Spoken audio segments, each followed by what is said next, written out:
Letters from a Stoic by Seneca. Translated by Richard M. Gummere.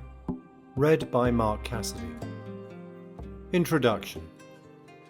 Among the personalities of the early Roman Empire, there are few who offer to the readers of today such dramatic interest as does Lucius Annaeus Seneca, the author of the epistles which are translated in this volume. Born in a province, educated at Rome, prominent at the bar, a distinguished exile, a trusted minister of state, and a doomed victim of a capricious emperor, Seneca is so linked with the age in which he lived that in reading his works we read those of a true representative of the most thrilling period of Roman history. Seneca was born in the year 4 BC, a time of great opportunity, at Corduba in Spain, son of the talented rhetorician Annaeus Seneca.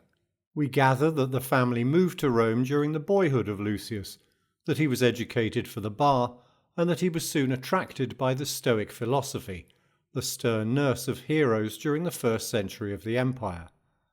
That his social connections were distinguished, we infer from the prominence and refinement of his brother Gallio, the Gallio of the New Testament, from the fact that he himself was noticed and almost condemned to death by the Emperor Caligula soon after he began to speak in public, and especially because his aunt, whom he visited in Egypt, was the wife of the governor of that country.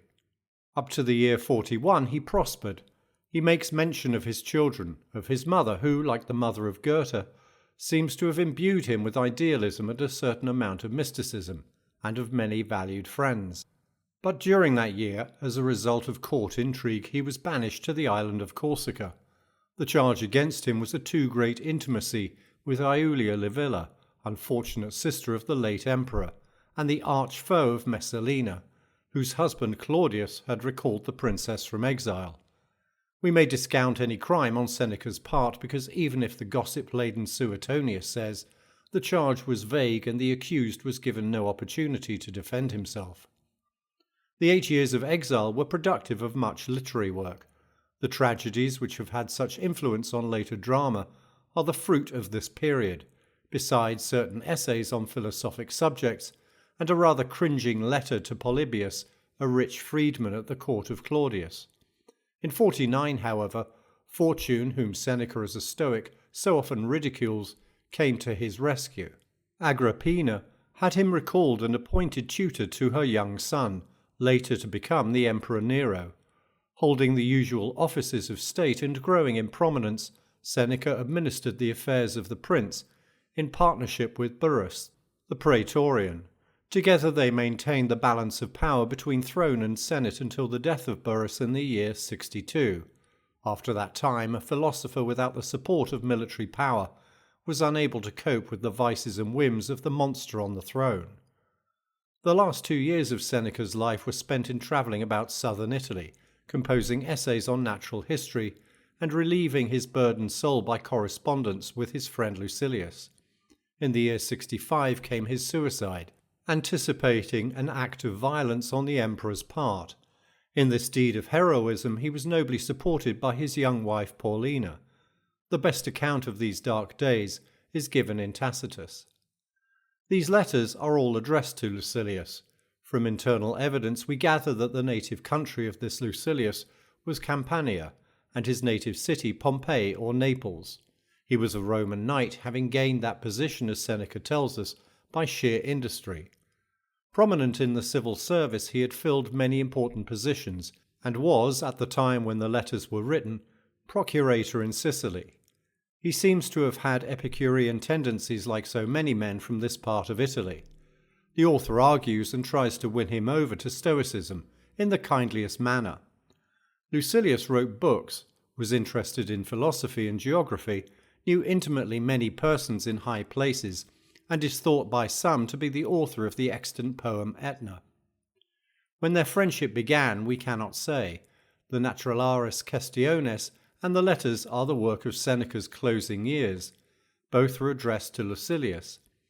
The essay De Proventia, which was also dedicated to him, is of doubtful date, and may be fixed at any time between the beginning of the exile in Corsica and the period when the letters were written.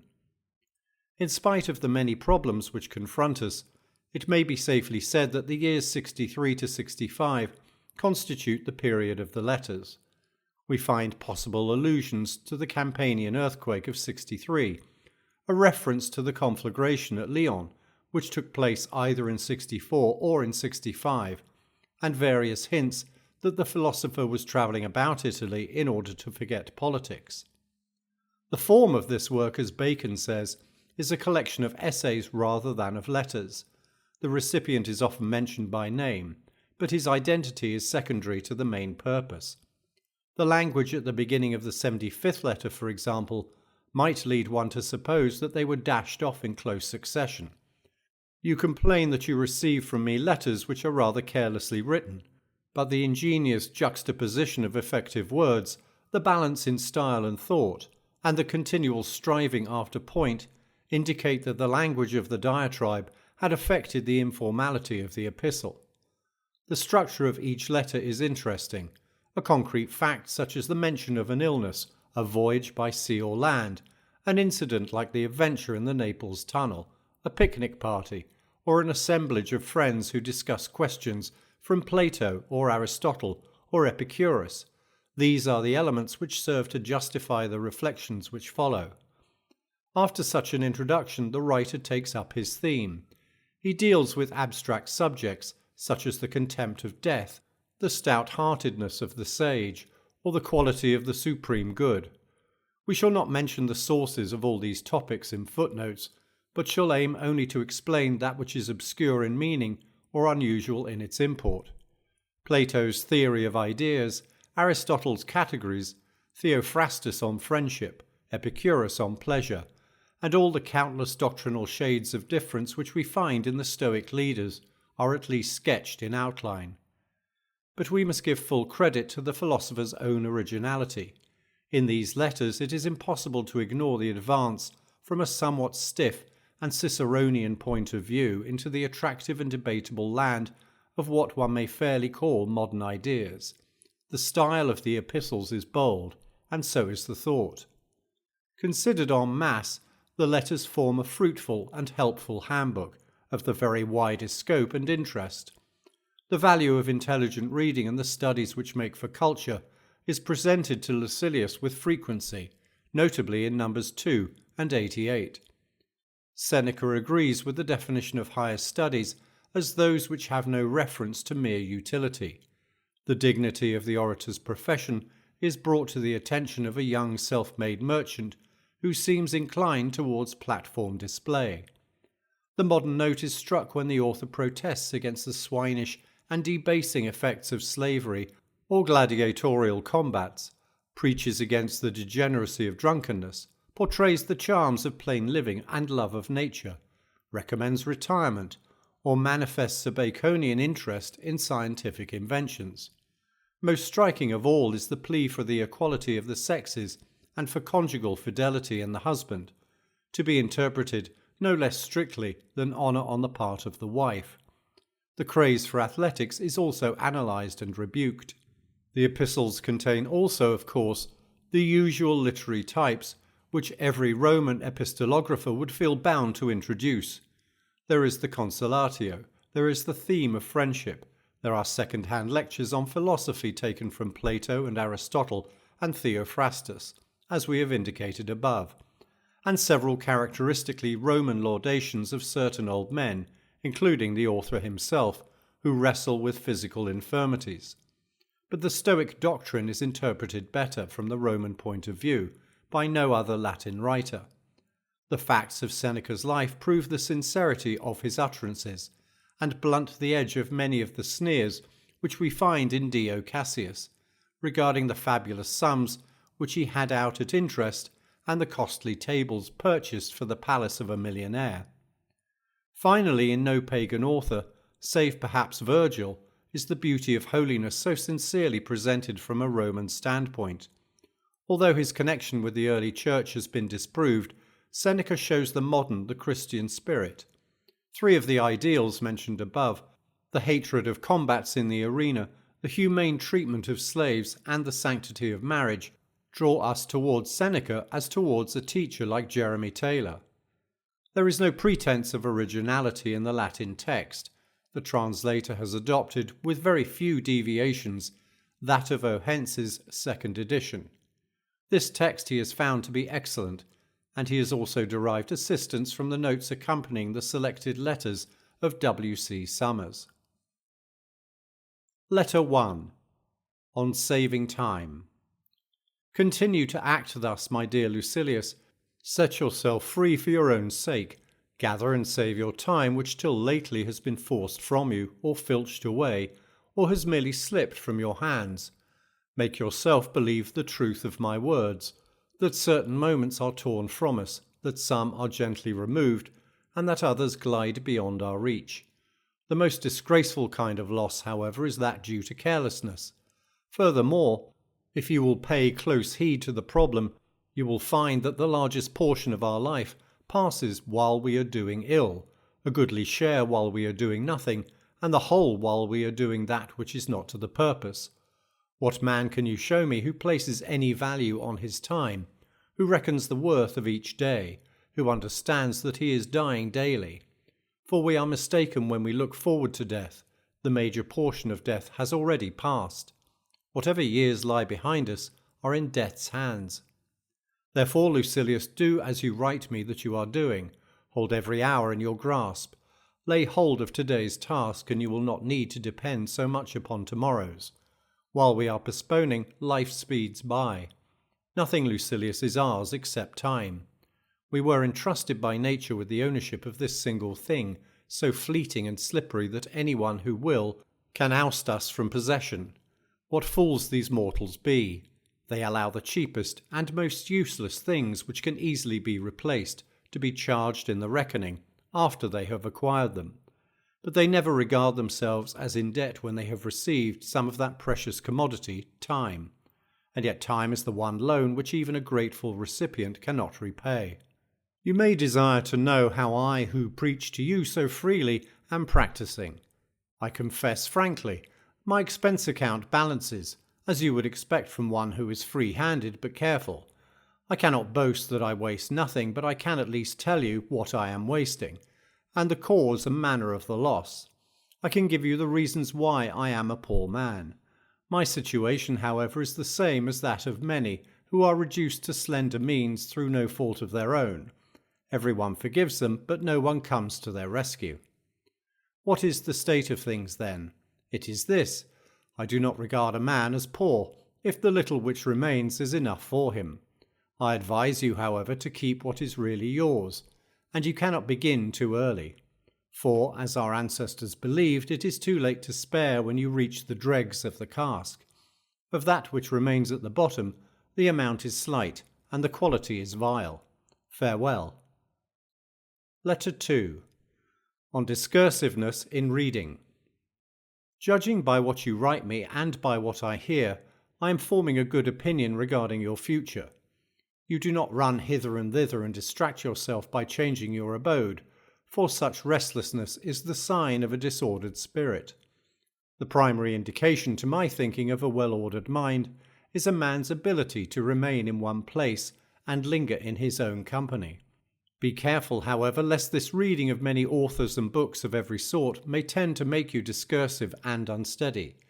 You must linger among a limited number of master thinkers and digest their works, if you would derive ideas which shall win firm hold in your mind. Everywhere means nowhere. When a person spends all his time in foreign travel, he ends by having many acquaintances but no friends. And the same thing must hold true of men who seek intimate acquaintance with no single author, but visit them all in a hasty and hurried manner. Food does no good, and is not assimilated into the body if it leaves the stomach as soon as it is eaten.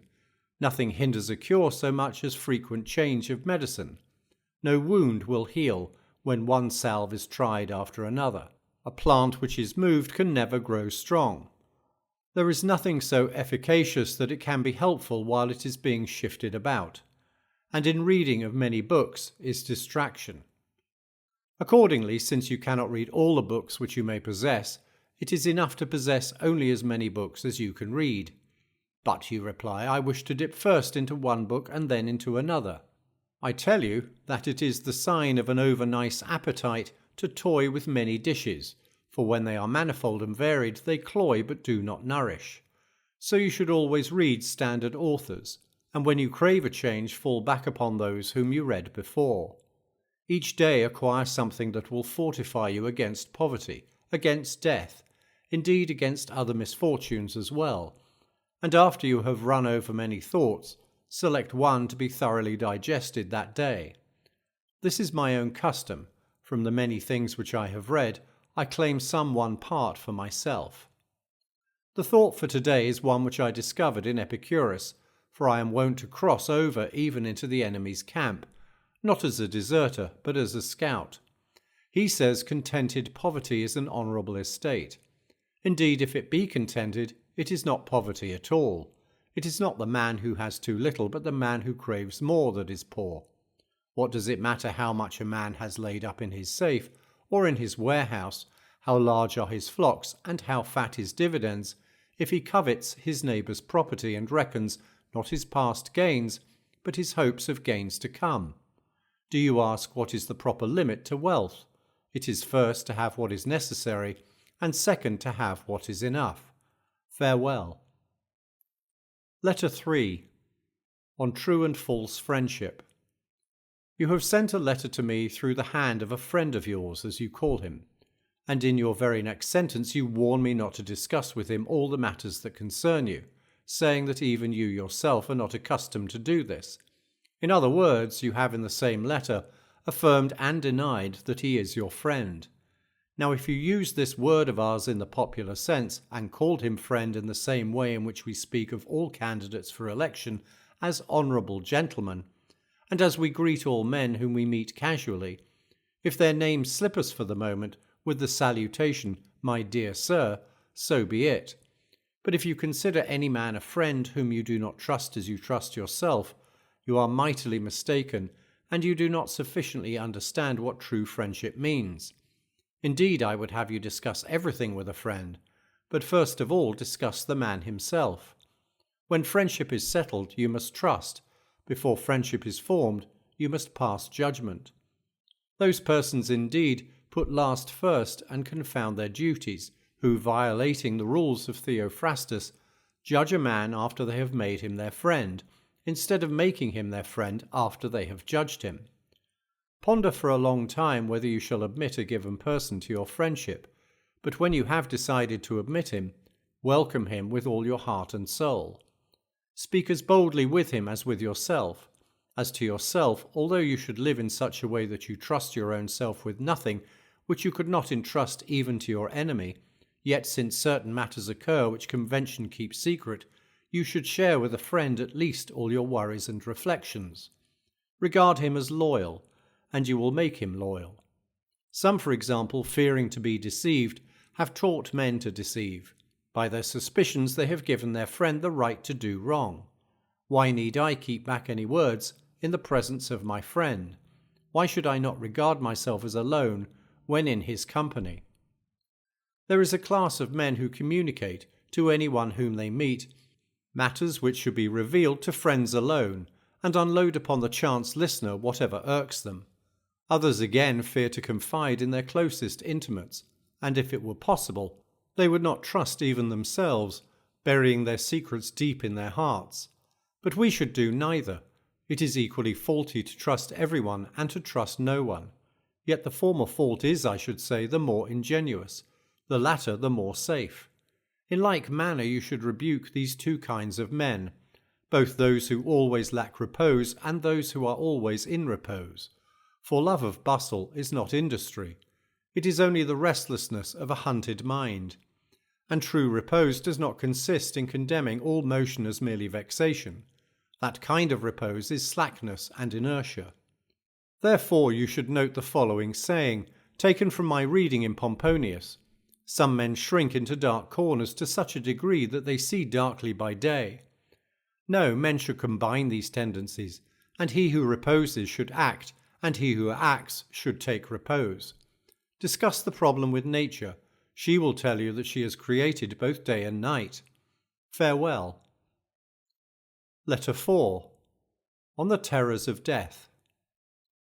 Keep on as you have begun, and make all possible haste, so that you may have longer enjoyment of an improved mind, one that is at peace with itself.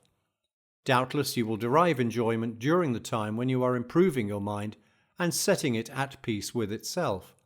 But quite different is the pleasure which comes from contemplation when one's mind is so cleansed from every stain that it shines.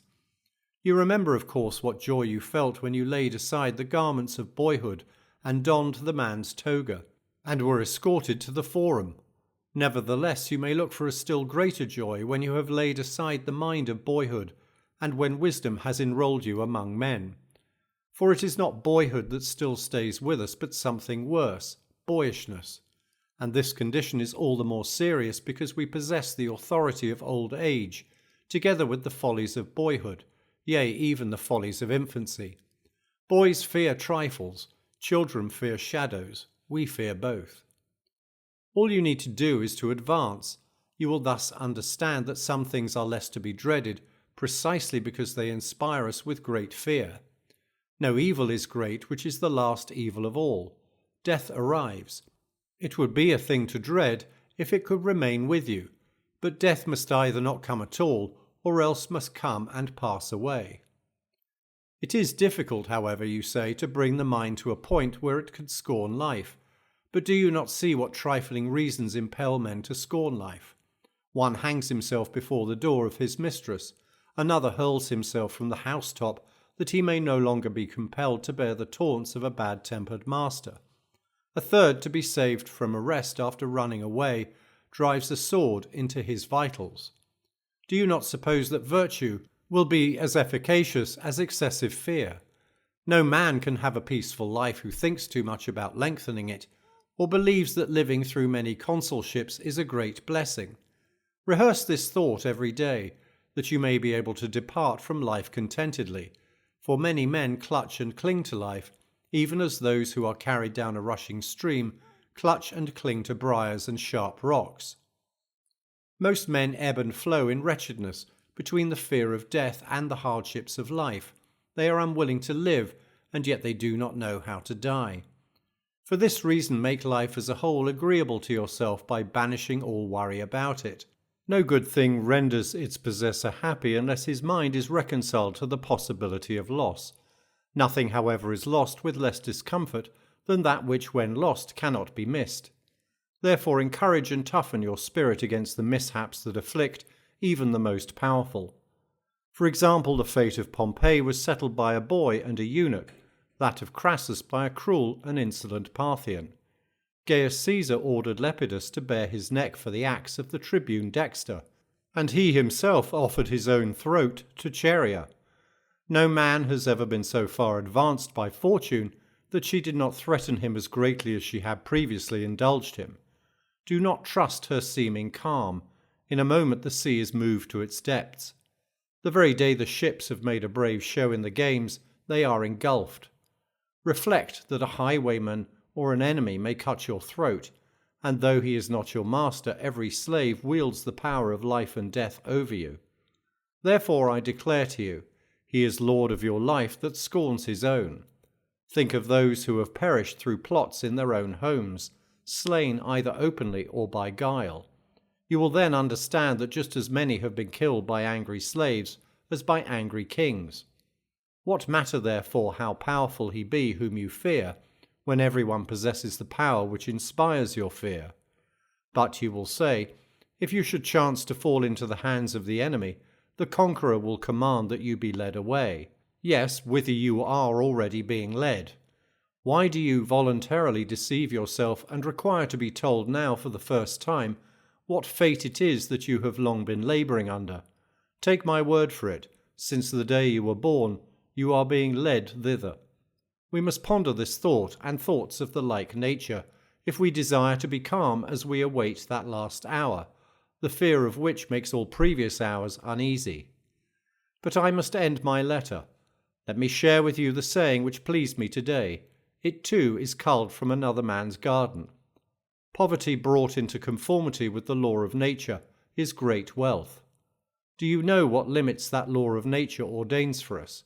Merely to avert hunger, thirst, and cold.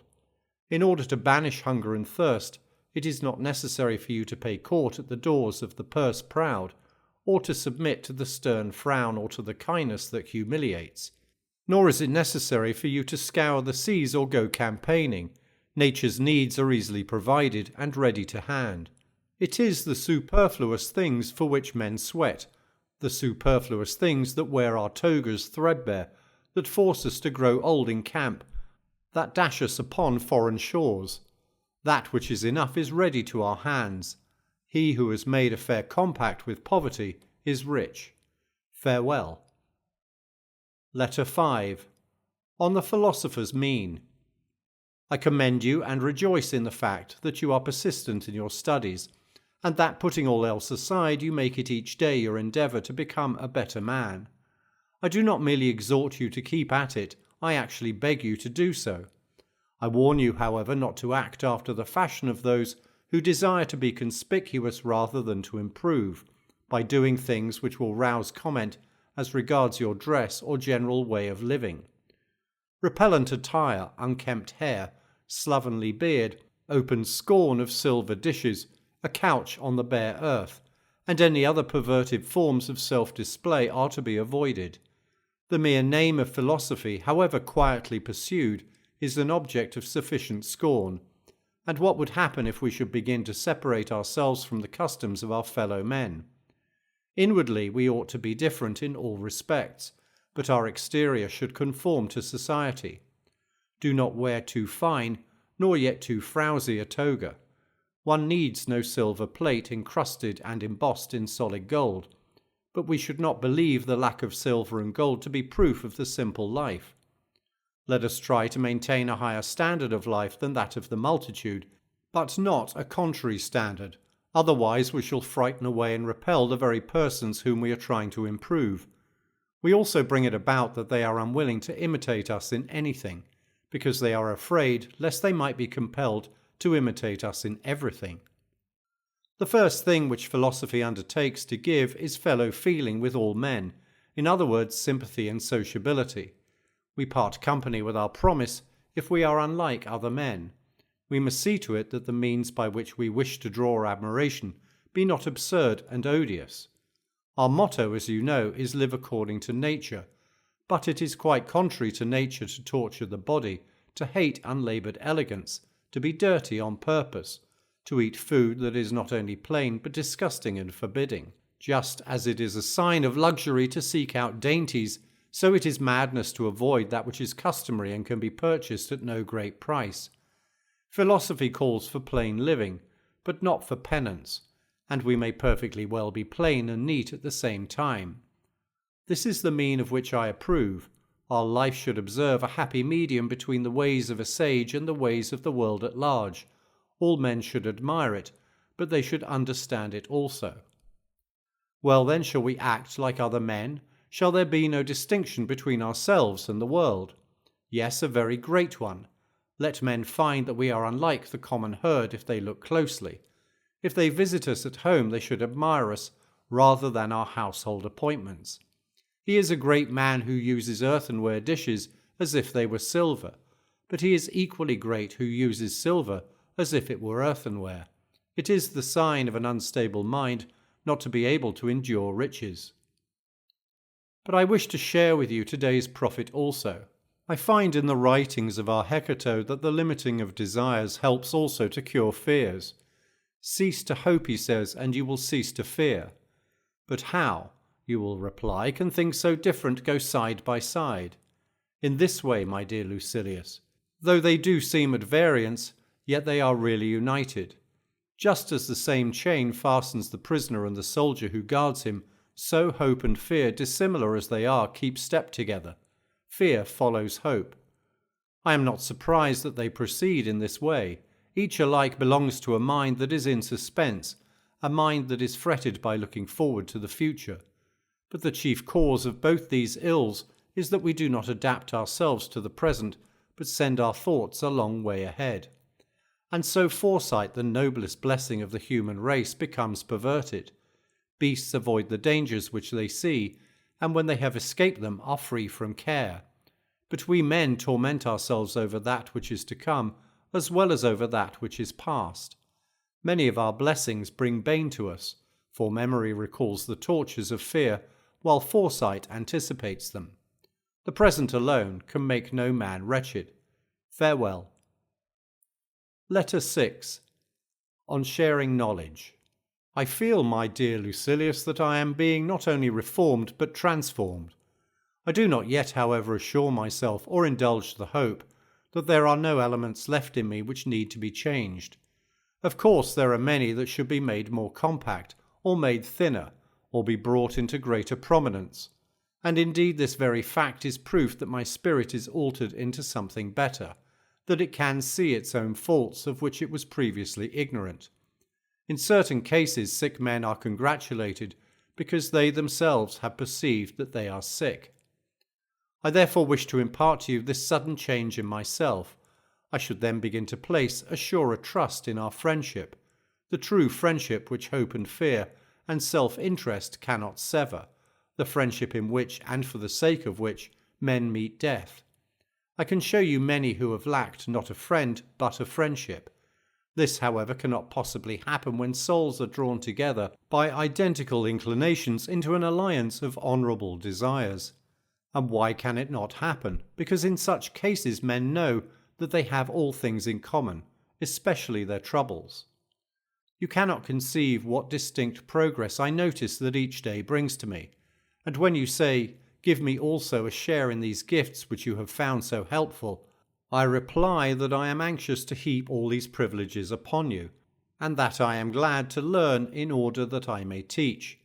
Nothing will ever please me, no matter how excellent or beneficial, if I must retain the knowledge of it to myself, and if wisdom were given me under the express condition that it must be kept hidden and not uttered, I should refuse it.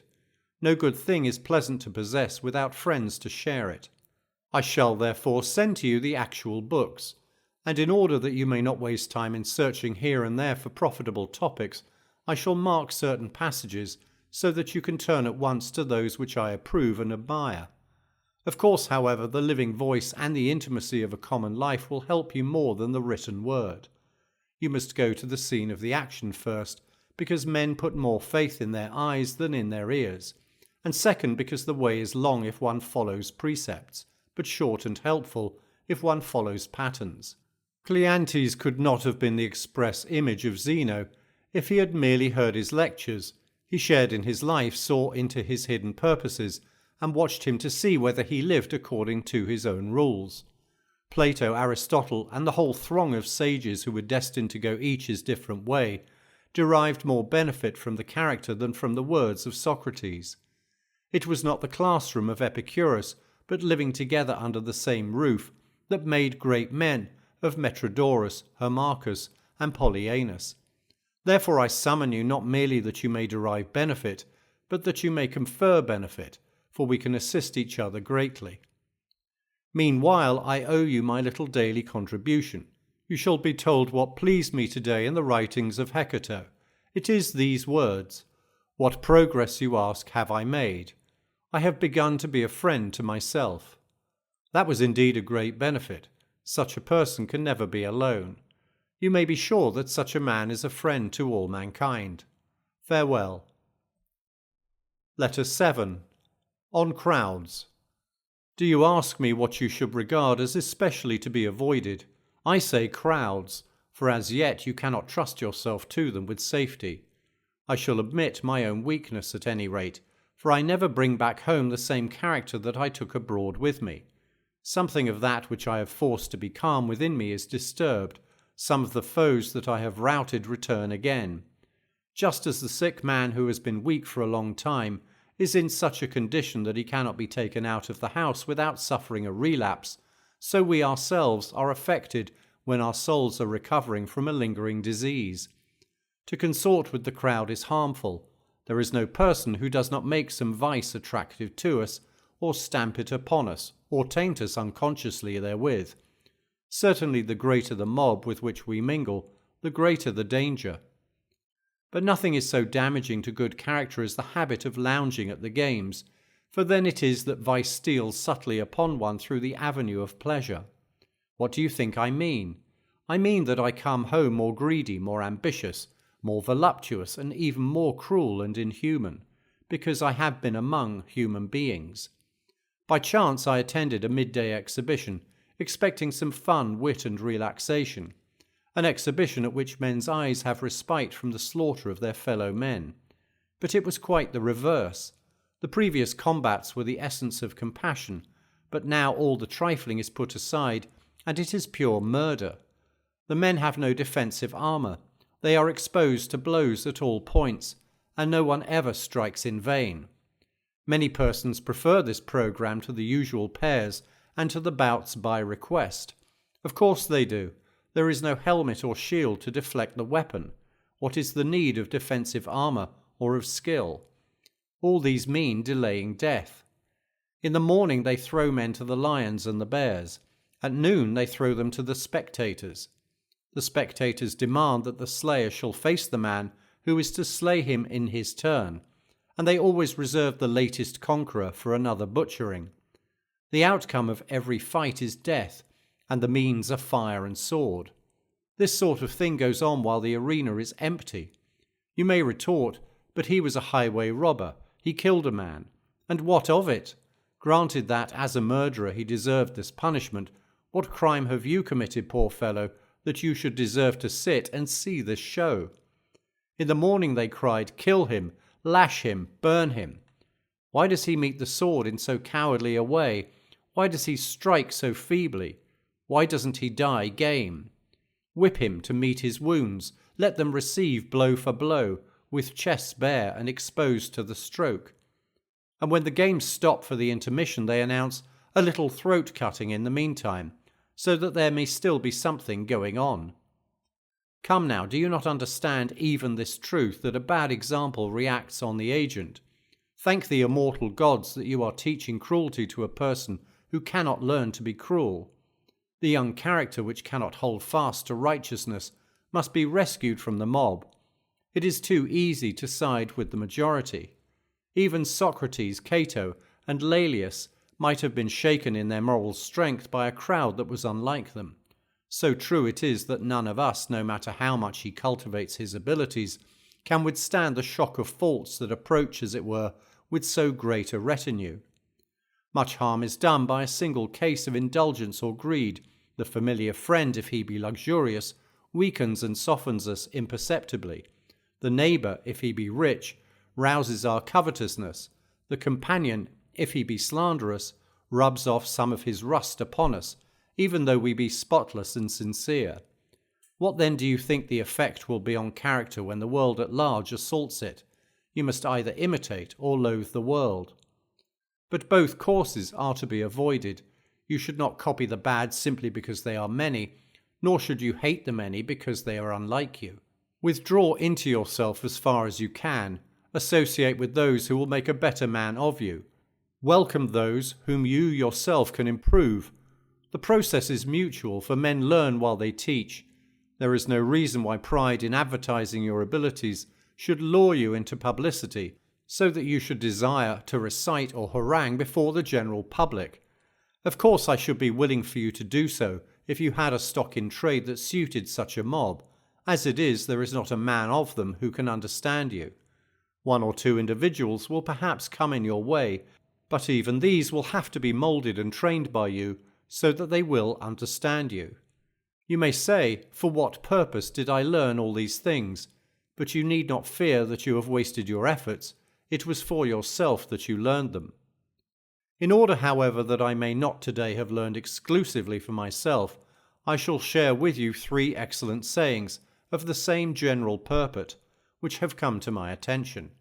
This letter will give you one of them as payment of my debt. The other 2 you may accept as a contribution in advance.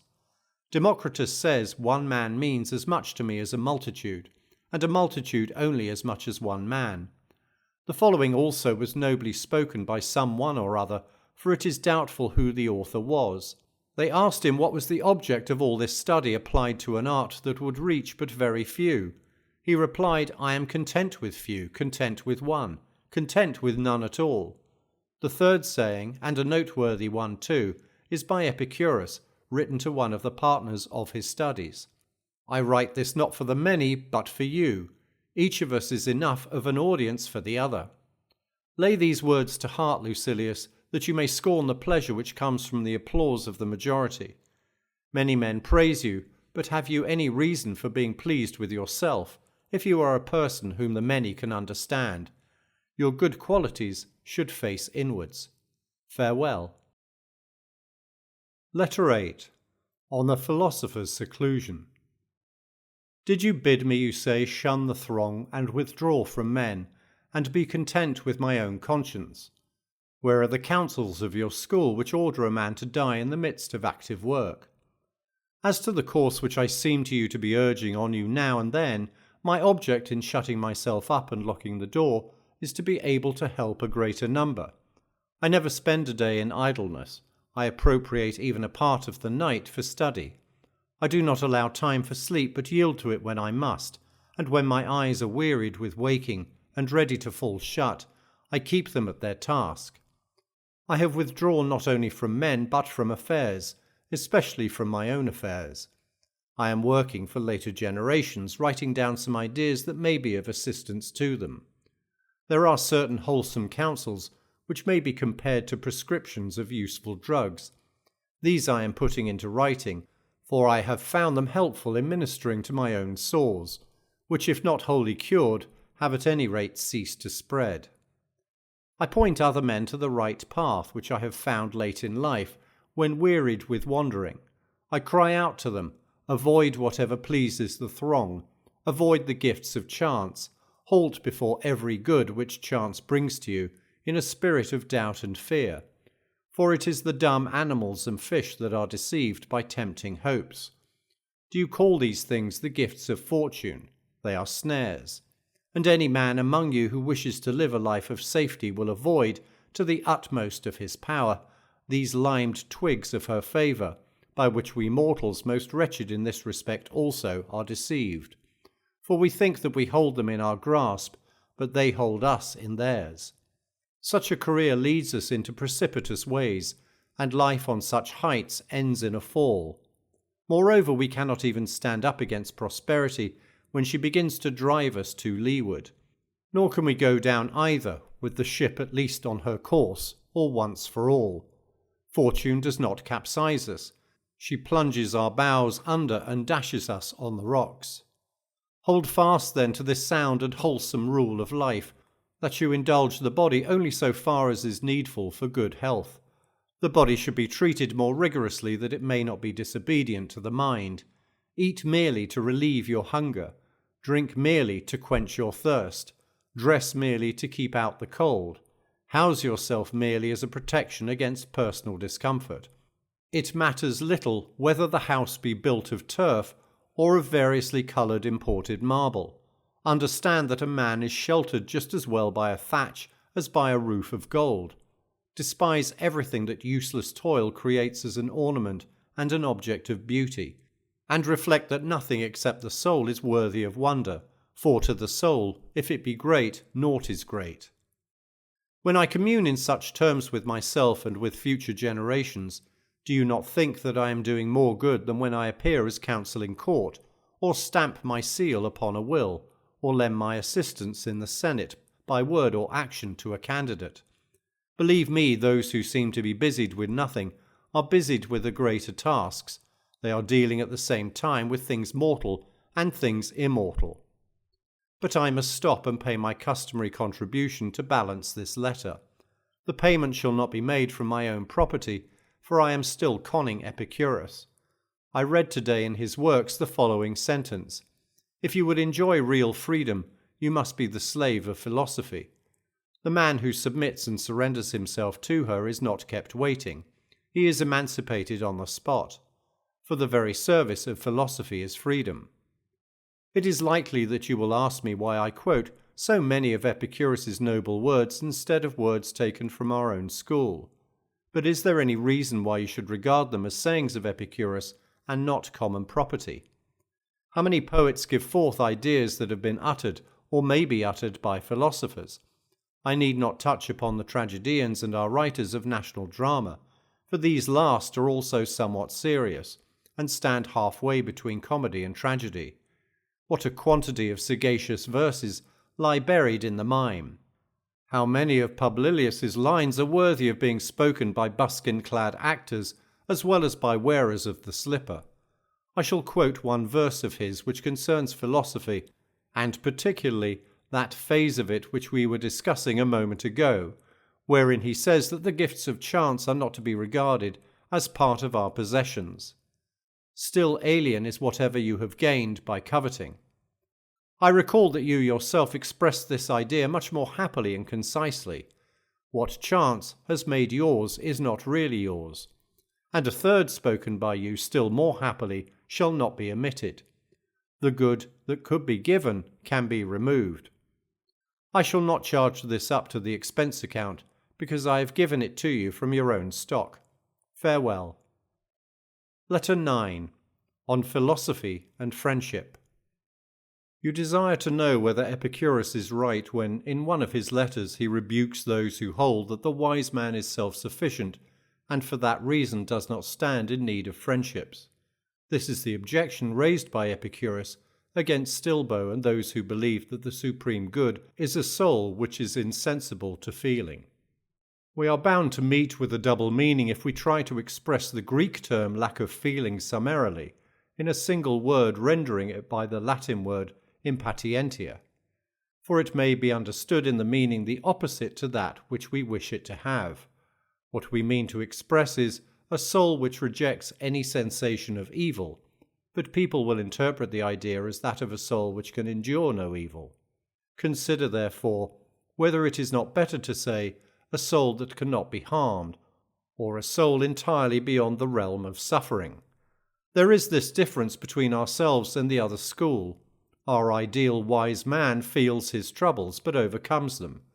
Their wise man does not even feel them. But we and they alike hold this idea that the wise man is self-sufficient. Nevertheless, he desires friends, neighbours, and associates, no matter how much he is sufficient unto himself. And mark how self-sufficient he is, for on occasion he can be content with a part of himself. If he lose a hand through disease or war, or if some accident puts out one or both of his eyes, he will be satisfied with what is left, taking as much pleasure in his impaired and maimed body as he took when it was sound. But while he does not pine for these parts if they are missing, he prefers not to lose them. In this sense the wise man is self-sufficient, that he can do without friends, not that he desires to do without them. When I say can, I mean this: he endures the loss of a friend with equanimity. But he need never lack friends, for it lies in his own control how soon he shall make good a loss. Just as Phidias, if he lose a statue, can straightway carve another, even so our master in the art of making friendships can fill the place of a friend he has lost. If you ask how one can make oneself a friend quickly, I will tell you, provided we are agreed, that I may pay my debt at once and square the account, so far as this letter is concerned. Hecato says, I can show you a philtre compounded without drugs, herbs, or any witch's incantation. If you would be loved, love. Now there is great pleasure not only in maintaining old and established friendships, but also in beginning and acquiring new ones. There is the same difference between winning a new friend and having already won him, as there is between the farmer who sows and the farmer who reaps. The philosopher Attalus used to say, it is more pleasant to make than to keep a friend, as it is more pleasant to the artist to paint than to have finished painting. When one is busy and absorbed in one's work, the very absorption affords great delight, but when one has withdrawn one's hand from the completed masterpiece, the pleasure is not so keen. Henceforth it is the fruits of his art that he enjoys. It was the art itself that he enjoyed while he was painting. In the case of our children, their young manhood yields the more abundant fruits, but their infancy was sweeter. Let us now return to the question. The wise man, I say, self-sufficient though he be, nevertheless desires friends, if only for the purpose of practicing friendship, in order that his noble qualities may not lie dormant. Not, however, for the purpose mentioned by Epicurus in the letter quoted above, that there may be someone to sit by him when he is ill, to help him when he is in prison or in want, but that he may have someone by whose sickbed he himself may sit, someone a prisoner in hostile hands, whom he himself may set free. He who regards himself only and enters upon friendships for this reason reckons wrongly. The end will be like the beginning. He has made friends with one who might assist him out of bondage. At the first rattle of the chain, such a friend will desert him. These are the so-called fair weather friendships. One who is chosen for the sake of utility will be satisfactory only so long as he is useful. Hence prosperous men are blockaded by troops of friends, but those who have failed stand amid vast loneliness, their friends fleeing from the very crisis which is to test their worth. Hence also we notice those many shameful cases of persons who through fear desert or betray. The beginning and the end cannot but harmonize. He who begins to be your friend because it pays will also cease because it pays. A man will be attracted by some reward offered in exchange for his friendship, if he be attracted by aught in friendship other than friendship itself. For what purpose then do I make a man my friend? In order to have someone for whom I may die, whom I may follow into exile, against whose death I may stake my own life, and pay the pledge too. The friendship which you portray is a bargain and not a friendship. It regards convenience only and looks to the results. Beyond question, the feeling of a lover has in it something akin to friendship. One might call it friendship run mad. But though this is true, does anyone love for the sake of gain or promotion or renown? Pure love, careless of all other things, kindles the soul with desire for the beautiful object, not without the hope of a return of the affection. What, then, can a cause which is more honourable produce a passion that is base? You may retort, we are not now discussing the question whether friendship is to be cultivated for its own sake. On the contrary, nothing more urgently requires demonstration, for if friendship is to be sought for its own sake, he may seek it who is self-sufficient. How then, you ask, does he seek it? Precisely as he seeks an object of great beauty, not attracted to it by desire for gain, nor yet frightened by the instability of fortune. One who seeks friendship for favourable occasions strips it of all its nobility. The wise man is self-sufficient. This phrase, my dear Lucilius, is incorrectly explained by many, for they withdraw the wise man from the world and force him to dwell within his own skin. But we must mark with care what this sentence signifies and how far it applies. The wise man is sufficient unto himself for a happy existence, but not for mere existence. For he needs many helps towards mere existence, but for a happy existence he needs only a sound and upright soul, one that despises fortune. I should like also to state to you one of the distinctions of Chrysippus, who declares that the wise man is in want of nothing, and yet needs many things. On the other hand, he says nothing is needed by the fool, for he does not understand how to use anything, but he is in want of everything. The wise man needs hands, eyes, and many things that are necessary for his daily use, but he is in want of nothing. For want implies a necessity, and nothing is necessary to the wise man. Therefore, although he is self-sufficient, yet he has need of friends. He craves as many friends as possible, not however that he may live happily, for he will live happily even without friends. The supreme good calls for no practical aids from outside. It is developed at home and arises entirely within itself. If the good seeks any portion of itself from without, it begins to be subject to the play of fortune.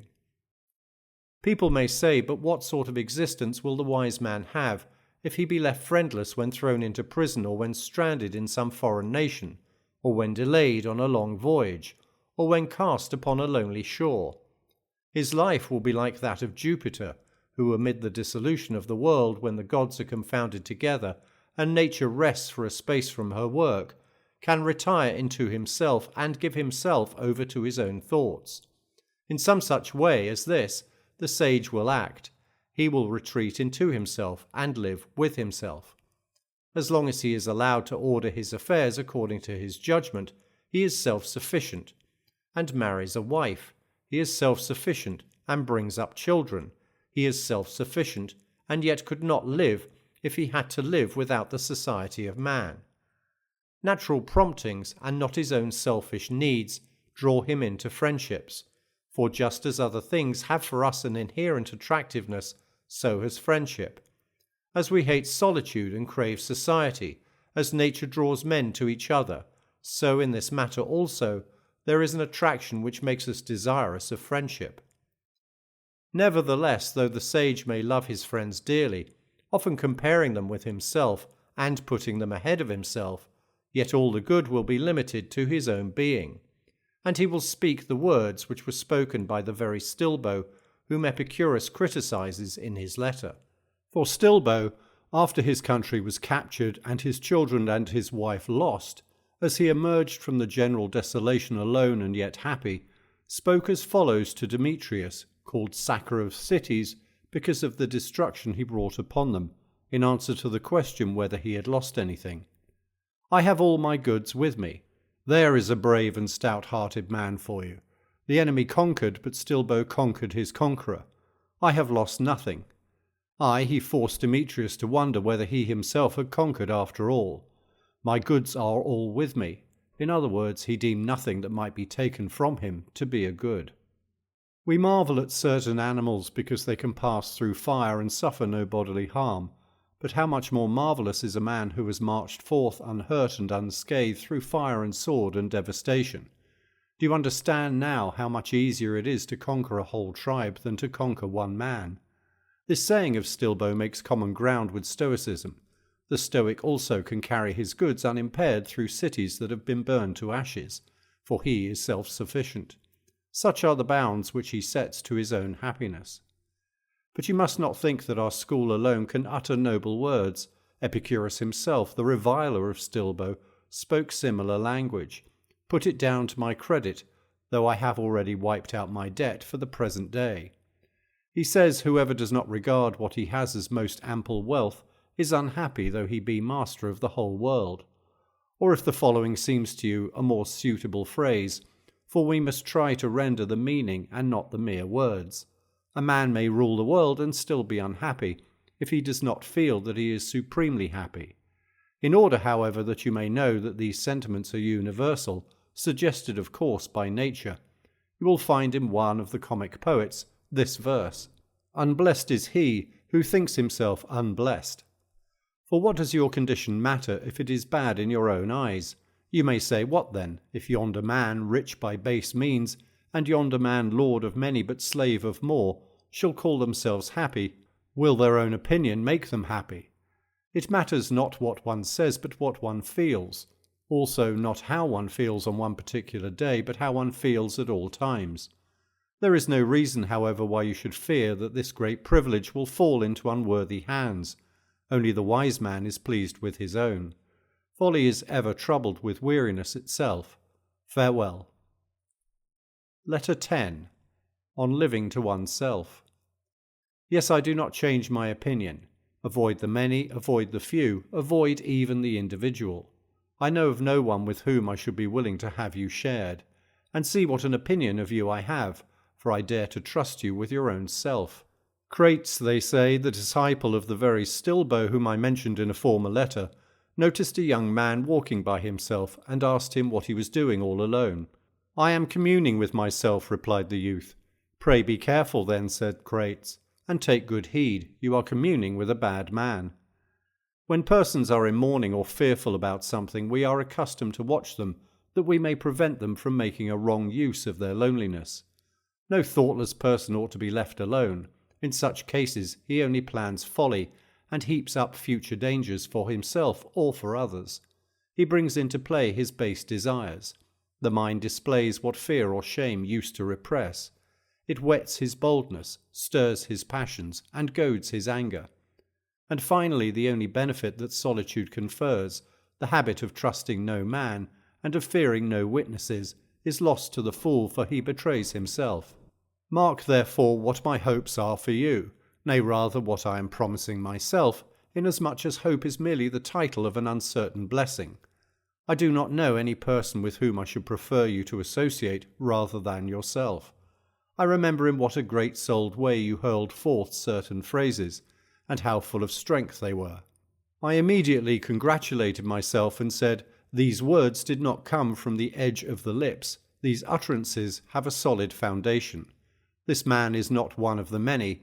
He has regard for his real welfare.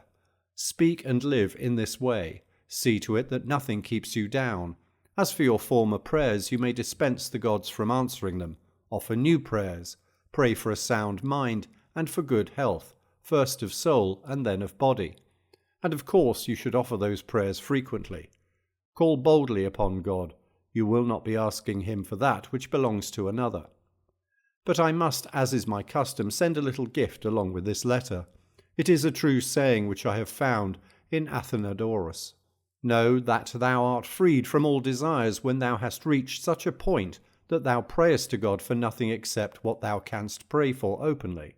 But how foolish men are now! They whisper the basest of prayers to heaven, but if anyone listens, they are silent at once. That which they are unwilling for men to know, they communicate to God.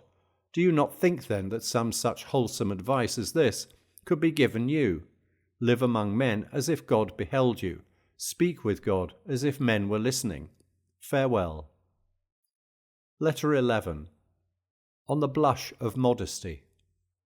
Your friend and I have had a conversation. He is a man of ability. His very first words showed what spirit and understanding he possesses, and what progress he has already made. He gave me a foretaste, and he will not fail to answer thereto. For he spoke not from forethought, but was suddenly caught off his guard. When he tried to collect himself, he could scarcely banish that hue of modesty, which is a good sign in a young man. The blush that spread over his face seemed so to rise from the depths, and I feel sure that his habit of blushing will stay with him after he has strengthened his character, stripped off all his faults, and become wise. For by no wisdom can natural weaknesses of the body be removed. That which is implanted and inborn can be toned down by training, but not overcome. The steadiest speaker, when before the public, often breaks into a perspiration, as if he had wearied or overheated himself. Some tremble in the knees when they rise to speak. I know of some whose teeth chatter, whose tongues falter, whose lips quiver. Training and experience can never shake off this habit. Nature exerts her own power, and through such a weakness makes her presence known even to the strongest. I know that the blush too is a habit of this sort, spreading suddenly over the faces of the most dignified men. It is indeed more prevalent in youth because of the warmer blood and the sensitive countenance. Nevertheless, both seasoned men and aged men are affected by it. Some are most dangerous when they redden, as if they were letting all their sense of shame escape. Sulla, when the blood mantled his cheeks, was in his fiercest mood. Pompey had the most sensitive cast of countenance. He always blushed in the presence of a gathering, and especially at a public assembly. Fabianus also, I remember, reddened when he appeared as a witness before the Senate, and his embarrassment became him to a remarkable degree. Such a habit is not due to mental weakness, but to the novelty of a situation. An inexperienced person is not necessarily confused, but is usually affected, because he slips into this habit by natural tendency of the body. Just as certain men are full-blooded, so others are of a quick and mobile blood that rushes to the face at once. As I remarked, wisdom can never remove this habit, for if she could rub out all our faults, she would be mistress of the universe.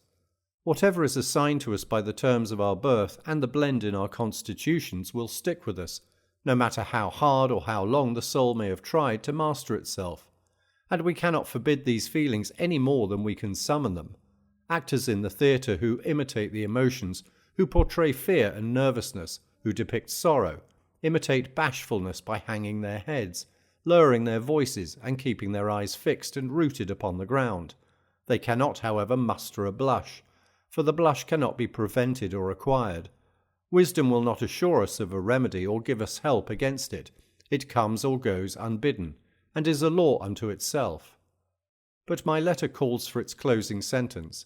Hear and take to heart this useful and wholesome motto. Cherish some man of high character, and keep him ever before your eyes, living as if he were watching you, and ordering all your actions as if he beheld them. Such, my dear Lucilius, is the counsel of Epicurus. He has quite properly given us a guardian and an attendant. We can get rid of most sins if we have a witness who stands near us when we are likely to go wrong. The soul should have someone whom it can respect, one by whose authority it may make even its inner shrine more hallowed.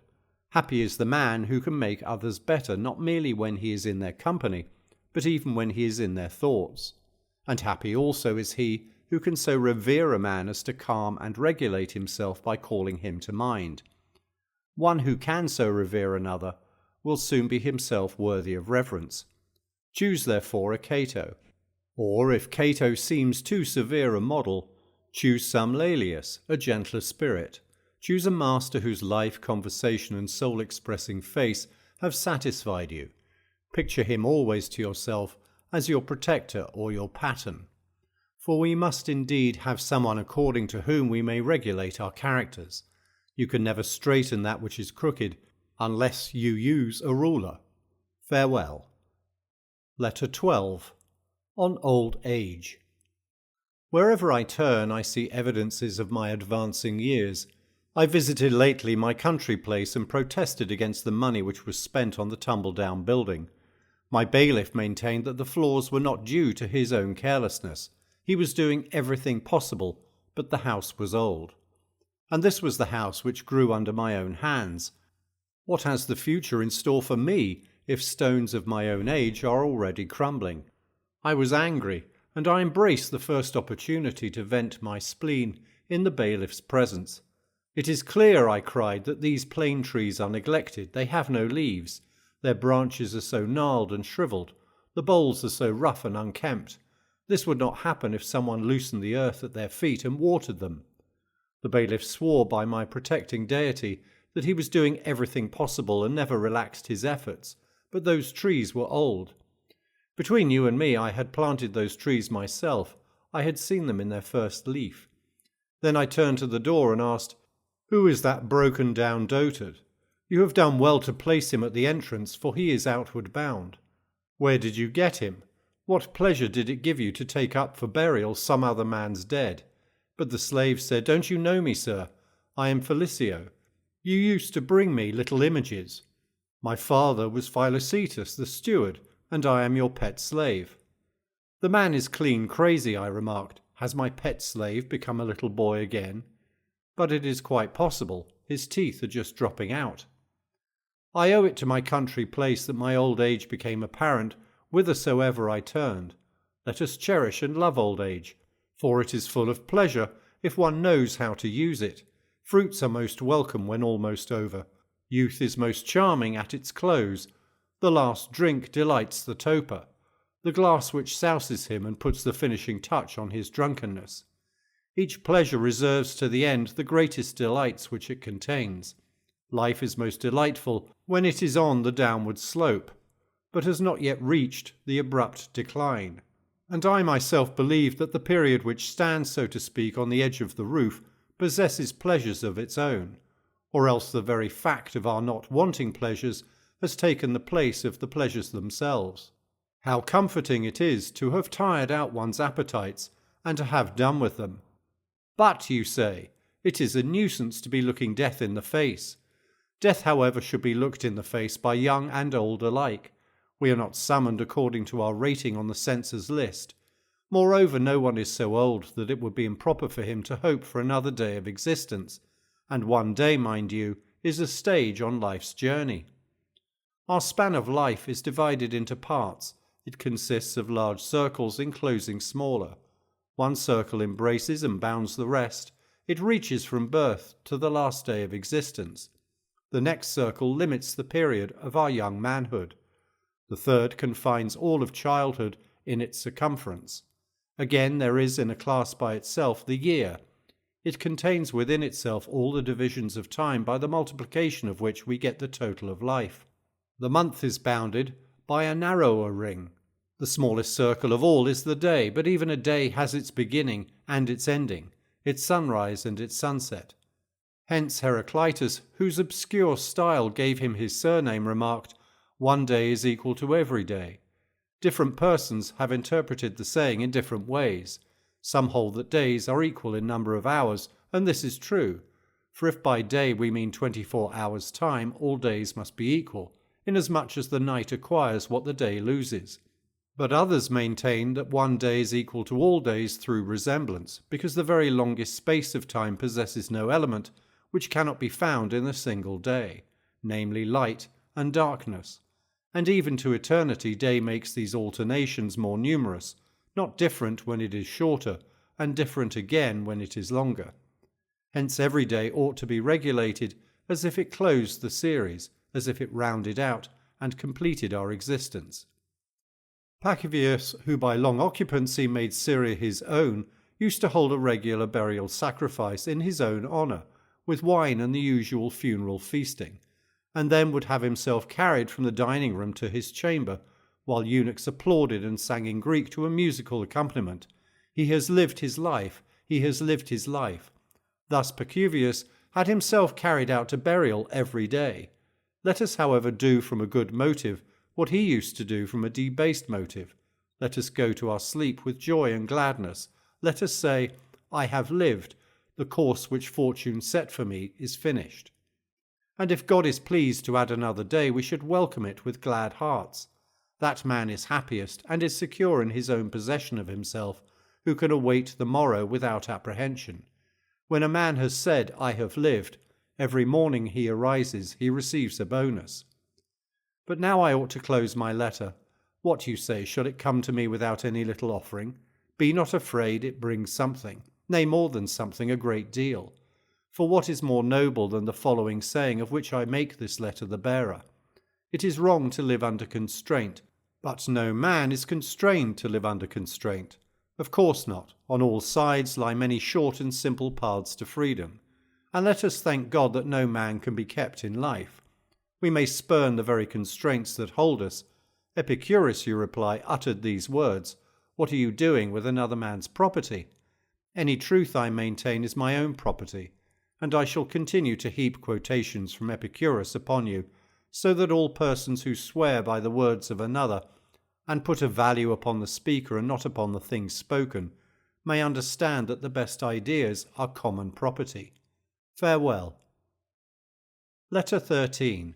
On groundless fears. I know that you have plenty of spirit, for even before you began to equip yourself with maxims which were wholesome and potent to overcome obstacles, you were taking pride in your contest with fortune. And this is all the more true now that you have grappled with fortune and tested your powers. For our powers can never inspire in us implicit faith in ourselves, except when many difficulties have confronted us on this side and on that, and have occasionally even come to close quarters with us. It is only in this way that the true spirit can be tested, the spirit that will never consent to come under the jurisdiction of things external to ourselves. This is the touchstone of such a spirit. No prize fighter can go with high spirits into the strife if he has never been beaten black and blue.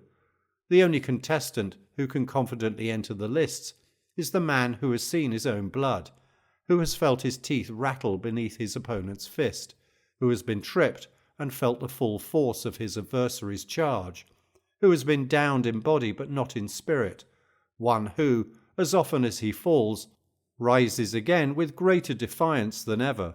So then, to keep up my figure, fortune has often in the past got the upper hand of you, and yet you have not surrendered, but have leapt up and stood your ground still more eagerly. For manliness gains much strength by being challenged. Nevertheless, if you approve, allow me to offer some additional safeguards by which you may fortify yourself. There are more things, Lucilius, likely to frighten us than there are to crush us. We suffer more often in imagination than in reality. I am not speaking with you in the Stoic strain, but in my milder style, for it is our Stoic fashion to speak of all those things which provoke cries and groans, as unimportant and beneath notice. But you and I must drop such great-sounding words, although heaven knows they are true enough. What I advise you to do is not to be unhappy before the crisis comes, since it may be that the dangers before which you paled as if they were threatening you will never come upon you. They certainly have not yet come. Accordingly, some things torment us more than they ought, some torment us before they ought, and some torment us when they ought not to torment us at all. We are in the habit of exaggerating or imagining or anticipating sorrow. The first of these three faults may be postponed for the present because the subject is under discussion and the case is still in court, so to speak. That which I should call trifling, you will maintain to be most serious, for of course I know that some men laugh while being flogged, and that others wince at a box on the ear. We shall consider later whether these evils derive their power from their own strength or from our own weakness. Do me the favour, when men surround you and try to talk you into believing that you are unhappy, to consider not what you hear, but what you yourself feel, and to take counsel with your feelings and question yourself independently, because you know your own affairs better than anyone else does. Ask, is there any reason why these persons should condole with me? Why should they be worried or even fear some infection from me, as if troubles could be transmitted? Is there any evil involved, or is it a matter merely of ill report rather than an evil? Put the question voluntarily to yourself. Am I tormented without sufficient reason? Am I morose? And do I convert what is not an evil into what is an evil? You may retort with the question, how am I to know whether my sufferings are real or imaginary? Here is the rule for such matters. We are tormented either by things present, or by things to come, or by both. As to things present, the decision is easy. Suppose that your person enjoys freedom and health, and that you do not suffer from any external injury. As to what may happen to it in the future, we shall see later on. Today there is nothing wrong with it, but you say something will happen to it. First of all, consider whether your proofs of future trouble are sure, for it is more often the case that we are troubled by our apprehensions, and that we are mocked by that mocker, rumour, which is wont to settle wars, but much more often settles individuals. Yes, my dear Lucilius, we agree too quickly with what people say. We do not put to the test those things which cause our fear. We do not examine into them. We blench and retreat, just like soldiers who are forced to abandon their camp because of a dust cloud raised by stampeding cattle, or are thrown into a panic by the spreading of some unauthenticated rumour. And somehow or other it is the idle report that disturbs us most, for truth has its own definite boundaries, but that which arises from uncertainty is delivered over to guesswork and the irresponsible license of a frightened mind. That is why no fear is so ruinous and so uncontrollable as panic fear, for other fears are groundless, but this fear is witless. Let us then look carefully into the matter. It is likely that some troubles will befall us, but it is not a present fact. How often has the unexpected happened? How often has the expected never come to pass? And even though it is ordained to be, what does it avail to run out to meet your suffering? You will suffer soon enough when it arrives, so look forward meanwhile to better things. What shall you gain by doing this? Time. There will be many happenings meanwhile which will serve to postpone or end, or pass on to another person the trials which are near, or even in your very presence. A fire has opened the way to flight. Men have been let down softly by a catastrophe. Sometimes the sword has been checked even at the victim's throat. Men have survived their own executioners. Even bad fortune is fickle. Perhaps it will come, perhaps not. In the meantime, it is not, so look forward to better things. The mind at times fashions for itself false shapes of evil, when there are no signs that point to any evil.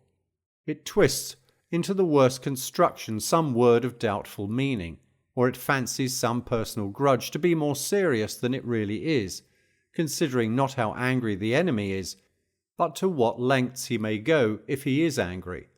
But life is not worth living, and there is no limit to our sorrows if we indulge our fears to the greatest possible extent. In this matter let prudence help you, and contemn with a resolute spirit, even when it is in plain sight. If you cannot do this, counter one weakness with another, and temper your fear with hope. There is nothing so certain among these objects of fear that it is not more certain still that things we dread sink into nothing, and that things we hope for mock us. Accordingly, weigh carefully your hopes as well as your fears, and whenever all the elements are in doubt, decide in your own favour. Believe what you prefer, and if fear wins a majority of the votes, incline in the other direction anyhow, and cease to harass your soul, reflecting continually that most mortals, even when no troubles are actually at hand, or are certainly to be expected in the future, become excited and disquieted. No one calls a halt on himself when he begins to be urged ahead, nor does he regulate his alarm according to the truth. No one says the author of the story is a fool, and he who has believed it is a fool, as well as he who fabricated it. We let ourselves drift with every breeze. We are frightened at uncertainties, just as if they were certain. We observe no moderation. The slightest thing turns the scales and throws us forthwith into a panic. But I am ashamed either to admonish you sternly or to try to beguile you with such mild remedies. Let another say, perhaps the worst will not happen. You yourself must say, well, what if it does happen? Let us see who wins. Perhaps it happens for my best interests. It may be that such a death will shed credit upon my life. Socrates was ennobled by the hemlock draught. Wrench from Cato's hand his sword, the vindicator of liberty, and you deprive him of the greatest share of his glory. I am exhorting you far too long, since you need reminding rather than exhortation. The path on which I am leading you is not different from that on which your nature leads you. You were born to such conduct as I describe. Hence there is all the more reason why you should increase and beautify the good that is in you. But now to close my letter, I have only to stamp the usual seal upon it, in other words, to commit thereto some noble message to be delivered to you. The fool, with all his other faults, has this also. He is always getting ready to live. Reflect, my esteemed Lucilius, what this saying means, and you will see how revolting is the fickleness of men who lay down every day new foundations of life, and begin to build up fresh hopes, even at the brink of the grave. Look within your own mind for individual instances. You will think of old men who are preparing themselves at that very hour for a political career, or for travel, or for business. And what is baser than getting ready to live when you are already old? I should not name the author of this motto, except that it is somewhat unknown to fame, and is not one of those popular sayings of Epicurus which I have allowed myself to praise and to appropriate. Farewell. Letter 14. On the reasons for withdrawing from the world. I confess that we all have an inborn affection for our body. I confess that we are entrusted with its guardianship. I do not maintain that the body is to be indulged at all, but I maintain that we must not be slaves to it. He will have many masters who makes his body his master, who is over fearful in its behalf, who judges everything according to the body. We should conduct ourselves not as if we ought to live for the body, but as if we could not live without it. Our too great love for it makes us restless with fears, burdens us with cares, and exposes us to insults. Virtue is held too cheap by the man who counts his body too dear. We should cherish the body with the greatest care, but we should also be prepared when reason, self-respect, and duty demand the sacrifice to deliver it even to the flames. Let us, however, in so far as we can, avoid discomforts as well as dangers, and withdraw to safe ground by thinking continually how we may repel all objects of fear. If I am not mistaken, there are three main classes of these. We fear want, we fear sickness, and we fear the troubles which result from the violence of the stronger. And all of these, that which shakes us most is the dread which hangs over us from our neighbour's ascendancy, for it is accompanied by great outcry and uproar. But the natural evils which I have mentioned, want and sickness, steal upon us silently with no shock of terror to the eye or to the ear. The other kind of evil comes, so to speak, in the form of a huge parade. Surrounding it is a retinue of swords and fire and chains, and a mob of beasts to be let loose upon the disemboweled entrails of men. Picture to yourself under this head the prison, the cross, the rack, the hook and the stake, which they drive straight through a man until it protrudes from his throat. Think of human limbs torn apart by chariots driven in opposite directions, of the terrible shirts smeared and interwoven with inflammable materials, and of all the other contrivances devised by cruelty, in addition to those which I have mentioned. It is not surprising, then, if our greatest terror is of such a fate, for it comes in many shapes, and its paraphernalia are terrifying. For just as the torturer accomplishes more in proportion to the number of instruments which he displays, indeed the spectacle overcomes those who would have patiently withstood the suffering. Similarly, of all the agencies which coerce and master our minds, the most effective are those which can make a display. Those other troubles are of course not less serious. I mean hunger, thirst, ulcers of the stomach, and fever that parches our very bowels. They are, however, secret. They have no bluster and no heralding, but these, like huge arrays of war, prevail by virtue of their display and their equipment. Let us therefore see to it that we abstain from giving offence. It is sometimes the people that we ought to fear, or sometimes a body of influential oligarchs in the Senate, if the method of governing the state is such that most of the business is done by that body, and sometimes individuals equipped with power by the people and against the people. It is burdensome to keep the friendship of all such persons. It is enough not to make enemies of them. So the wise man will never provoke the anger of those in power. Nay, he will even turn his course, precisely as he would turn from a storm if he was steering a ship.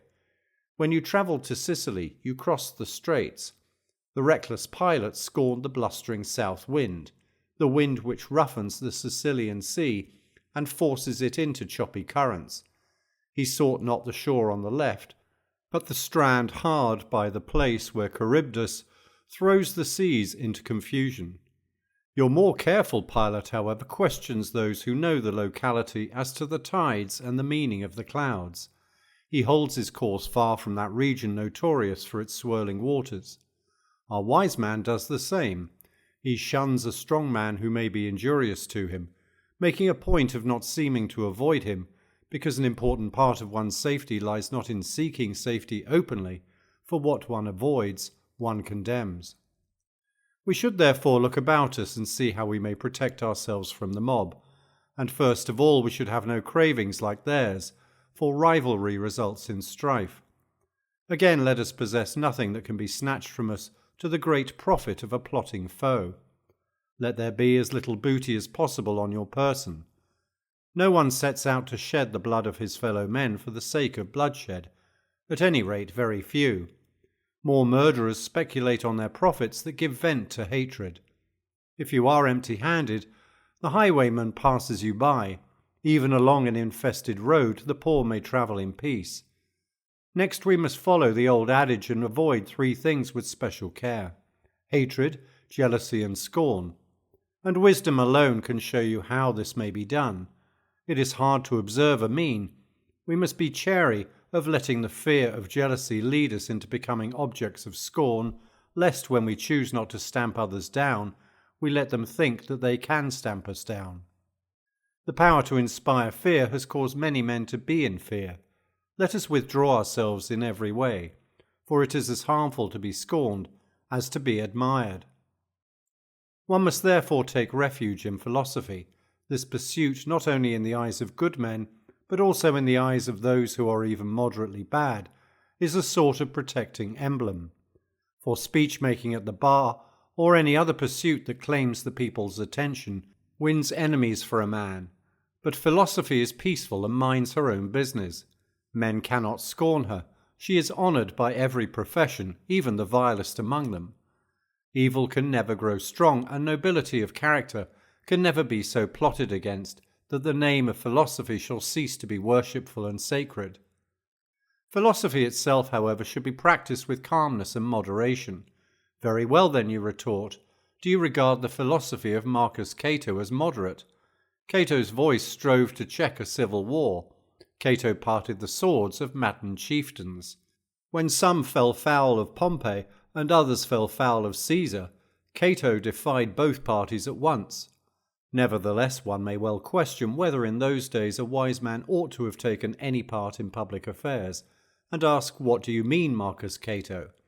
It is not now a question of freedom. Long since has freedom gone to rack and ruin. The question is, whether it is Caesar or Pompey who controls the state.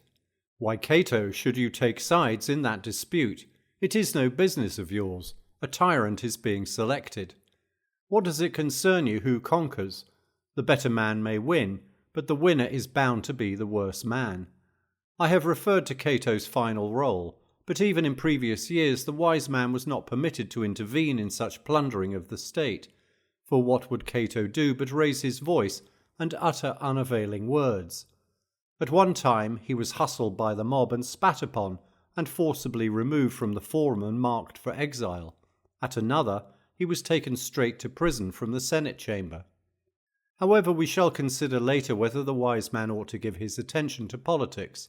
Meanwhile, I beg you to consider those Stoics who, shut out from public life, have withdrawn into privacy for the purpose of improving men's existence and framing laws for the human race without incurring the displeasure of those in power.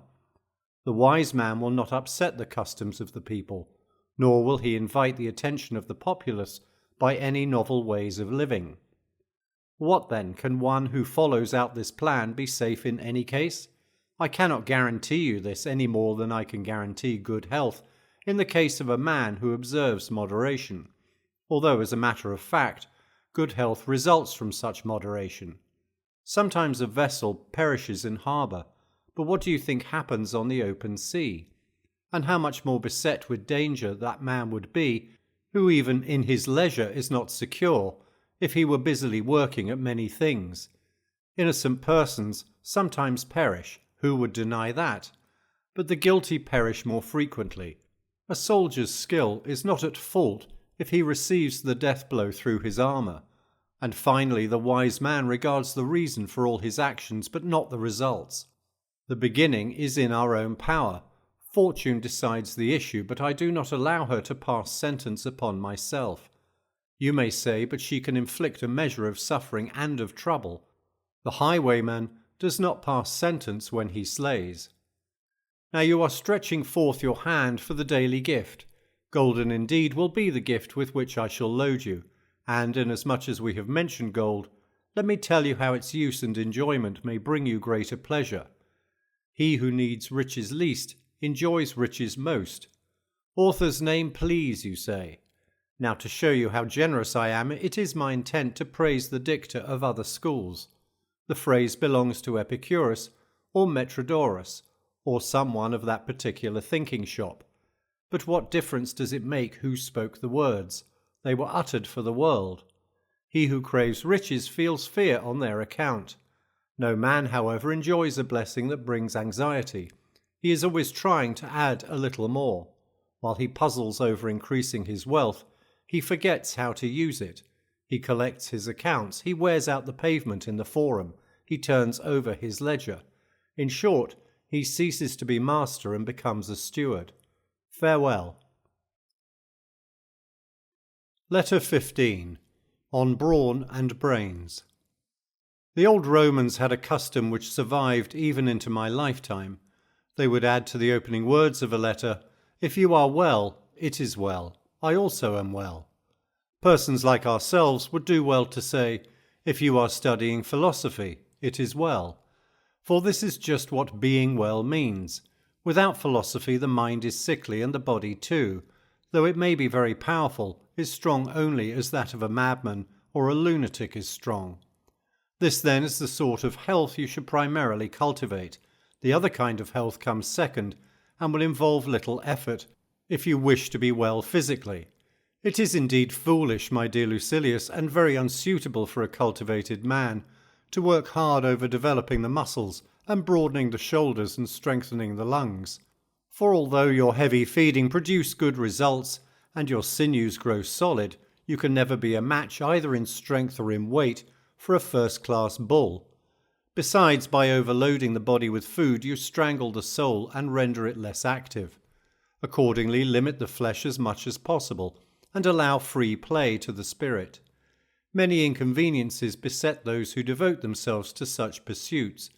In the first place, they have their exercises, at which they must work and waste their life force, and render it less fit to bear a strain or the severer studies. Second, their keen edge is dulled by heavy eating.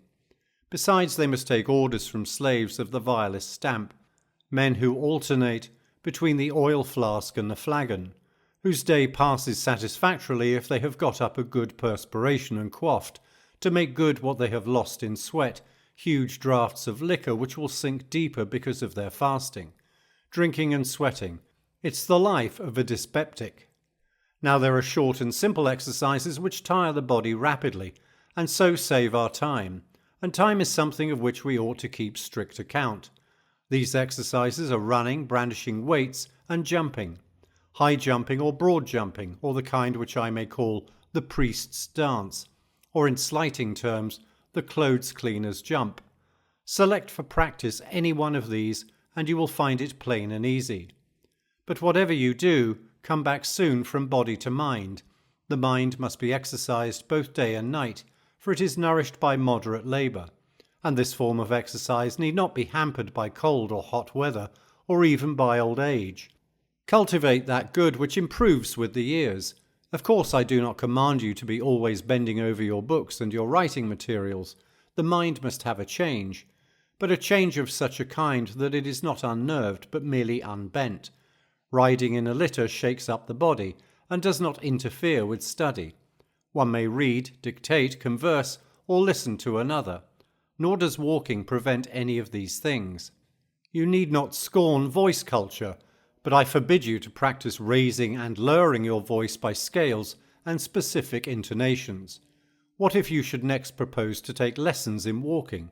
If you consult the sort of person whom starvation has taught new tricks, you will have someone to regulate your steps, watch every mouthful as you eat, and go to such lengths as you yourself, by enduring him and believing in him, have encouraged his effrontery to go. What then, you will ask, is my voice to begin at the outset with shouting and straining the lungs to the utmost? No, the natural thing is that it be aroused to such a pitch by easy stages, just as persons who are wrangling begin with ordinary conversational tones, and then pass to shouting at the top of their lungs. No speaker cries, "Help me, citizens," at the outset of his speech. Therefore, whenever your spirit's impulse prompts you, raise a hubbub, now in louder, now in milder tones, according as your voice, as well as your spirit, shall suggest to you, when you are moved to such a performance. Then let your voice, when you rein it in and call it back to earth, come down gently, not collapse. It should trail off in tones halfway between high and low, and should not abruptly drop from its raving in the uncouth manner of countrymen. For our purpose is not to give the voice exercise, but to make it give us exercise.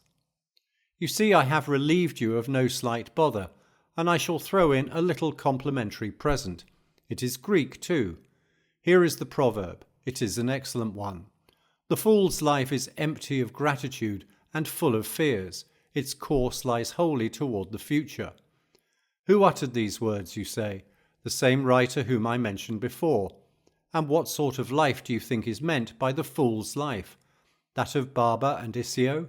No, he means our own, for we are plunged by our blind desires into ventures which will harm us, but certainly will never satisfy us. For if we could be satisfied with anything, we should have been satisfied long ago.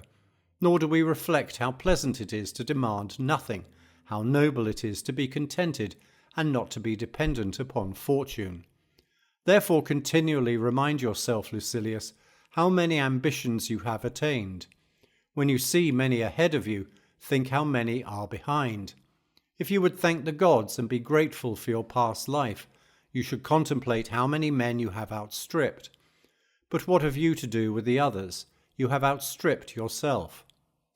Fix a limit which you will not even desire to pass, should you have the power.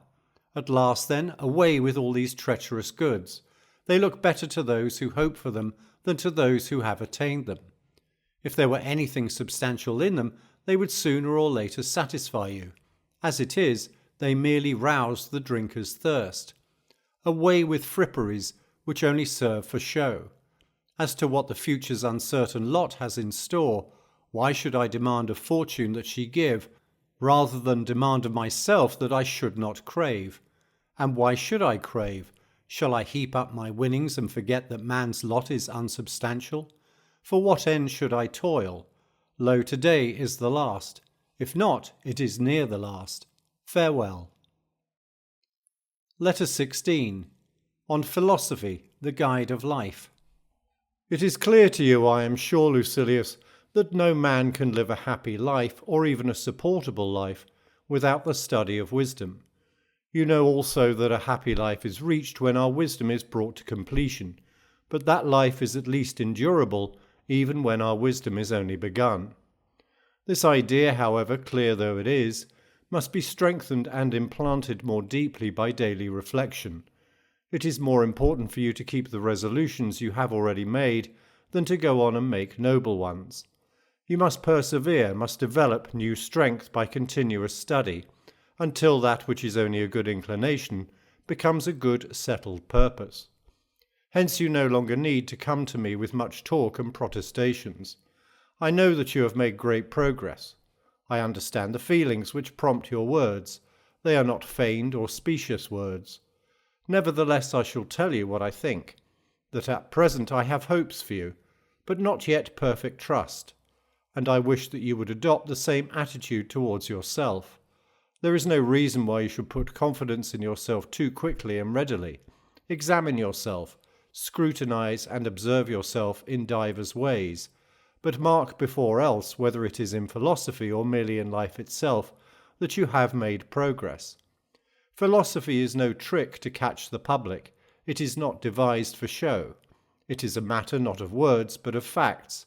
It is not pursued in order that the day may yield some amusement before it is spent, or that our leisure may be relieved of a tedium that irks us. It moulds and constructs the soul. It orders our life, guides our conduct, shows us what we should do and what we should leave undone. It sits at the helm and directs our course as we waver amid uncertainties. Without it, no one can live fearlessly or in peace of mind. Countless things that happen every hour call for advice, and such advice is to be sought in philosophy. Perhaps someone will say, how can philosophy help me if fate exists? Of what avail is philosophy if God rules the universe? Of what avail is it if chance governs everything? For not only is it impossible to change things that are determined, but it is also impossible to plan beforehand against what is undetermined. Either God has forestalled my plans and decided what I am to do, or else fortune gives no free play to my plans. Whether the truth, Lucilius, lies in one or in all of these views, we must be philosophers. Whether fate binds us down by an inexorable law, or whether God as arbiter of the universe has arranged everything, or whether chance drives and tosses human affairs without method, philosophy ought to be our defence. She will encourage us to obey God cheerfully, but fortune defiantly. She will teach us to follow God and endure chance. But it is not my purpose now to be led into a discussion as to what is within our own control. If foreknowledge is supreme, or if a chain of fated events drags us along in its clutches, or if the sudden and the unexpected play the tyrant over us, I return now to my warning and my exhortation that you should not allow the impulse of your spirit to weaken and grow old. Hold fast to it and establish it firmly, in order that what is now impulse may become a habit of the mind. If I know you well, you have already been trying to find out, from the very beginning of my letter, what little contribution it brings to you. Sift the letter and you will find it. You need not wonder at any genius of mine, for as yet I am lavish only with other men's property. But why did I say other men? Whatever is well said by anyone is mine. This also is a saying of Epicurus. If you live according to nature, you will never be poor. If you live according to opinion, you will never be rich. Nature's wants are slight, the demands of opinion are boundless. Suppose that the property of many millionaires is heaped up in your possession. Assume that fortune carries you far beyond the limits of a private income, decks you with gold, clothes you in purple, and brings you to such a degree of luxury and wealth that you can bury the earth under your marble floors, that you may not only possess, but tread upon, riches. Add statues, paintings, and whatever any art has devised for the satisfaction of luxury, you will only learn from such things to crave still greater. Natural desires are limited, but those which spring from false opinion can have no stopping point. The false has no limits. When you are travelling on a road, there must be an end, but when astray, your wanderings are limitless. Recall your steps, therefore, from idle things, and when you would know whether that which you seek is based upon a natural or upon a misleading desire, consider whether it can stop at any definite point. If you find, after having travelled far, that there is a more distant goal always in view, you may be sure that this condition is contrary to nature. Farewell. Letter 17. On Philosophy and Riches. Cast away everything of that sort if you are wise. Nay, rather that you may be wise. Strive toward a sound mind at top speed and with your whole strength. If any bond holds you back, untie it or sever it. But, you may say, my estate delays me. I wish to make such disposition of it that it may suffice for me when I have nothing to do, lest either poverty be a burden to me, or I myself a burden to others. You do not seem, when you say this, to know the strength and power of that good which you are considering. You do indeed grasp the all-important thing, the great benefit which philosophy confers, but you do not yet discern accurately its various functions, nor do you yet know how great is the help we receive from philosophy in everything, everywhere, how, to use Cicero's language, it not only succours us in the greatest matters, but also descends to the smallest. Take my advice, call wisdom into consultation. She will advise you not to sit forever at your leisure. Doubtless your object, what you wish to attain by such postponement of your studies, is that poverty may not have to be feared by you. But what if it is something to be desired? Riches have shut off many a man from the attainment of wisdom. Poverty is unburdened and free from care. When the trumpet sounds, the poor man knows that he is not being attacked. When there is a cry of fire, he only seeks a way of escape and does not ask what he can save. If the poor man must go to sea, the harbour does not resound, nor do the wharves bustle with the retinue of one individual. No throng of slaves surrounds the poor man. Slaves for whose mouths the master must covet the fertile crops of regions beyond the sea. It is easy to fill a few stomachs, when they are well trained and crave nothing else but to be filled. Hunger costs but little, squeamishness costs much. Poverty is contented with fulfilling pressing needs. Why then should you reject philosophy as a comrade? Even the rich man copies her ways when he is in his senses. If you wish to have leisure for your mind, either be a poor man or resemble a poor man. Study cannot be helpful unless you take pains to live simply, and living simply is voluntary poverty. Away then with all excuses like, I have not yet enough. When I have gained the desired amount, then I shall devote myself wholly to philosophy. And yet this ideal which you are putting off and placing second to other interests should be secured first of all. You should begin with it. You retort, I wish to acquire something to live on. Yes, but learn while you are acquiring it. For if anything forbids you to live nobly, nothing forbids you to die nobly. There is no reason why poverty should call us away from philosophy, no, nor even actual want. For when hastening after wisdom, we must endure even hunger. Men have endured hunger when their towns were besieged, and what other reward for their endurance did they obtain than that they did not fall under the conqueror's power? How much greater is the promise of the prize of everlasting liberty, and the assurance that we need fear neither God nor man. Even though we starve, we must reach that goal.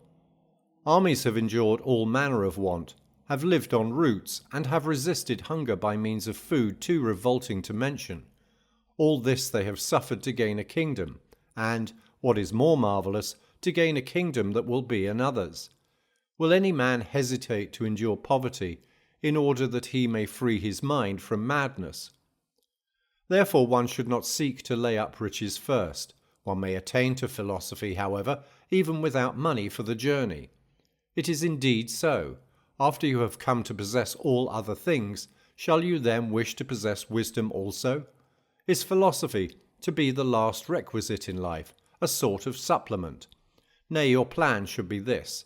Be a philosopher now, whether you have anything or not. For if you have anything, how do you know that you have not too much already? But if you have nothing, seek understanding first before anything else. But you say, I shall lack the necessities of life. In the first place, you cannot lack them, because nature demands but little, and the wise man suits his needs to nature. But if the utmost pinch of need arrives, he will quickly take leave of life and cease being a trouble to himself. If, however, his means of existence are meagre and scanty, he will make the best of them, without being anxious or worried about anything more than the bare necessities. He will do justice to his belly and his shoulders.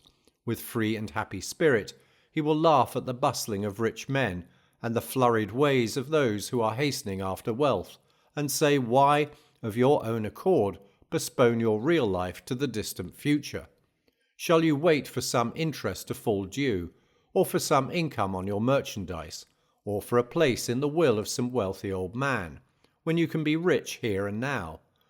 Wisdom offers wealth in ready money, and pays it over to those in whose eyes she has made wealth superfluous. These remarks refer to other men. You are nearer the rich class. Change the age in which you live, and you have too much. But in every age what is enough remains the same. I might close my letter at this point, if I had not got you into bad habits. One cannot greet Parthian royalty without bringing a gift, and in your case I cannot say farewell without paying a price. But what of it? I shall borrow from Epicurus. The acquisition of riches has been for many men not an end but a change of troubles. I do not wonder, for the fault is not in the wealth but in the mind itself. That which had made poverty a burden to us has made riches also a burden. Just as it matters little whether you lay a sick man on a wooden or on a golden bed, for whithersoever he be moved, he will carry his malady with him, so one need not care whether the diseased mind is bestowed upon riches or upon poverty. His malady goes with the man. Farewell. Letter 18. On festivals and fasting.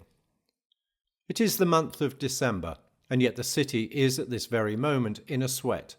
License is given to the general merrymaking. Everything resounds with mighty preparations, as if the Saturnalia differed at all from the usual business day. So true it is that the difference is nil, that I regard as correct the remark of the man who said, "Once December was a month, now it is a year." If I had you with me, I should be glad to consult you and find out what you think should be done, whether we ought to make no change in our daily routine, or whether, in order not to be out of sympathy with the ways of the public, we should dine in gayer fashion and doff the toga. As it is now, we Romans have changed our dress for the sake of pleasure and holiday-making, though in former times that was only customary when the state was disturbed and had fallen on evil days. I am sure that if I know you aright, playing the part of an umpire, you would have wished that we should be neither like the liberty-capped throng in all ways, nor in all ways unlike them, unless perhaps this is just the season when we ought to lay down the law to the soul, and bid it be alone in refraining from pleasures just when the whole mob has let itself go in pleasures. For this is the surest proof which a man can get of his own constancy, if he neither seeks the things which are seductive and allure him to luxury, nor is led into them. It shows much more courage to remain dry and sober when the mob is drunk and vomiting, but it shows greater self-control to refuse to withdraw oneself and to do what the crowd does, but in a different way, thus neither making oneself conspicuous nor becoming one of the crowd. For one may keep holiday without extravagance. I am so firmly determined, however, to test the constancy of your mind, that drawing from the teachings of great men, I shall give you also a lesson. Set aside a certain number of days, during which you shall be content with the scantiest and cheapest fare, with coarse and rough dress, saying to yourself the while, "Is this the condition that I feared?" It is precisely in times of immunity from care that the soul should toughen itself beforehand for occasions of greater stress, and it is while fortune is kind that it should fortify itself against her violence. In days of peace the soldier performs manoeuvres, throws up earthworks with no enemy in sight, and wearies himself by gratuitous toil, in order that he may be equal to unavoidable toil. If you would not have a man flinch when the crisis comes, train him before it comes. Such is the course which those men have followed who, in their imitation of poverty, have every month come almost to want, that they might never recoil from what they had so often rehearsed. You need not suppose that I mean meals like Timon's or paupers' huts, or any other device which luxurious millionaires use to beguile the tedium of their lives. Let the pallet be a real one, and the coarse cloak. Let the bread be hard and grimy. Endure all this for 3 or 4 days at a time, sometimes for more, so that it may be a test of yourself instead of a mere hobby. Then I assure you, my dear Lucilius, you will leap for joy when filled with a pennyworth of food, and you will understand that a man's peace of mind does not depend upon fortune, for even when angry she grants enough for our needs. There is no reason, however, why you should think that you are doing anything great, for you will merely be doing what many thousands of slaves and many thousands of poor men are doing every day. But you may credit yourself with this item, that you will not be doing it under compulsion, and that it will be as easy for you to endure it permanently as to make the experiment from time to time. Let us practice our strokes on the dummy. Let us become intimate with poverty, so that fortune may not catch us off our guard. We shall be rich with all the more comfort if we once learn how far poverty is from being a burden. Even Epicurus, the teacher of pleasure, used to observe stated intervals, during which he satisfied his hunger in niggardly fashion. He wished to see whether he thereby fell short of full and complete happiness, and if so, by what amount he fell short, and whether this amount was worth purchasing at the price of great effort. At any rate, he makes such a statement in the well-known letter written to Polyaenus in the archonship of Carinus. Indeed, he boasts that he himself lived on less than a penny, but that Metrodorus, whose progress was not yet so great, needed a whole penny. Do you think that there can be fullness on such fare? Yes, and there is pleasure also, not that shifty and fleeting pleasure which needs a fillip now and then, but a pleasure that is steadfast and sure. For though water, barley meal, and crusts of barley bread are not a cheerful diet, yet it is the highest kind of pleasure to be able to derive pleasure from this sort of food, and to have reduced one's needs to that modicum which no unfairness of fortune can snatch away. Even prison fare is more generous, and those who have been set apart for capital punishment are not so meanly fed by the man who is to execute them. Therefore, what a noble soul must one have to descend of one's own free will to a diet which even those who have been sentenced to death have not to fear. This is indeed forestalling the spear thrusts of fortune. So begin, my dear Lucilius, to follow the custom of these men, and set apart certain days on which you shall withdraw from your business and make yourself at home with the scantiest fare. Establish business relations with poverty. Dare, O my friend, to scorn the sight of wealth, and mould thyself to kinship with thy God. For he alone is in kinship with God who has scorned wealth. Of course, I do not forbid you to possess it, but I would have you reach the point at which you possess it dauntlessly. This can be accomplished only by persuading yourself that you can live happily without it as well as with it, and by regarding riches always as likely to elude you. But now I must begin to fold up my letter. Settle your debts first, you cry. Here is a draft on Epicurus, he will pay down the sum. Ungoverned anger begets madness. You cannot help knowing the truth of these words, since you have had not only slaves but also enemies. But indeed this emotion blazes out against all sorts of persons. It springs from love as much from hate, and shows itself not less in serious matters than in jest and sport. And it makes no difference how important the provocation may be, but into what kind of soul it penetrates. Similarly with fire, it does not matter how great is the flame, but what it falls upon. For solid timbers have repelled a very great fire. Conversely, dry and easily inflammable stuff nourishes the slightest spark into a conflagration. So it is with anger, my dear Lucilius. The outcome of a mighty anger is madness, and hence anger should be avoided, not merely that we may escape excess, but that we may have a healthy mind. Farewell. Letter 19. On Worldliness and Retirement. I leap for joy whenever I receive letters from you, for they fill me with hope. They are now not mere assurances concerning you, but guarantees. And I beg and pray you to proceed in this course. For what better request could I make of a friend than one which is to be made for his own sake? If possible, withdraw yourself from all the business of which you speak, and if you cannot do this, tear yourself away. We have dissipated enough of our time already. Let us in old age begin to pack up our baggage. Surely there is nothing in this that men can begrudge us. We have spent our lives on the high seas. Let us die in harbour. Not that I would advise you to try to win fame by your retirement. One's retirement should neither be paraded nor concealed. Not concealed, I say, for I shall not go so far in urging you as to expect you to condemn all men as mad, and then seek out for yourself a hiding place and oblivion. Rather make this your business, that your retirement be not conspicuous, though it should be obvious. In the second place, while those whose choice is unhampered from the start will deliberate on that other question, whether they wish to pass their lives in obscurity, in your case there is not a free choice.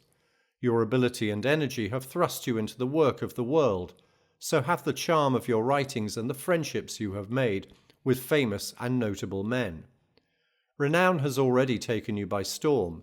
You may sink yourself into the depths of obscurity and utterly hide yourself, yet your earlier acts will reveal you. You cannot keep lurking in the dark. Much of the old gleam will follow you wherever you fly. Peace you can claim for yourself without being disliked by anyone, without any sense of loss, and without any pangs of spirit. For what will you leave behind you that you can imagine yourself reluctant to leave? Your clients? But none of these men courts you for yourself. They merely court something from you. People used to hunt friends, but now they hunt pelf. If a lonely old man changes his will, the morning caller transfers himself to another door. Great things cannot be bought for small sums, so reckon up whether it is preferable to leave your own true self or merely some of your belongings. Would that you had had the privilege of growing old amid the limited circumstances of your origin, and that fortune had not raised you to such heights. You were removed far from the sight of wholesome living by your swift rise to prosperity, by your province, by your position as procurator, and by all that such things promise. You will next acquire more important duties, and after them still more. And what will be the result? Why wait until there is nothing left for you to crave? That time will never come. We hold that there is a succession of causes from which fate is woven. Similarly, you may be sure there is a succession in our desires, for one begins where its predecessor ends. You have been thrust into an existence which will never of itself put an end to your wretchedness and your slavery. Withdraw your chafed neck from the yoke. It is better that it should be cut off once for all than galled forever. If you retreat to privacy, everything will be on a smaller scale, but you will be satisfied abundantly. In your present condition, however, there is no satisfaction in the plenty which is heaped upon you on all sides. Would you rather be poor and sated, or rich and hungry? Prosperity is not only greedy, but it also lies exposed to the greed of others. And as long as nothing satisfies you, you yourself cannot satisfy others. But you say, how can I take my leave? Any way you please. Reflect how many hazards you have ventured for the sake of money, and how much toil you have undertaken for a title. You must dare something to gain leisure also, or else grow old amid the worries of procuratorships abroad and subsequently of civil duties at home, living in turmoil and in ever-fresh floods of responsibilities which no man has ever succeeded in avoiding by unobtrusiveness or by seclusion of life. For what bearing on the case has your personal desire for a secluded life? Your position in the world desires the opposite. What if even now you allow that position to grow greater? But all that is added to your successes will be added to your fears. At this point I should like to quote a saying of Marcellinus, who spoke the truth when he stood on the very summit. There's thunder even on the loftiest peaks. If you ask me in what book these words are found, they occur in the volume entitled Prometheus. He simply meant to say that these lofty peaks have their tops surrounded with thunderstorms. But is any power worth so high a price that a man like you would ever, in order to obtain it, adopt a style so debauched as that? Maecenas was indeed a man of parts, who would have left a great pattern for Roman oratory to follow had his good fortune not made him effeminate, nay, had it not emasculated him. An end like this awaits you also, unless you forthwith shorten sail and, as Maecenas was not willing to do until it was too late, hug the shore. This saying of Maecenas' might have squared my account with you, but I feel sure, knowing you, that you will get out an injunction against me, and that you will be unwilling to accept payment of my debt in such crude and debased currency. However that may be, I shall draw on the account of Epicurus. He says you must reflect carefully beforehand with whom you are to eat and drink, rather than what you are to eat and drink. For a dinner of meats without the company of a friend is like the life of a lion or a wolf. This privilege will not be yours unless you withdraw from the world. Otherwise you will have as guests only those whom your slave secretary sorts out from the throng of callers. It is, however, a mistake to select your friend in the reception hall or to test him at the dinner table. The most serious misfortune for a busy man who is overwhelmed by his possessions is that he believes men to be his friends when he himself is not a friend to them, and that he deems his favours to be effective in winning friends, although in the case of certain men, the more they owe, the more they hate. A trifling debt makes a man your debtor, a large one makes him an enemy. What you say, do not kindnesses establish friendships? They do if one has had the privilege of choosing those who are to receive them, and if they are placed judiciously, instead of being scattered broadcast. Therefore, while you are beginning to call your mind your own, meantime apply this maxim of the wise. Consider that it is more important who receives a thing than what it is he receives. Farewell. Letter 20. On practicing what you preach. If you are in good health, and if you think yourself worthy of becoming at last your own master, I am glad, for the credit will be mine if I can drag you from the floods in which you are being buffeted without hope of emerging. This, however, my dear Lucilius, I ask and beg of you, on your part, that you let wisdom sink into your soul, and test your progress, not by mere speech or writings, but by stoutness of heart and decrease of desire. Prove your words by your deeds. Far different is the purpose of those who are speech-making and trying to win the approbation of a throng of hearers. Far different that of those who allure the ears of young men and idlers by many-sided or fluent argumentation. Philosophy teaches us to act, not to speak. It exacts of every man that he should live according to his own standards, that his life should not be out of harmony with his words, and that further his inner life should be of one hue, and not out of harmony with all his activities. This, I say, is the highest duty and the highest proof of wisdom, that deed and word should be in accord, that a man should be equal to himself under all conditions, and always the same. But, you reply, who can maintain this standard? Very few, to be sure, but there are some. It is indeed a hard undertaking, and I do not say that the philosopher can always keep the same pace, but he can always travel the same path. Observe yourself then, and see whether your dress and your house are inconsistent, whether you treat yourself lavishly and your family meanly, whether you eat frugal dinners and yet build luxurious houses. You should lay hold once for all upon a single norm to live by, and should regulate your whole life according to this norm. Some men restrict themselves at home, but strut with swelling port before the public.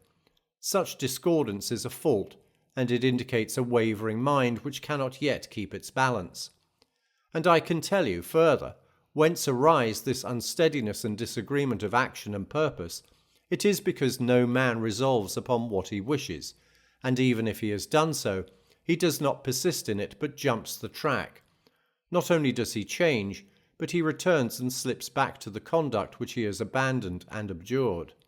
Therefore, to omit the ancient definitions of wisdom and to include the whole manner of human life, I can be satisfied with the following.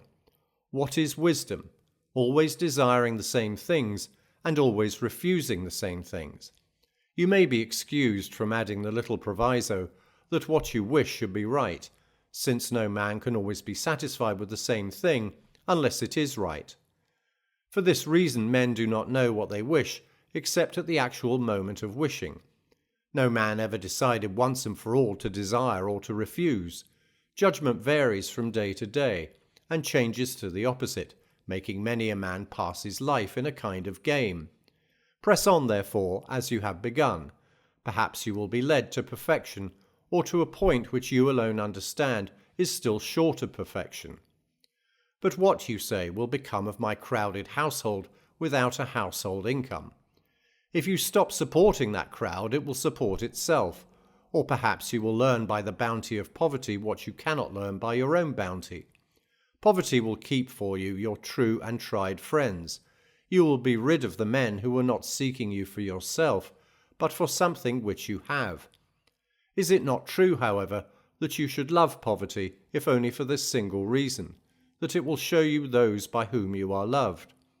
Oh, when will that time come when no one shall tell lies to compliment you? Accordingly, let your thoughts, your efforts, your desires help to make you content with your own self and with the goods that spring from yourself, and commit all your other prayers to God's keeping. What happiness could come closer home to you? Bring yourself down to humble conditions, from which you cannot be ejected, and in order that you may do so with greater alacrity, the contribution contained in this letter shall refer to that subject. I shall bestow it upon you forthwith. Although you may look askance, Epicurus will once again be glad to settle my indebtedness. Believe me, your words will be more imposing if you sleep on a cot and wear rags, for in that case you will not be merely saying them, you will be demonstrating their truth. I, at any rate, listen in a different spirit to the utterances of our friend Demetrius, after I have seen him reclining without even a cloak to cover him, and more than this, without rugs to lie upon. He is not only a teacher of the truth, but a witness to the truth. May not a man, however, despise wealth when it lies in his very pocket? Of course, he also is great-souled, who sees riches heaped up round him, and, after wondering long and deeply because they have come into his possession, smiles and hears rather than feels that they are his. It means much not to be spoiled by intimacy with riches, and he is truly great who is poor amidst riches. Yes, but I do not know, you say, how the man you speak of will endure poverty, if he falls into it suddenly. Nor do I, Epicurus, know whether the poor man you speak of will despise riches, should he suddenly fall into them. Accordingly, in the case of both, it is the mind that must be appraised, and we must investigate whether your man is pleased with his poverty, and whether my man is displeased with his riches. Otherwise the cot bed and the rags are slight proof of his good intentions, if it has not been made clear that the person concerned endures these trials not from necessity, but from preference. It is the mark, however, of a noble spirit not to precipitate oneself into such things on the ground that they are better, but to practice for them on the ground that they are thus easy to endure. And they are easy to endure, Lucilius. When, however, you come to them after long rehearsal, they are even pleasant, for they contain a sense of freedom from care, and without this nothing is pleasant. I hold it essential, therefore, to do as I have told you in a letter that great men have often done, to reserve a few days in which we may prepare ourselves for real poverty by means of fancied poverty. There is all the more reason for doing this, because we have been steeped in luxury and regard all duties as hard and onerous. Rather let the soul be roused from its sleep and be prodded, and let it be reminded that nature has prescribed very little for us. No man is born rich. Every man, when he first sees light, is commanded to be content with milk and rags. Such is our beginning, and yet kingdoms are all too small for us. Farewell. Letter 21. On the renown which my writings will bring you. Do you conclude that you are having difficulties with those men about whom you wrote to me? Your greatest difficulty is with yourself, for you are your own stumbling block. You do not know what you want. You are better at approving the right course than at following it out. You see where the true happiness lies, but you have not the courage to attain it. Let me tell you what it is that hinders you. inasmuch as you do not of yourself discern it. You think that this condition which you are to abandon is one of importance, and after resolving upon that ideal state of calm into which you hope to pass, you are held back by the lustre of your present life, from which it is your intention to depart, just as if you were about to fall into a state of filth and darkness. This is a mistake, Lucilius. To go from your present life into the other is a promotion. There is the same difference between these two lives as there is between mere brightness and real light. The latter has a definite source within itself, the other borrows its radiance. The one is called forth by an illumination coming from the outside, and anyone who stands between the source and the object immediately turns the latter into a dense shadow, but the other has a glow that comes from within. It is your own studies that will make you shine and will render you eminent. Allow me to mention the case of Epicurus. He was writing to Idomeneus and trying to recall him from a showy existence to sure and steadfast renown. Idomeneus was at that time a minister of state, who exercised a rigorous authority and had important affairs in hand. If, said Epicurus, you are attracted by fame, my letters will make you more renowned than all the things which you cherish and which make you cherished. Did Epicurus speak falsely? Who would have known of Idomeneus had not the philosopher thus engraved his name in those letters of his? All the grandees and satraps, even the king himself who was petitioned for the title which Idomeneus sought, are sunk in deep oblivion. Cicero's letters keep the name of Atticus from perishing. It would have profited Atticus nothing to have an Agrippa for a son-in-law, a Tiberius for the husband of his granddaughter, and a Drusus Caesar for a great-grandson. Amid these mighty names, his name would never be spoken, had not Cicero bound him to himself. The deep flood of time will roll over us. Some few great men will raise their heads above it, and though destined at the last to depart into the same realms of silence, will battle against oblivion and maintain their ground for long. That which Epicurus could promise his friend, this I promise you, Lucilius. I shall find favour among later generations. I can take with me names that will endure as long as mine. Our poet Virgil promised an eternal name to 2 heroes, and is keeping his promise. Blessed heroes twain, if power my song possess, the record of your names shall never be erased from out the book of time. While yet Aeneas' tribe shall keep the capital, that rock immovable, and Roman sire shall empire hold. Whenever men have been thrust forward by fortune, whenever they have become part and parcel of another's influence, they have found abundant favour. Their houses have been thronged, only so long as they themselves have kept their position. When they themselves have left it, they have slipped at once from the memory of men. But in the case of innate ability, the respect in which it is held increases, and not only does honour accrue to the man himself, but whatever has attached itself to his memory is passed on from one to another. In order that Idomeneus may not be introduced free of charge into my letter, he shall make up the indebtedness from his own account. It was to him that Epicurus addressed the well-known saying, urging him to make Pythocles rich, but not rich in the vulgar and equivocal way. If you wish, said he, to make Pythocles rich, do not add to his store of money, but subtract from his desires. This idea is too clear to need explanation, and too clever to need reinforcement. There is, however, one point on which I would warn you, not to consider that this statement applies only to riches. Its value will be the same no matter how you apply it. If you wish to make Pythocles honourable, do not add to his honours, but subtract from his desires. If you wish Pythocles to have pleasure forever, do not add to his pleasures, but subtract from his desires. If you wish to make Pythocles an old man, filling his life to the full, do not add to his years, but subtract from his desires. There is no reason why you should hold that these words belong to Epicurus alone. They are public property. I think we ought to do in philosophy as they are wont to do in the Senate. When someone has made a motion, of which I approve to a certain extent, I ask him to make his motion in 2 parts, and I vote for the part which I approve. So I am all the more glad to repeat the distinguished words of Epicurus. in order that I may prove to those who have recourse to him through a bad motive, thinking that they will have in him a screen for their own vices, that they must live honourably, no matter what school they follow. Go to his garden and read the motto carved there, "Stranger, here you will do well to tarry, here our highest good is pleasure."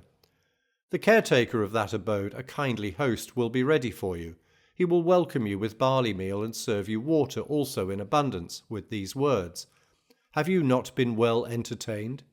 This garden, he says, does not whet your appetite, it quenches it, nor does it make you more thirsty with every drink. It slakes the thirst by a natural cure, a cure that demands no fee.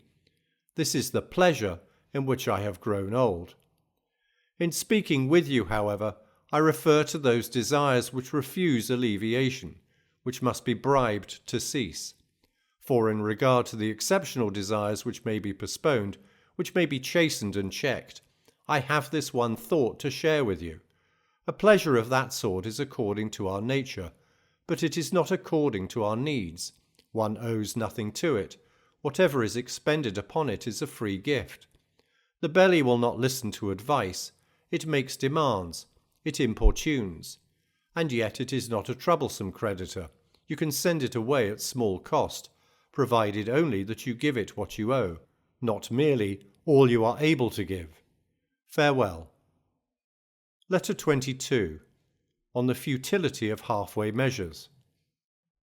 You understand by this time that you must withdraw yourself from those showy and depraved pursuits, but you still wish to know how this may be accomplished. There are certain things which can be pointed out only by someone who is present. The physician cannot prescribe by letter the proper time for eating or bathing. He must feel the pulse. There is an old adage about gladiators that they plan their fight in the ring.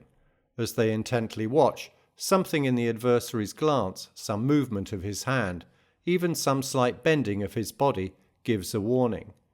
We can formulate general rules and commit them to writing as to what is usually done or ought to be done. Such advice may be given not only to our absent friends but also to succeeding generations.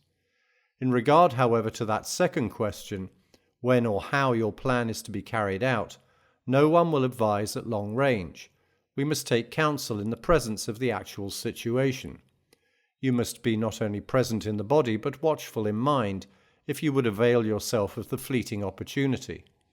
Accordingly, look about you for the opportunity. If you see it, grasp it, and with all your energy and with all your strength, devote yourself to this task, to rid yourself of those business duties. Now listen carefully to the opinion which I shall offer. It is my opinion that you should withdraw either from that kind of existence, or else from existence altogether. But I likewise maintain that you should take a gentle path, that you may loosen rather than cut the knot which you have bungled so badly in tying, provided that if there shall be no other way of loosening it, you may actually cut it. No man is so faint-hearted that he would rather hang in suspense forever than drop once for all. Meanwhile, and this is of first importance, do not hamper yourself. Be content with the business into which you have lowered yourself, or, as you prefer to have people think, have tumbled. There is no reason why you should be struggling on to something further. If you do, you will lose all grounds of excuse, and men will see that it was not a tumble. The usual explanation which men offer is wrong. I was compelled to do it. Suppose it was against my will, I had to do it. But no one is compelled to pursue prosperity at top speed. It means something to call a halt, even if one does not offer resistance, instead of pressing eagerly after favouring fortune. Shall you then be put out with me, if I not only come to advise you, but also call in others to advise you? Wiser heads than my own, men before whom I am wont to lay any problem upon which I am pondering. Read the letter of Epicurus which bears on this matter. It is addressed to Idomeneus. The writer asks him to hasten as fast as he can, and be to retreat before some stronger influence comes between and takes from him the liberty to withdraw. But he also adds that one should attempt nothing except at the time when it can be attempted suitably and seasonably. Then, when the long-sought occasion comes, let him be up and doing. Epicurus forbids us to doze when we are meditating escape. He bids us hope for a safe release from even the hardest trials, provided that we are not in too great a hurry before the time, nor too dilatory when the time arrives. Now I suppose you are looking for a Stoic motto also. There is really no reason why anyone should slander that school to you on the ground of its rashness.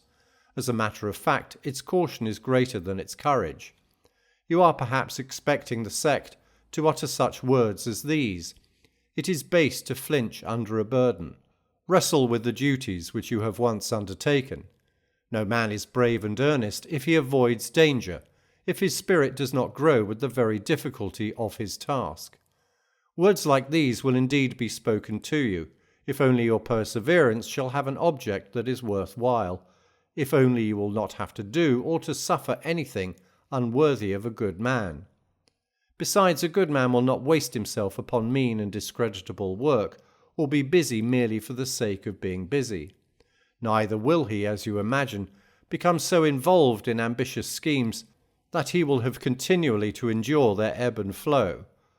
Nay, when he sees the dangers, uncertainties, and hazards in which he was formerly tossed about, he will withdraw, not turning his back to the foe, but falling back little by little to a safe position. From business, however, my dear Lucilius, it is easy to escape, if only you will despise the rewards of business. We are held back and kept from escaping by thoughts like these: "What, then, shall I leave behind me these great prospects? Shall I depart at the very time of harvest? Shall I have no slaves at my side, no retinue for my litter, no crowd in my reception room?" Hence men leave such advantages as these with reluctance. They love the reward of their hardships, but curse the hardships themselves. Men complain about their ambitions as they complain about their mistresses. In other words, if you penetrate their real feelings, you will find not hatred but bickering. Search the minds of those who cry down what they have desired, who talk about escaping from things which they are unable to do without. You will comprehend that they are lingering of their own free will in a situation which they declare they find it hard and wretched to endure. It is so, my dear Lucilius. There are a few men whom slavery holds fast, but there are many more who hold fast to slavery. If, however, you intend to be rid of this slavery, if freedom is genuinely pleasing in your eyes, and if you seek counsel for this one purpose, that you may have the good fortune to accomplish this purpose without perpetual annoyance, how can the whole company of Stoic thinkers fail to approve your course? Zeno, Chrysippus, and all their kind will give you advice that is temperate, honourable, and suitable. But if you keep turning round and looking about, in order to see how much you may carry away with you, and how much money you may keep to equip yourself for the life of leisure, you will never find a way out. No man can swim ashore and take his baggage with him. Rise to a higher life with the favour of the gods, but let it not be favour of such a kind as the gods give to men when with kind and genial faces they bestow magnificent ills, justified in so doing by the one fact that the things which irritate and torture have been bestowed in answer to prayer. I was just putting the seal upon this letter, but it must be broken again, in order that it may go to you with its customary contribution, bearing with it some noble word. And lo, here is one that occurs to my mind. I do not know whether its truth or its nobility of utterance is the greater. Spoken by whom, you ask? By Epicurus, for I am still appropriating other men's belongings. The words are, "Everyone goes out of life just as if he had but lately entered it." Take anyone off his guard, young, old, or middle-aged. You will find that all are equally afraid of death and equally ignorant of life. No one has anything finished, because we have kept putting off into the future all our undertakings. No thought in the quotation given above pleases me more than that it taunts old men with being infants. No one, he says, leaves this world in a different manner from one who has just been born. That is not true, for we are worse when we die than when we were born. But it is our fault and not that of nature. Nature should scold us, saying, "What does this mean? I brought you into the world without desires or fears, free from superstition, treachery, and the other curses. Go forth as you were when you entered." A man has caught the message of wisdom if he can die as free from care as he was at birth. But as it is, we are all aflutter at the approach of the dreaded end. Our courage fails us, our cheeks blanch, our tears fall, though they are unavailing. But what is baser than to fret at the very threshold of peace? The reason, however, is that we are stripped of all our goods. We have jettisoned our cargo of life and are in distress, for no part of it has been packed in the hold. It has all been heaved overboard and has drifted away. Men do not care how nobly they live, but only how long, although it is within the reach of every man to live nobly, but within no man's power to live long. Farewell. Letter 23. On the true joy which comes from philosophy. Do you suppose that I shall write you how kindly the winter season has dealt with us, a short season and a mild one? Or what a nasty spring we are having, cold weather out of season, and all the other trivialities which people write when they are at a loss for topics of conversation. No, I shall communicate something which may help both you and myself. And what shall this something be, if not an exhortation to soundness of mind? Do you ask what is the foundation of a sound mind? It is not to find joy in useless things. I said that it was the foundation. It is really the pinnacle. We have reached the heights if we know what it is that we find joy in, and if we have not placed our happiness in the control of externals. The man who is goaded ahead by hope of anything, though it be within reach, though it be easy of access, and though his ambitions have never played him false, is troubled and unsure of himself. Above all, my dear Lucilius, make this your business. Learn how to feel joy. Do you think that I am now robbing you of many pleasures when I try to do away with the gifts of chance, when I counsel the avoidance of hope, the sweetest thing that gladdens our hearts? Quite the contrary. I do not wish you ever to be deprived of gladness. I would have it born in your house, and it is born there, if only it be inside of you. Other objects of cheer do not fill a man's bosom. They merely smooth his brow and are inconstant, unless perhaps you believe that he who laughs has joy. The very soul must be happy and confident, lifted above every circumstance. Real joy, believe me, is a stern matter. Can one, do you think, despise death with a carefree countenance, or with a blithe and gay expression, as our young dandies are accustomed to say? Or can one thus open his door to poverty, or hold the curb on his pleasures, or contemplate the endurance of pain? He who ponders these things in his heart is indeed full of joy, but it is not a cheerful joy. It is just this joy, however, of which I would have you become the owner, for it will never fail you when once you have found its source. The yield of poor minds is on the surface. Those are really rich whose veins lurk deep, and they will make more bountiful returns to him who delves unceasingly.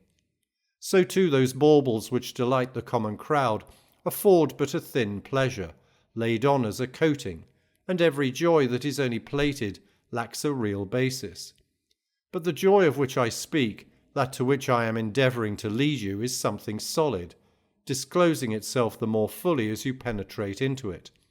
Therefore I pray you, my dearest Lucilius, do the one thing that can render you really happy. Cast aside and trample underfoot all those things that glitter outwardly, and are held out to you by another, or as obtainable from another. Look toward the true good, and rejoice only in that which comes from your own store. And what do I mean by from your own store? I mean from your very self, that which is the best part of you.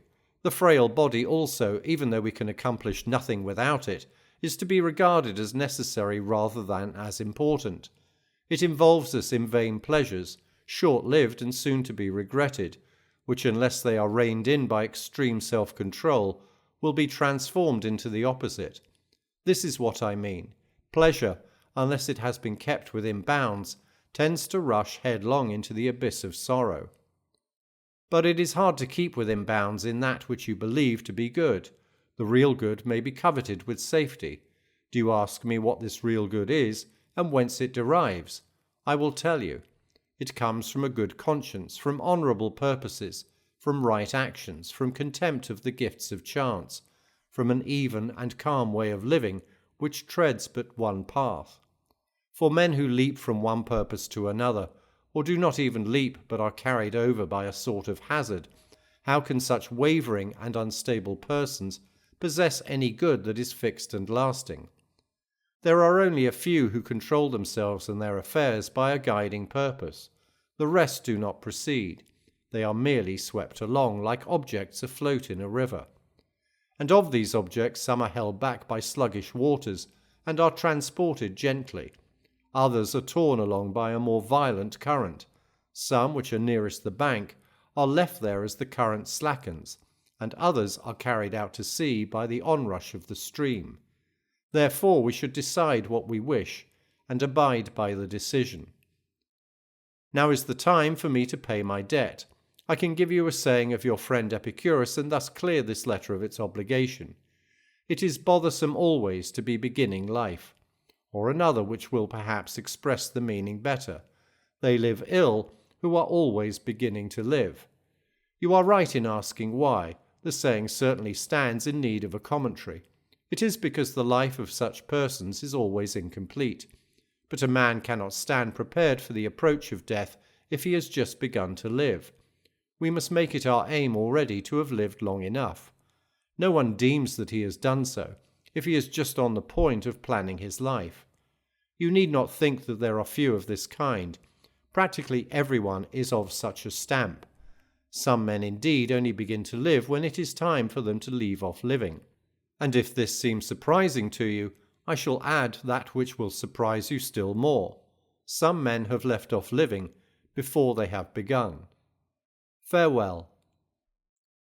Letter 24. On despising death. You write me that you are anxious about the result of a lawsuit with which an angry opponent is threatening you, and you expect me to advise you to picture to yourself a happier issue, and to rest in the allurements of hope. Why indeed is it necessary to summon trouble, which must be endured soon enough when it has once arrived, or to anticipate trouble and ruin the present through fear of the future? It is indeed foolish to be unhappy now, because you may be unhappy at some future time. But I shall conduct you to peace of mind by another route. If you would put off all worry, assume that what you fear may happen will certainly happen in any event. Whatever the trouble may be, measure it in your own mind, and estimate the amount of your fear. You will thus understand that what you fear is either insignificant or short-lived, and you need not spend a long time in gathering illustrations which will strengthen you. Every epoch has produced them. Let your thoughts travel into any era of Roman or foreign history, and there will throng before you notable examples of high achievement or of high endeavour. If you lose this case, can anything more severe happen to you than being sent into exile or led to prison? Is there a worse fate that any man may fear than being burned or being killed? Name such penalties one by one, and mention the men who have scorned them. One does not need to hunt for them, it is simply a matter of selection. Sentence of conviction was borne by Lucilius as if the injustice of the decision were the only thing which annoyed him. Exile was endured by Metellus with courage, by Lucilius even with gladness, for the former consented to come back only because his country called him. The latter refused to return when Sulla summoned him, and nobody in those days said no to Sulla. Socrates in prison discoursed and declined to flee when certain persons gave him the opportunity. He remained there in order to free mankind from the fear of two most grievous things, death and imprisonment. Mucius put his hand into the fire. It is painful to be burned, but how much more painful to inflict such suffering upon oneself. Here was a man of no learning, not primed to face death and pain by any words of wisdom, and equipped only with the courage of a soldier who punished himself for his fruitless daring. He stood and watched his own right hand falling away piecemeal on the enemy's brazier. Nor did he withdraw the dissolving limb with its uncovered bones until his foe removed the fire. He might have accomplished something more successful in that camp, but never anything more brave. See how much keener a brave man is to lay hold of danger than a cruel man is to inflict it. Porsenna was more ready to pardon Mucius for wishing to slay him than Mucius to pardon himself for failing to slay Porsenna. Oh, say you, those stories have been droned to death in all the schools. Pretty soon, when you reach the topic on despising death, you will be telling me about Cato. But why should I not tell you about Cato? How he read Plato's book on that last glorious night, with a sword laid at his pillow. He had provided these two requisites for his last moments, the first that he might have the will to die, and the second that he might have the means. So he put his affairs in order, as well as one could put in order that which was ruined and near its end, and thought that he ought to see to it that no one should have the power to slay or the good fortune to save Cato. Drawing the sword, which he had kept unstained from all bloodshed against the final day, he cried, "Fortune, you have accomplished nothing by resisting all my endeavours. I have fought till now for my country's freedom, and not for my own. I did not strive so doggedly to be free, but only to live among the free. Now, since the affairs of mankind are beyond hope, let Cato be withdrawn to safety." So saying, he inflicted a mortal wound upon his body. After the physicians had bound it up, Cato had less blood and less strength, but no less courage. Angered now not only at Caesar but also at himself, he rallied his unarmed hands against his wound, and expelled rather than dismissed that noble soul which had been so defiant of all worldly power. I am not now heaping up these illustrations for the purpose of exercising my wit, but for the purpose of encouraging you to face that which is thought to be most terrible. And I shall encourage you all the more easily by showing that not only resolute men have despised that moment when the soul breathes its last, but that certain persons, who were craven in other respects, have equalled in this regard the courage of the bravest. Take, for example, Scipio, the father-in-law of Gnaeus Pompeius. He was driven back upon the African coast by a headwind, and saw his ship in the power of the enemy. He therefore pierced his body with a sword, and when they asked where the commander was, he replied, "All is well with the commander." These words brought him up to the level of his ancestors, and suffered not the glory which fate gave to the Scipios in Africa to lose its continuity. It was a great deed to conquer Carthage, but a greater deed to conquer death. All is well with the commander. Ought a general to die otherwise, especially one of Cato's generals? I shall not refer you to history or collect examples of those men who throughout the ages have despised death, for they are very many. Consider these times of ours, whose enervation and over-refinement call forth our complaints. They nevertheless will include men of every rank, of every lot in life, and of every age, who have cut short their misfortunes by death. Believe me, Lucilius, death is so little to be feared that through its good offices nothing is to be feared. Therefore, when your enemy threatens, listen unconcernedly. Although your conscience makes you confident, yet since many things have weight which are outside your case, both hope for that which is utterly just, and prepare yourself against that which is utterly unjust. Remember, however, before all else, to strip things of all that disturbs and confuses, and to see what each is at bottom. You will then comprehend that they contain nothing fearful except the actual fear. What you see happening to boys happens also to ourselves, who are only slightly bigger boys. When those whom they love, with whom they daily associate, with whom they play, appear with masks on, the boys are frightened out of their wits. We should strip the mask, not only from men, but from things, and restore to each object its own aspect. Why dost thou hold up before my eyes swords, fires, and a throng of executioners raging about thee?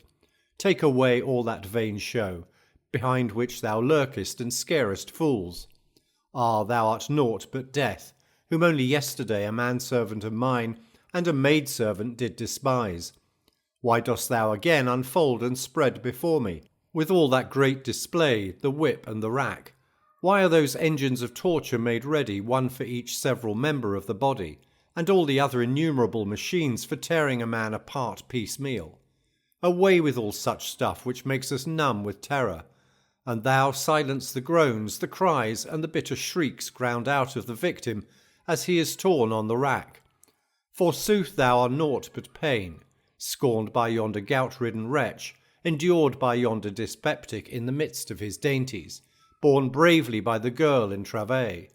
Slight thou art, if I can bear thee, short thou art, if I cannot bear thee.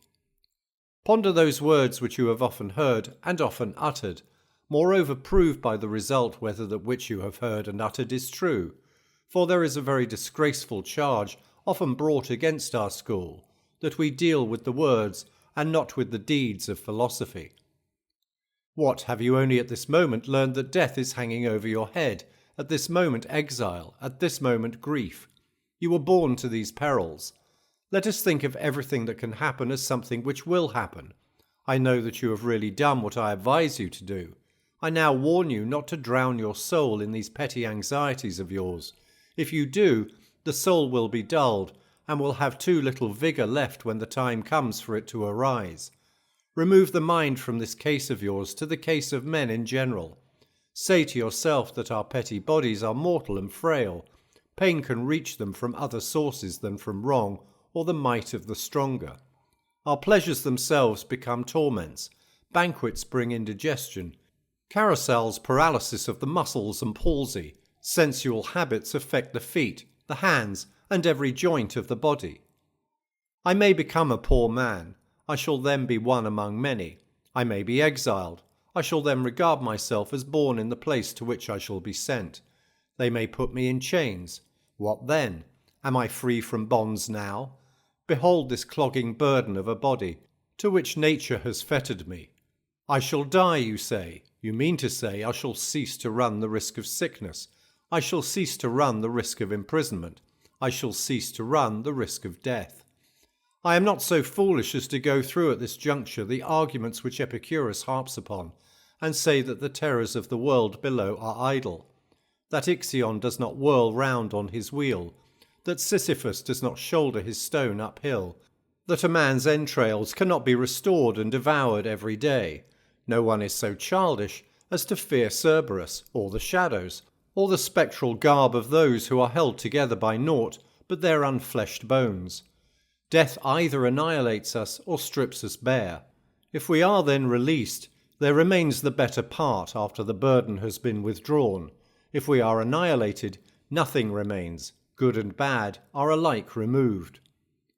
Allow me at this point to quote a verse of yours, first suggesting that when you wrote it you meant it for yourself no less than for others. It is ignoble to say one thing and mean another, and how much more ignoble to write one thing and mean another.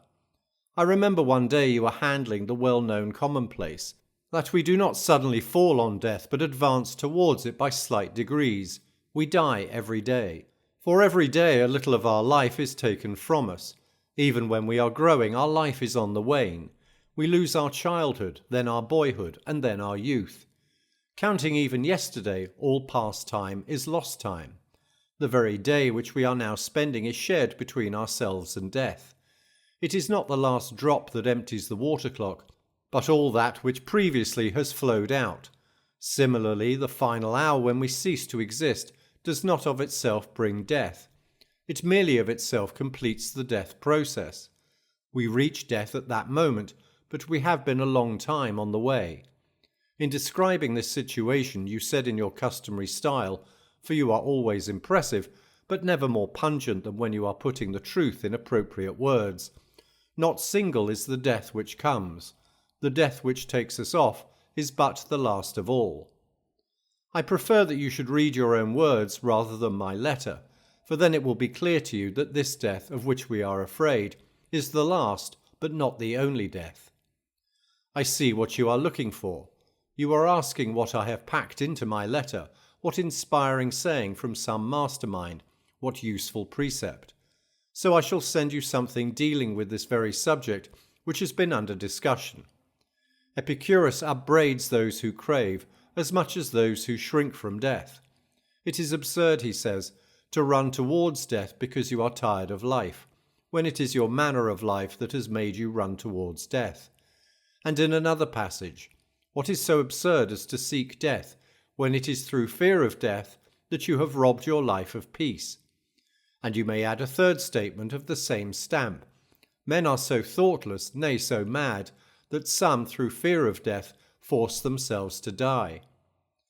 Whichever of these ideas you ponder, you will strengthen your mind for the endurance alike of death and of life. For we need to be warned and strengthened in both directions, not to love or to hate life overmuch, even when reason advises us to make an end of it. The impulse is not to be adopted without reflection or at headlong speed. The brave and wise man should not beat a hasty retreat from life. He should make a becoming exit. And above all, he should avoid the weakness which has taken possession of so many, the lust for death. For just as there is an unreflecting tendency of the mind towards other things, so, my dear Lucilius, there is an unreflecting tendency towards death. This often seizes upon the noblest and most spirited men, as well as upon the craven and the abject. The former despise life, the latter find it irksome. Others also are moved by a satiety of doing and seeing the same things, and not so much by a hatred of life as because they are cloyed with it. We slip into this condition while philosophy itself pushes us on, and we say, "How long must I endure the same things? Shall I continue to wake and sleep, be hungry and be cloyed, shiver and perspire?" There is an end to nothing. All things are connected in a sort of circle. They flee and they are pursued. Night is close at the heels of day, day at the heels of night. Summer ends in autumn, winter rushes after autumn, and winter softens into spring. All nature in this way passes, only to return. I do nothing new, I see nothing new. Sooner or later one sickens of this also. There are many who think that living is not painful, but superfluous. Farewell. Letter 25. On Reformation. With regard to these two friends of ours, we must proceed along different lines. The faults of the one are to be corrected, the others are to be crushed out. I shall take every liberty, for I do not love this one if I am unwilling to hurt his feelings. What, you say, do you expect to keep a 40-year-old ward under your tutelage? Consider his age, how hardened it now is, and past handling. Such a man cannot be reshaped. Only young minds are moulded. I do not know whether I shall make progress, but I should prefer to lack success rather than to lack faith. You need not despair of curing sick men even when the disease is chronic, if only you hold out against excess and force them to do and submit to many things against their will. As regards our other friend, I am not sufficiently confident either, except for the fact that he still has sense of shame enough to blush for his sins. This modesty should be fostered. So long as it endures in his soul, there is some room for hope. But as for this veteran of yours, I think we should deal more carefully with him, that he may not become desperate about himself. There is no better time to approach him than now, when he has an interval of rest, and seems like one who has corrected his faults. Others have been cheated by this interval of virtue on his part, but he does not cheat me. I feel sure that these faults will return, as it were, with compound interest, for just now I am certain they are in abeyance, but not absent. I shall devote some time to the matter, and try to see whether or not something can be done. But do you yourself, as indeed you are doing, show me that you are stout-hearted. Lighten your baggage for the march. None of our possessions is essential. Let us return to the law of nature, for then riches are laid up for us. The things which we actually need are free for all, or else cheap. Nature craves only bread and water. No one is poor according to this standard.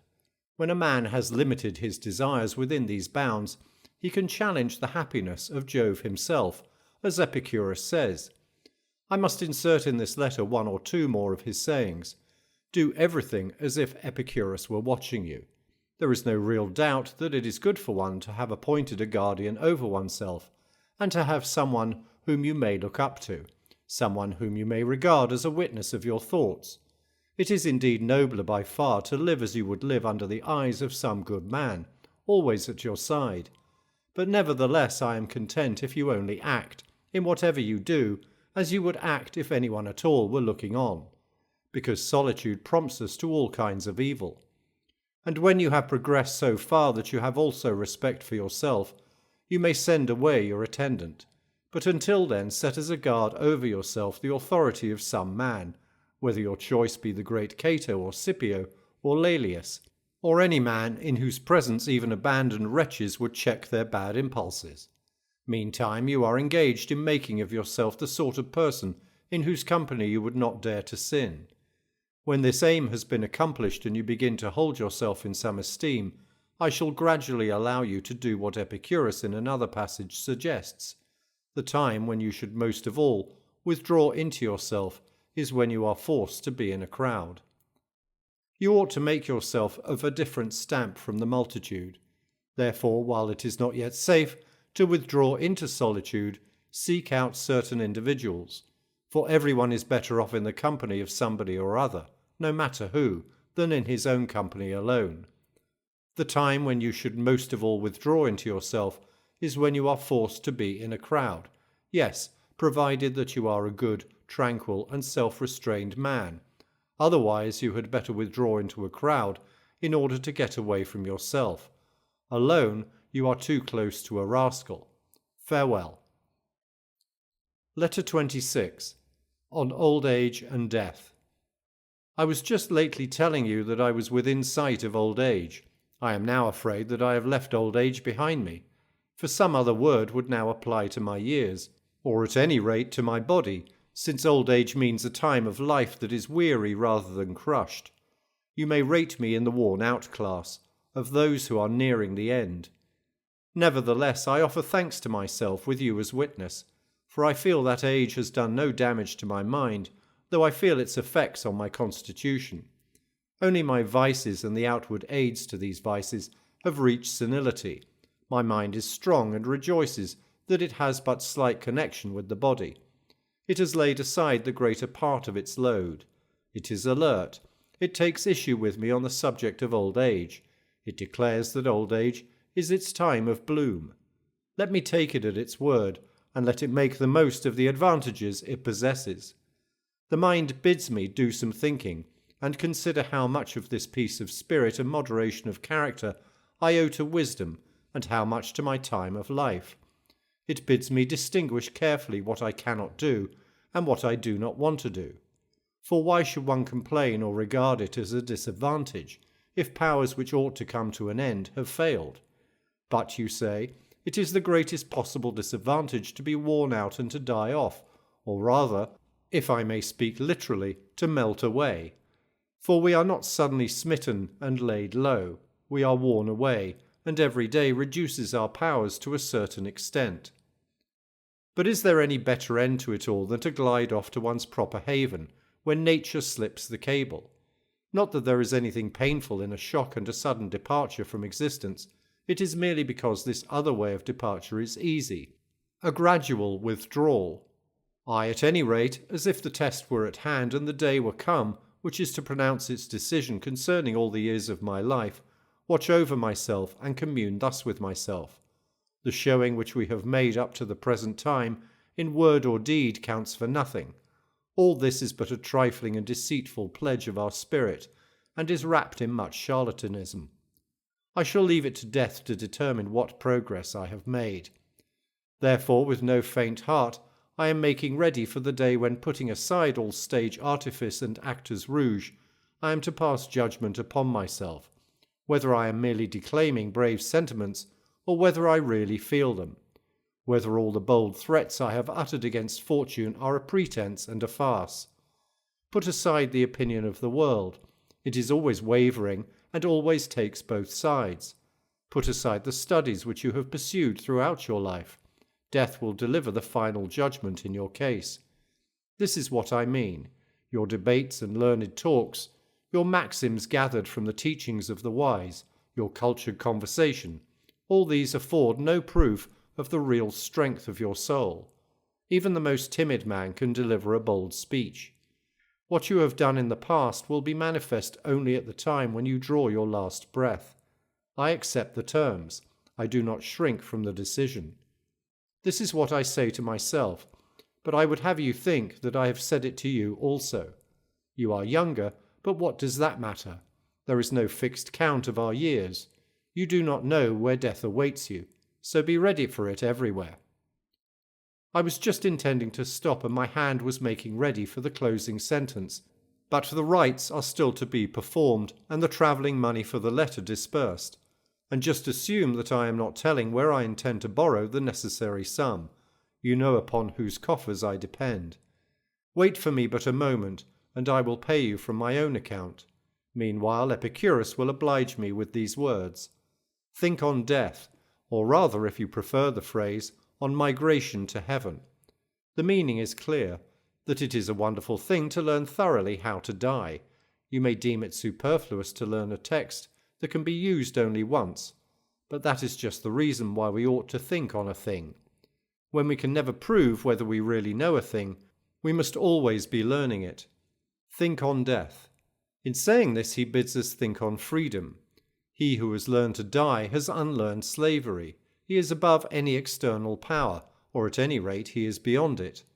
What terrors have prisons and bonds and bars for him? His way out is clear. There is only one chain which binds us to life, and that is the love of life.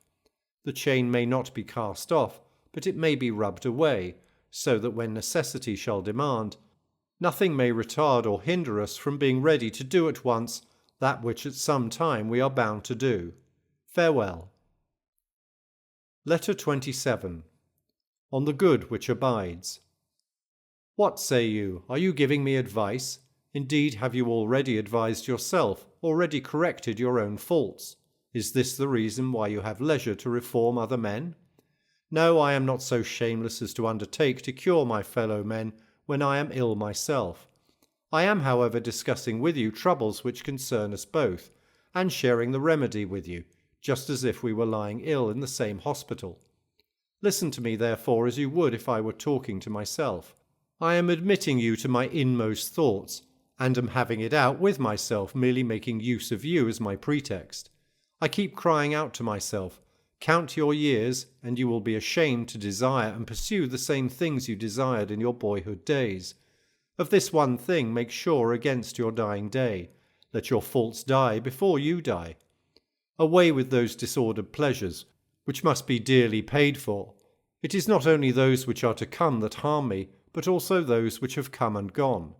Just as crimes, even if they have not been detected when they were committed, do not allow anxiety to end with them, so with guilty pleasures, regret remains even after the pleasures are over.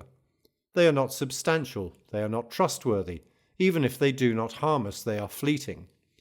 Cast about rather for some good which will abide, but there can be no such good except as the soul discovers it for itself within itself. Virtue alone affords everlasting and peace-giving joy. Even if some obstacle arise, it is but like an intervening cloud, which floats beneath the sun, but never prevails against it. When will it be your lot to attain this joy? Thus far you have indeed not been sluggish, but you must quicken your pace. Much toil remains. To confront it you must yourself lavish all your waking hours, and all your efforts if you wish the result to be accomplished. This matter cannot be delegated to someone else. The other kind of literary activity admits of outside assistance. Within our own time, there was a certain rich man, named Calvisius Sabinus. He had the bank account and the brains of a freedman. I never saw a man whose good fortune was a greater offence against propriety. His memory was so faulty that he would sometimes forget the names of Ulysses or Achilles or Priam, names which we know as well as we know those of our own attendants. No major domo in his dotage who cannot give men their right names, but is compelled to invent names for them.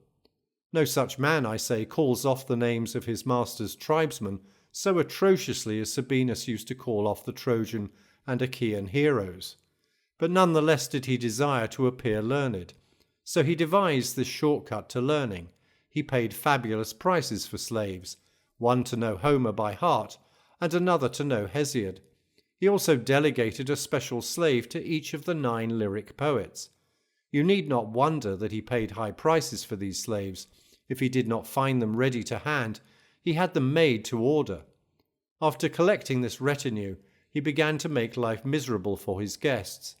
He would keep these fellows at the foot of his couch, and ask them from time to time for verses which he might repeat, and then frequently break down in the middle of a word. Sertelius Quadratus, a feeder and consequently a fawner upon addle-pated millionaires, and also, for this quality goes with the other two, a flouter of them, suggested to Sabinus that he should have philologists to gather up the bits. Sabinus remarked that each slave cost him 100,000 sesterces. Sertelius replied, "You might have bought as many bookcases for a smaller sum." But Sabinus held to the opinion that what any member of his household knew, he himself knew also. This same Sertelius began to advise Sabinus to take wrestling lessons.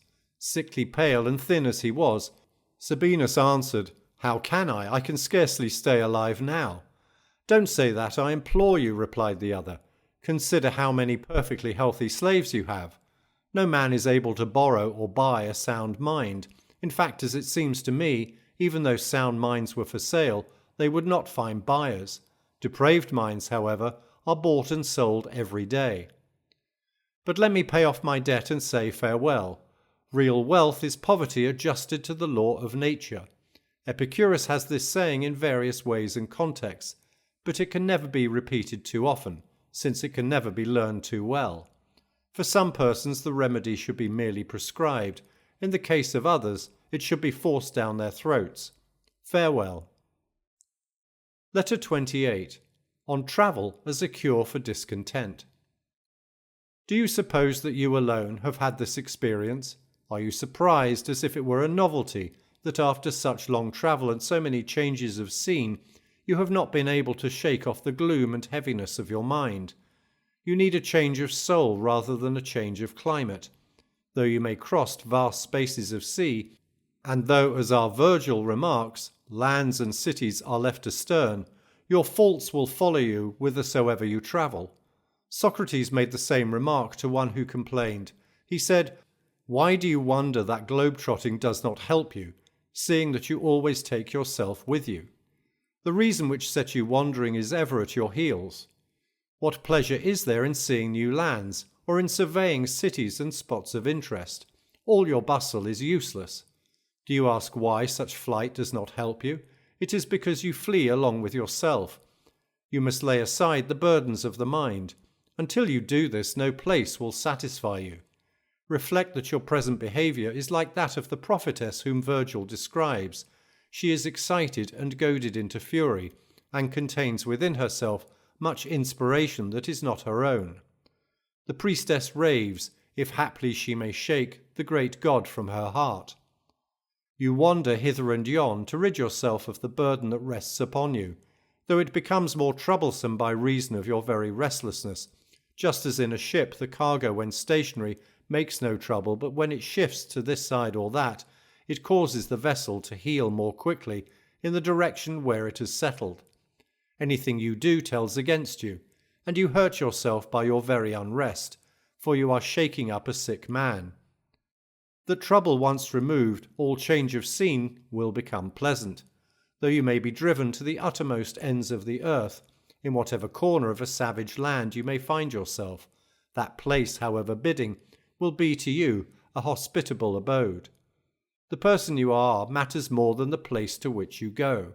For that reason we should not make the mind a bondsman to any one place. Live in this belief: I am not born for any one corner of the universe. This whole world is my country. If you saw this fact clearly, you would not be surprised at getting no benefit from the fresh scenes to which you roam each time through weariness of the old scenes. For the first would have pleased you in each case, had you believed it wholly yours. As it is, however, you are not journeying, you are drifting and being driven, only exchanging one place for another, although that which you seek, to live well, is found everywhere. Can there be any spot so full of confusion as the Forum? Yet you can live quietly even there if necessary. Of course, if one were allowed to make one's own arrangements, I should flee far from the very sight and neighbourhood of the Forum. For just as pestilential places assail even the strongest constitution, so there are some places which are also unwholesome for a healthy mind which is not yet quite sound, though recovering from its ailment. I disagree with those who strike out into the midst of the billows, and welcoming a stormy existence wrestle daily in hardihood of soul with life's problems. The wise man will endure all that, but will not choose it. He will prefer to be at peace rather than at war. It helps little to have cast out your own faults if you must quarrel with those of others. Says one, there were 30 tyrants surrounding Socrates, and yet they could not break his spirit. But what does it matter how many masters a man has? Slavery has no plural, and he who has scorned it is free, no matter amid how large a mob of overlords he stands. It is time to stop, but not before I have paid duty. The knowledge of sin is the beginning of salvation. This saying of Epicurus seems to me to be a noble one. For he who does not know that he has sinned does not desire correction. You must discover yourself in the wrong before you can reform yourself. Some boast of their faults. Do you think that the man has any thought of mending his ways who counts over his vices as if they were virtues? Therefore, as far as possible, prove yourself guilty, hunt up charges against yourself, play the part first of accuser, then of judge, last of intercessor. At times be harsh with yourself. Farewell. Letter 29. On the critical condition of Marcellinus. You have been inquiring about our friend Marcellinus, and you desire to know how he is getting along. He seldom comes to see me, for no other reason than that he is afraid to hear the truth, and at present he is removed from any danger of hearing it, for one must not talk to a man unless he is willing to listen. That is why it is often doubted whether Diogenes and the other cynics, who employed an undiscriminating freedom of speech and offered advice to any who came in their way, ought to have pursued such a plan. For what if one should chide the deaf, or those who are speechless from birth or by illness? But you answer, why should I spare words? They cost nothing. I cannot know whether I shall help the man to whom I give advice, but I know well that I shall help someone if I advise many. I must scatter this advice by the handful. It is impossible that one who tries often should not sometimes succeed. This very thing, my dear Lucilius, is, I believe, exactly what a great-souled man ought not to do. His influence is weakened. It has too little effect upon those whom it might have set right if it had not grown so stale. The archer ought not to hit the mark only sometimes. He ought to miss it only sometimes. That which takes effect by chance is not an art. Now wisdom is an art.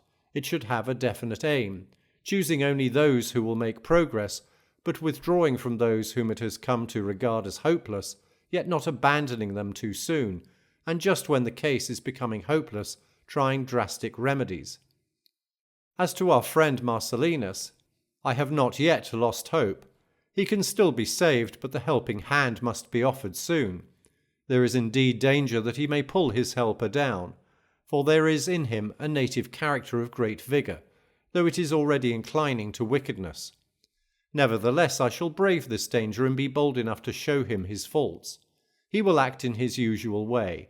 He will have recourse to his wit, the wit that can call forth smiles even from mourners. He will turn the jest first against himself and then against me. He will forestall every word which I am about to utter. He will quiz our philosophic systems. He will accuse philosophers of accepting doles, keeping mistresses, and indulging their appetites. He will point out to me one philosopher who has been caught in adultery, another who haunts the cafes, and another who appears at court. He will bring to my notice Aristo, the philosopher of Marcus Lepidus, who used to hold discussions in his carriage, for that was the time which he had taken for editing his researches, so that Scaurus said of him when asked for what school he belonged, "At any rate, he isn't one of the walking philosophers." Julius Gracinus, too, a man of distinction, when asked for an opinion on the same point, replied, "I cannot tell you, for I don't know what he does when dismounted," as if the query referred to a chariot gladiator. It is mountebanks of that sort for whom it would be more creditable to have left philosophy alone than to traffic in her, whom Marcellinus will throw in my teeth. But I have decided to put up with taunts. He may stir my laughter, but I perchance shall stir him to tears, or if he persist in his jokes, I shall rejoice, so to speak, in the midst of sorrow, because he is blessed with such a merry sort of lunacy. But that kind of merriment does not last long. Observe such men, and you will note that within a short space of time they laugh to excess and rage to excess. It is my plan to approach him and to show him how much greater was his worth when many thought it less. Even though I shall not root out his faults, I shall put a check upon them. They will not cease, but they will stop for a time, and perhaps they will even cease if they get the habit of stopping. This is a thing not to be despised, since to men who are seriously stricken, the blessing of relief is a substitute for health. So while I prepare myself to deal with Marcellinus, do you in the meantime, who are able, and who understand whence and whither you have made your way, and for who that reason have an inkling of the distance yet to go, regulate your character, rouse your courage, and stand firm in the face of things which have terrified you. Do not count the number of those who inspire fear in you. Would you not regard as foolish one who was afraid of a multitude in a place where only one at a time could pass? Just so there are not many who have access to you to slay you, though there are many who threaten you with death. Nature has so ordered it that as only one has given you life, so only one will take it away. If you had any shame, you would have let me off from paying the last instalment. Still, I shall not be niggardly either, but shall discharge my debts to the last penny and force upon you what I still owe. I have never wished to cater to the crowd, for what I know they do not approve, and what they approve I do not know. Who said this, you ask, as if you were ignorant whom I am pressing into service? It is Epicurus. But this same watchword rings in your ears from every sect, peripatetic, academic, stoic, cynic. For who that is pleased by virtue can please the crowd? It takes trickery to win popular approval, and you must needs make yourself like unto them. They will withhold their approval if they do not recognize you as one of themselves. However, what you think of yourself is much more to the point than what others think of you. The favour of ignoble men can be won only by ignoble means. What benefit then will that vaunted philosophy confer, whose praises we sing, and which, we are told, is to be preferred to every art and every possession? Assuredly, it will make you prefer to please yourself rather than the populace. It will make you weigh, and not merely count, men's judgments. It will make you live without fear of gods or men. It will make you either overcome evils or end them. Otherwise, if I see you applauded by popular acclamation, if your entrance upon the scene is greeted by a roar of cheering and clapping, marks of distinction meet only for actors, if the whole state, even the women and children, sing your praises, how can I help pitying you? For I know what pathway leads to such popularity. Farewell. Letter 30. On Conquering the Conqueror. I have beheld Aufidius Bassus, that noble man, shattered in health and wrestling with his years.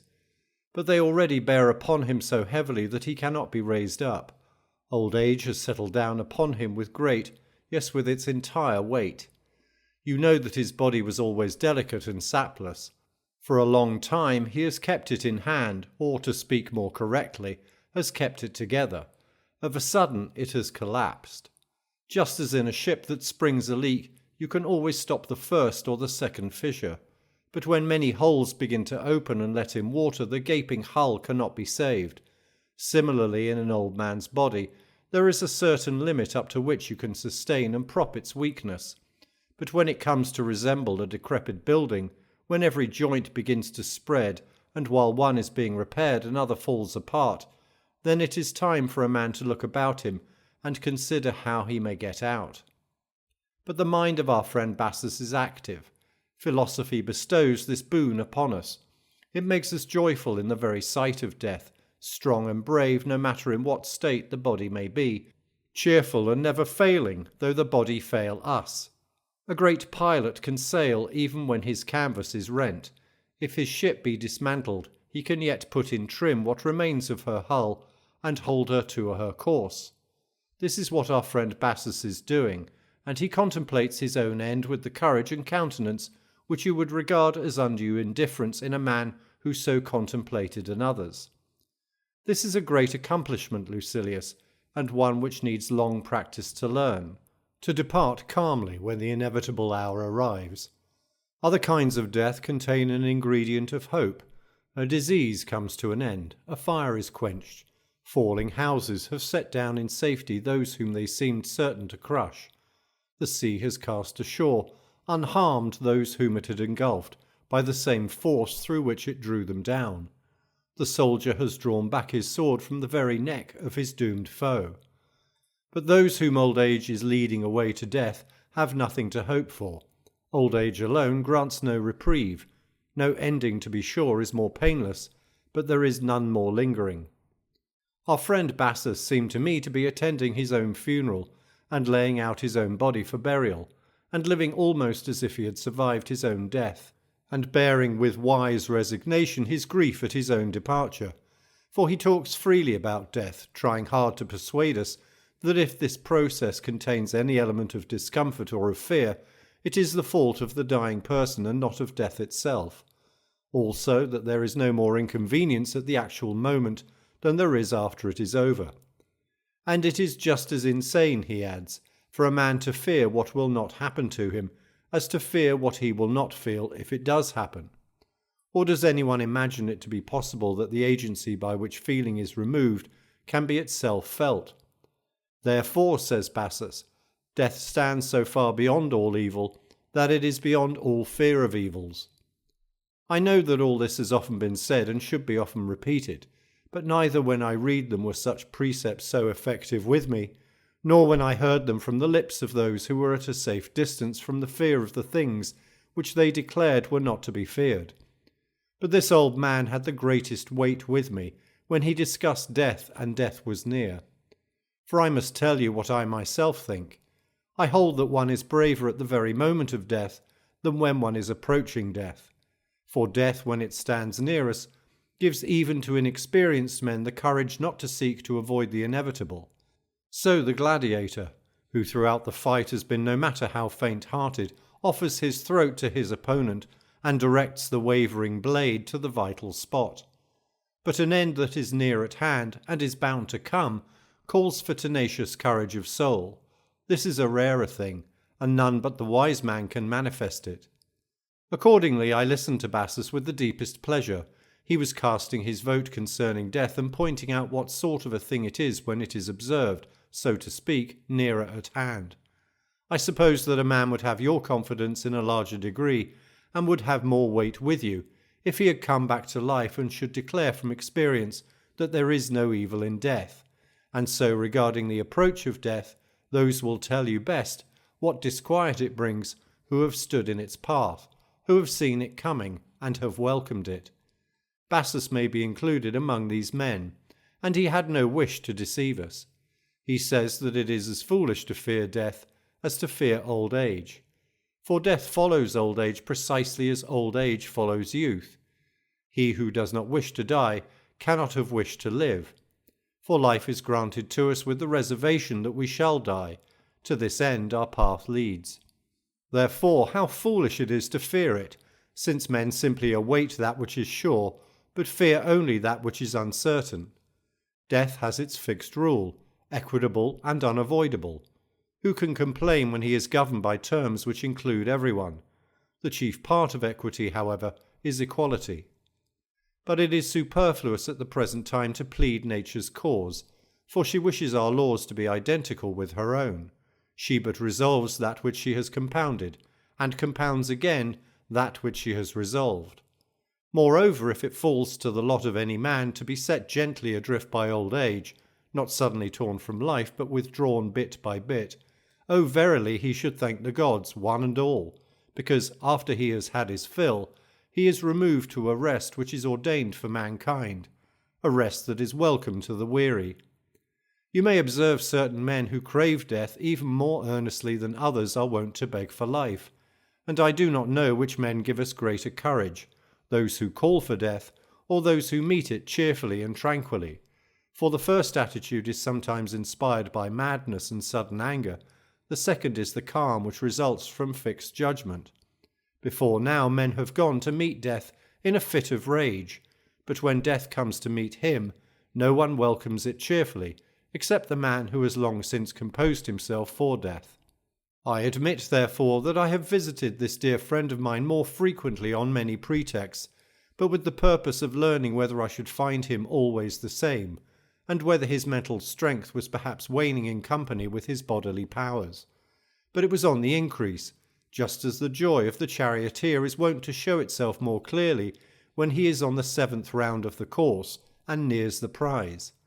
Indeed, he often said, in accord with the counsels of Epicurus, "I hope, first of all, that there is no pain at the moment when a man breathes his last, but if there is, one will find an element of comfort in its very shortness, for no great pain lasts long.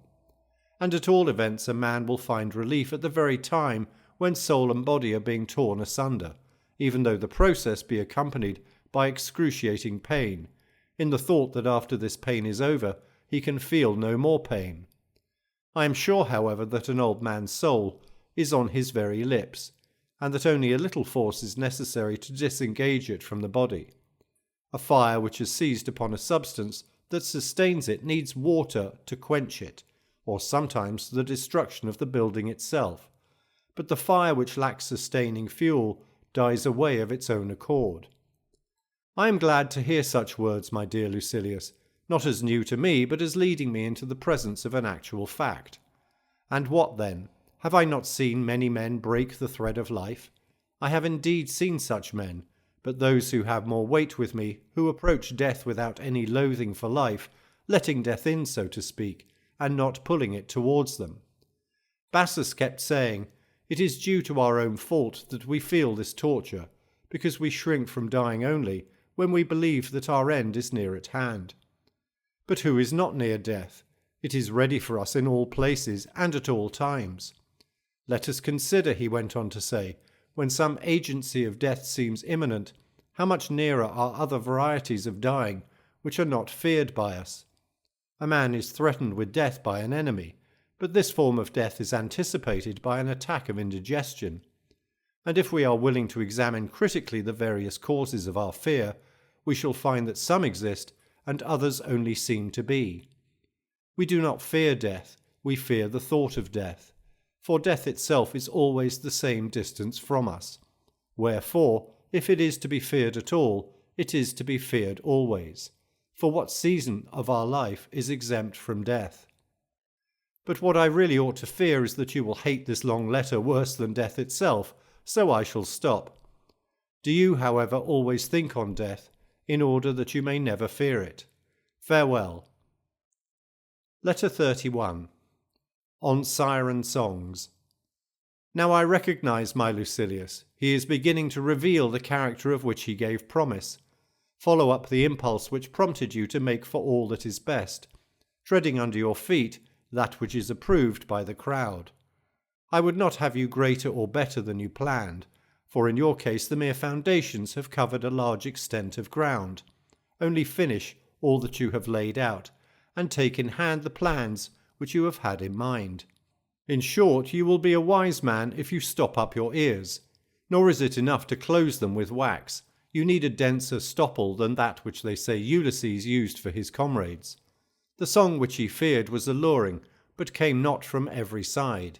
The song, however, which you have to fear, echoes round you not from a single headland, but from every quarter of the world.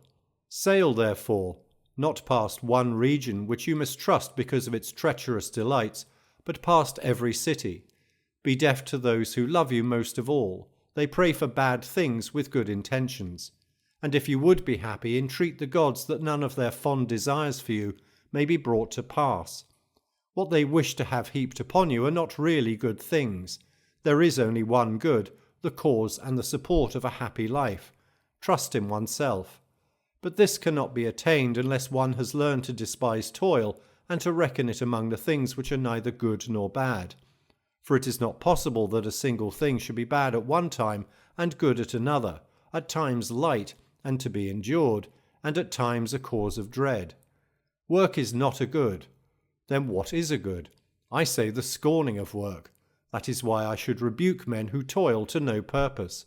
But when, on the other hand, a man is struggling towards honourable things, in proportion as he applies himself more and more, and allows himself less and less to be beaten or to halt, I shall recommend his conduct and shout my encouragement, saying, by so much you are better.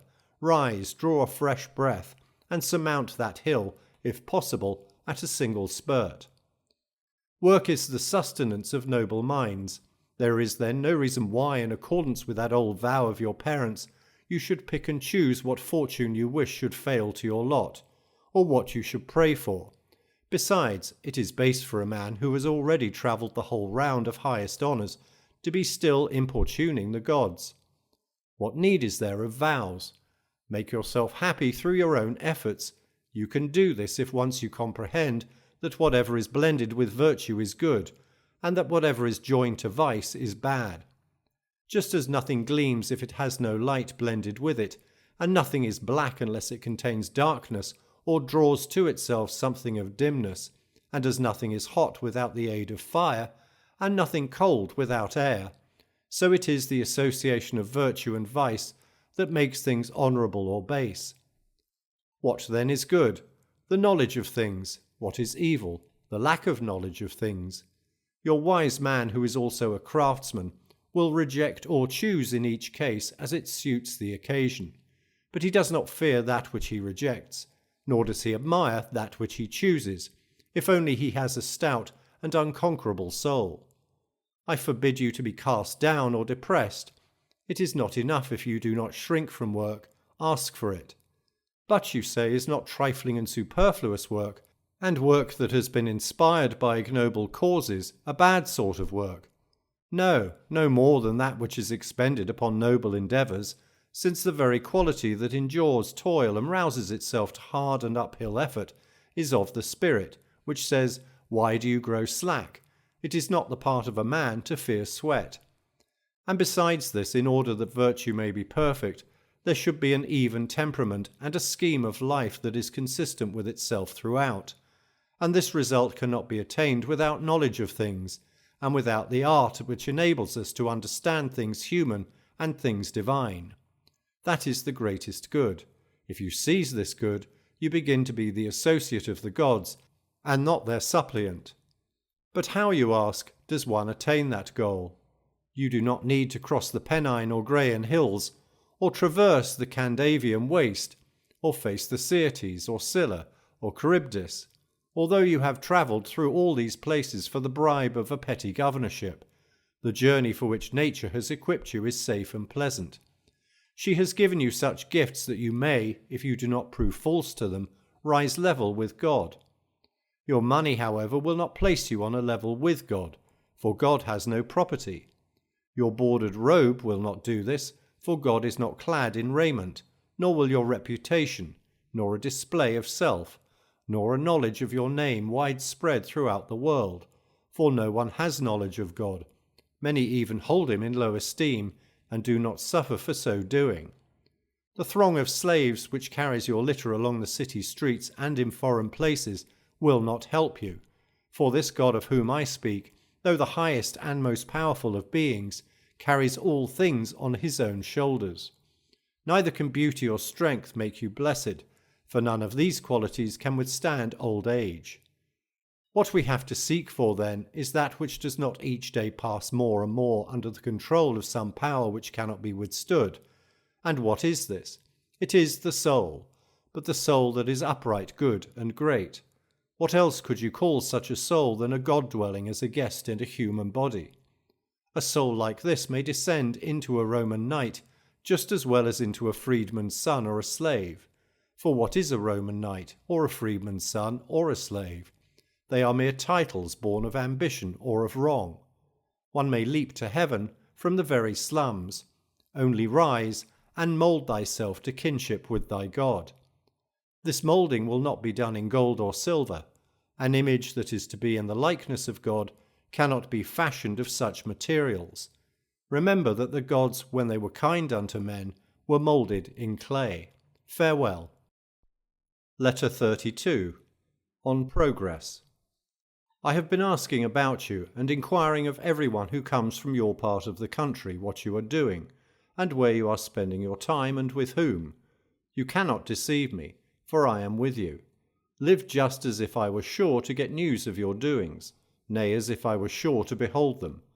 And if you wonder what particularly pleases me that I hear concerning you, it is that I hear nothing, that most of those whom I ask do not know what you are doing.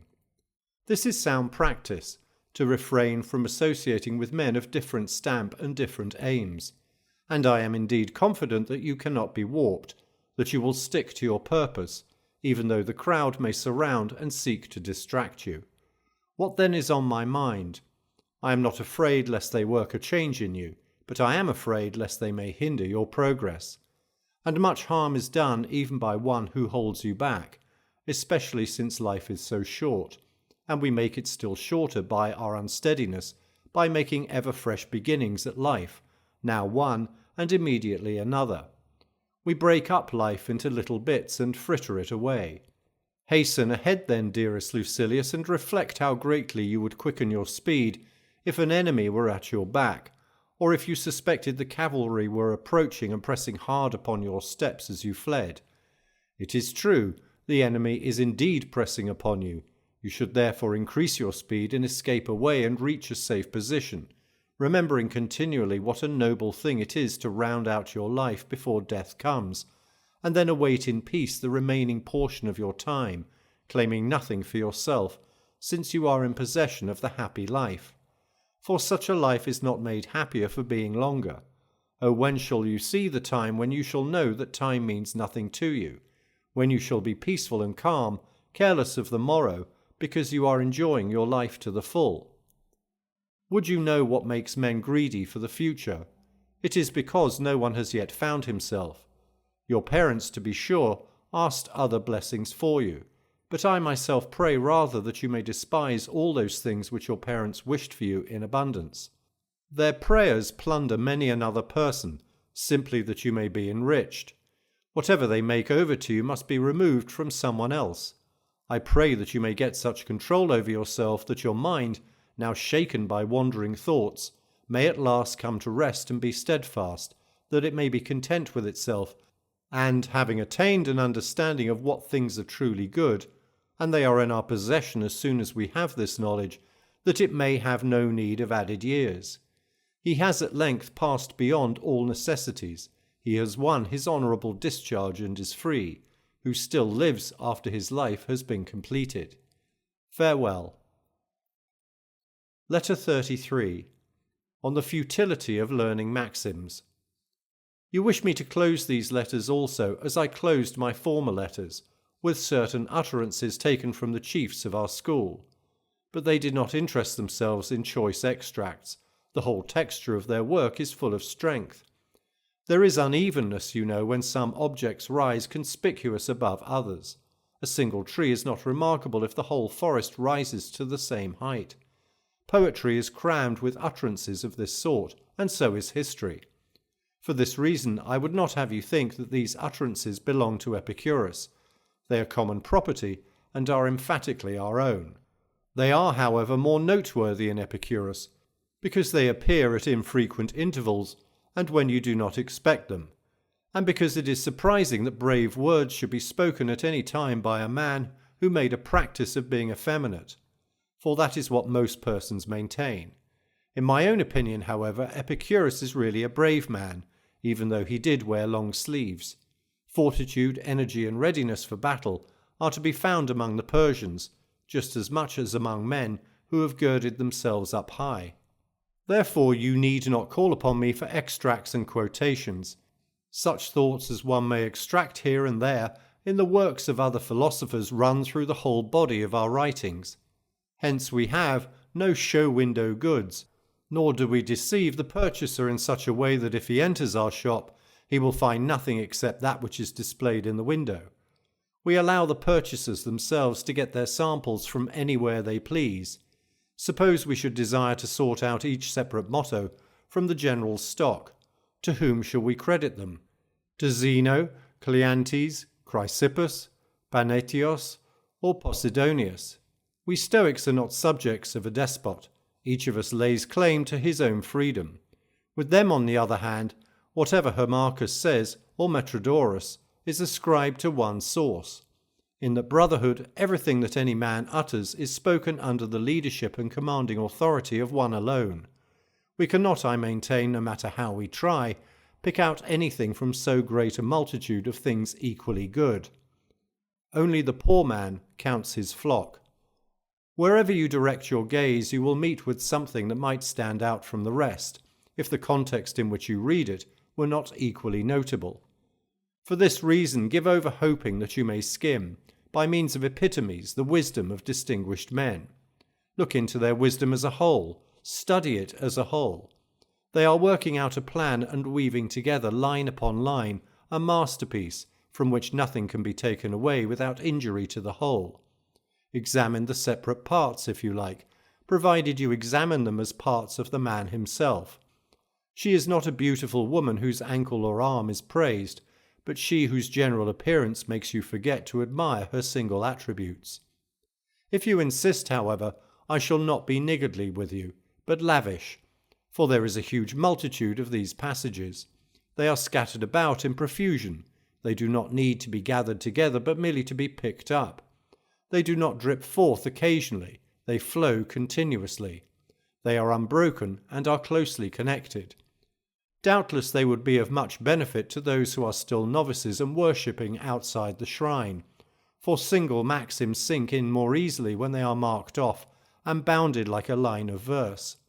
That is why we give to children a proverb, or that which the Greeks call kria, to be learned by heart. That sort of thing can be comprehended by the young mind, which cannot as yet hold more. For a man, however, whose progress is definite, to chase after choice extracts, and to prop his weakness by the best known and the briefest sayings, and to depend upon his memory is disgraceful. It is time for him to lean on himself. He should make such maxims and not memorize them. For it is disgraceful even for an old man, or one who has sighted old age, to have a notebook knowledge. This is what Zeno said. But what have you yourself said? This is the opinion of Cleanthes. But what is your own opinion? How long shall you march under another man's orders? Take command and utter some word which posterity will remember. Put forth something from your own stock. For this reason, I hold that there is nothing of eminence in all such men as these, who never create anything themselves but always lurk in the shadow of others, playing the role of interpreters, never daring to put once into practice what they have been so long in learning. They have exercised their memories on other men's material. But it is one thing to remember, another to know. Remembering is merely safeguarding something entrusted to the memory. Knowing, however, means making everything your own. It means not depending upon the copy, and not all the time glancing back at the master. Thus said Zeno, thus said Cleanthes indeed. Let there be a difference between yourself and your book. How long shall you be a learner? From now on be a teacher as well. But why, one asks, should I have to continue hearing lectures on what I can read? The living voice, one replies, is a great help. Perhaps, but not the voice which merely makes itself the mouthpiece of another's words, and only performs the duty of a reporter. Consider this fact also. Those who have never attained their mental independence begin in the first place by following the leader in cases where everyone has deserted the leader. Then in the second place, they follow him in matters where the truth is still being investigated. However, the truth will never be discovered if we rest contented with discoveries already made. Besides, he who follows another not only discovers nothing, but is not even investigating. What then, shall I not follow in the footsteps of my predecessors? I shall indeed use the old road, but if I find one that makes a shorter cut and is smoother to travel, I shall open the new road. Men who have made these discoveries before us are not our masters, but our guides. Truth lies open for all. It has not yet been monopolized, and there is plenty of it left, even for posterity to discover. Farewell. Letter 34. On a promising pupil. I grow in spirit and leap for joy and shake off my years, and my blood runs warm again, whenever I understand from your actions and your letters how far you have outdone yourself, for as to the ordinary man, you left him in the rear long ago. If the farmer is pleased when his tree develops so that it bears fruit, if the shepherd takes pleasure in the increase of his flocks, if every man regards his pupil as though he discerned in him his own early manhood, what then do you think are the feelings of those who have trained a mind and moulded a young idea, when they see it suddenly grown to maturity. I claim you for myself, you are my handiwork. When I saw your abilities, I laid my hand upon you, I exhorted you, I applied the goad, and did not permit you to march lazily, but roused you continually. And now I do the same, but by this time I am cheering on one who is in the race, and so in turn cheers me on. What else do you want of me then, you ask? The will is still mine. Well, the will in this case is almost everything, and not merely the half, as in the proverb, a task once begun is half done. It is more than half, for the matter of which we speak is determined by the soul. Hence it is that the larger part of goodness is the will to become good. You know what I mean by a good man, one who is complete, finished, whom no constraint or need can render bad. I see such a person in you, if only you go steadily on and bend to your task, and see to it that all your actions and words harmonize and correspond with each other, and are stamped in the same mould. If a man's acts are out of harmony, his soul is crooked. Farewell. Letter 35. On the friendship of kindred minds. When I urge you so strongly to your studies, it is my own interest which I am consulting. I want your friendship, and it cannot fall to my lot unless you proceed, as you have begun, with the task of developing yourself. For now, although you love me, you are not yet my friend. But, you reply, are these words of different meaning? Nay, more, they are totally unlike in meaning. A friend loves you, of course, but one who loves you is not in every case your friend. Friendship accordingly is always helpful, but love sometimes even does harm. Try to perfect yourself, if for no other reason, in order that you may learn how to love. Hasten, therefore, in order that while thus perfecting yourself for my benefit, you may not have learned perfection for the benefit of another. To be sure, I am already deriving some profit by imagining that we two shall be of one mind, and that whatever portion of my strength has yielded to age will return to me from your strength, although there is not so very much difference in our ages. But yet I wish to rejoice in the accomplished fact. We feel a joy over those whom we love, even when separated from them. But such a joy is light and fleeting. The sight of a man and his presence and communion with him affords something of living pleasure. This is true, at any rate, if one not only sees the man one desires, but the sort of man one desires. Give yourself to me, therefore, as a gift of great price, and that you may strive the more, reflect that you yourself are mortal, and that I am old. Hasten to find me, but hasten to find yourself first. Make progress, and before all else, endeavour to be consistent with yourself. And when you would find out whether you have accomplished anything, consider whether you desire the same things today that you desired yesterday. A shifting of the will indicates that the mind is at sea, heading in various directions according to the course of the wind. But that which is settled and solid does not wander from its place. This is the blessed lot of the completely wise man, and also to a certain extent of him who is progressing and has made some headway. Now, what is the difference between these two classes of men? The one is in motion, to be sure, but does not change its position. It merely tosses up and down where it is. The other is not in motion at all. Farewell. Letter 36. On the value of retirement. Encourage your friend to despise stout-heartedly those who upbraid him because he has sought the shade of retirement and has abdicated his career of honours, and though he might have attained more, has preferred tranquility to them all. Let him prove daily to these detractors how wisely he has looked out for his own interests. Those whom men envy will continue to march past him. Some will be pushed out of the ranks, and others will fall. Prosperity is a turbulent thing. It torments itself. It stirs the brain in more ways than one, goading men onto various aims, some to power and others to high living. Some it puffs up, others it slackens and wholly enervates. But the retort comes, so-and-so carries his prosperity well. Yes, just as he carries his liquor. So you need not let this class of men persuade you that one who is besieged by the crowd is happy. They run to him as crowds rush for a pool of water, rendering it muddy while they drain it. But you say men call our friend a trifler and a sluggard. There are men, you know, whose speech is awry, who use the contrary terms. They called him happy. What of it? Was he happy? Even the fact that to certain persons he seems a man of a very rough and gloomy cast of mind does not trouble me. Aristo used to say that he preferred a youth of stern disposition to one who was a jolly fellow and agreeable to the crowd. For, he added, wine which when new seemed harsh and sour becomes good wine, but that which tasted well at the vintage cannot stand age. So let them call him stern and a foe to his own advancement.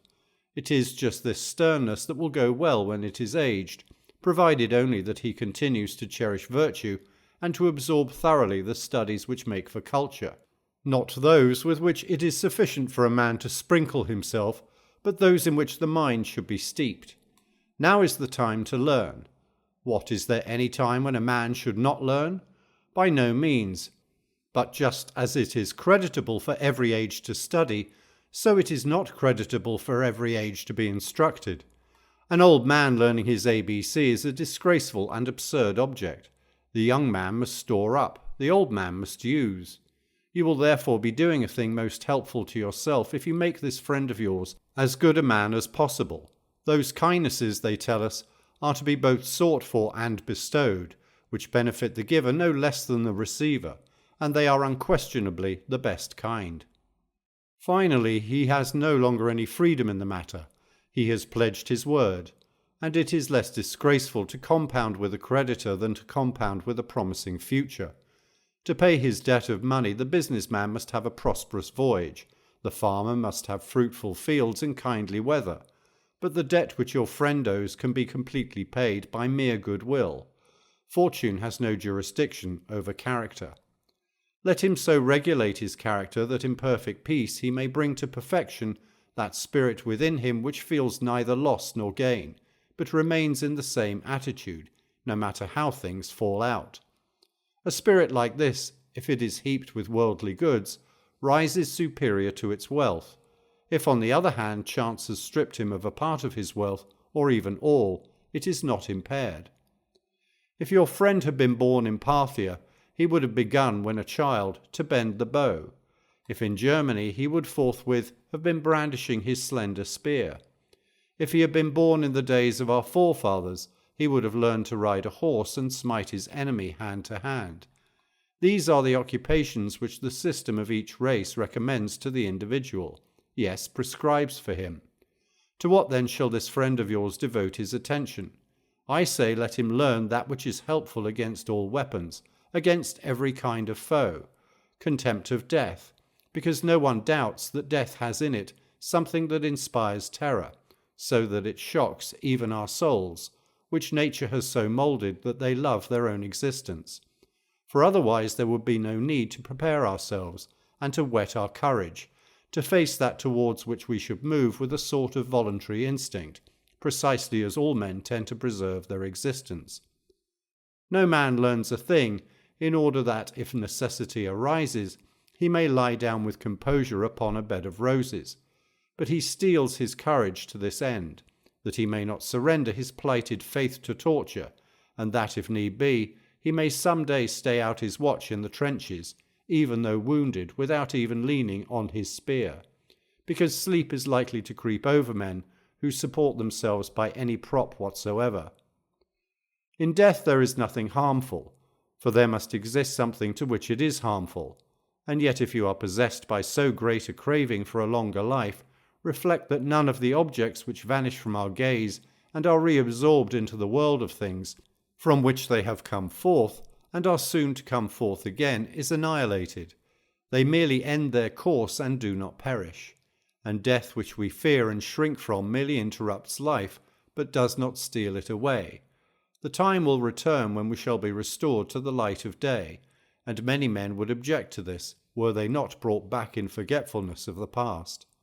But I mean to show you later with more care that everything which seems to perish merely changes. Since you are destined to return, you ought to depart with a tranquil mind. Mark how the round of the universe repeats its course. You will see that no star in our firmament is extinguished, but that they all set and rise in alternation. Summer has gone, but another year will bring it again. Winter lies low, but will be restored by its own proper months. Night has overwhelmed the sun, but day will soon rout the night again. The wandering stars retrace their former courses. A part of the sky is rising unceasingly, and a part is sinking. One word more, and then I shall stop. Infants and boys and those who have gone mad have no fear of death, and it is most shameful if reason cannot afford us that peace of mind to which they have been brought by their folly. Farewell. Letter 37. On allegiance to virtue. You have promised to be a good man. You have enlisted under oath. That is the strongest chain which will hold you to a sound understanding. Any man will be but mocking you if he declares that this is an effeminate and easy kind of soldiering.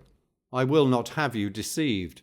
The words of this most honourable compact are the same as the words of that most disgraceful one, to wit, through burning, imprisonment, or death by the sword.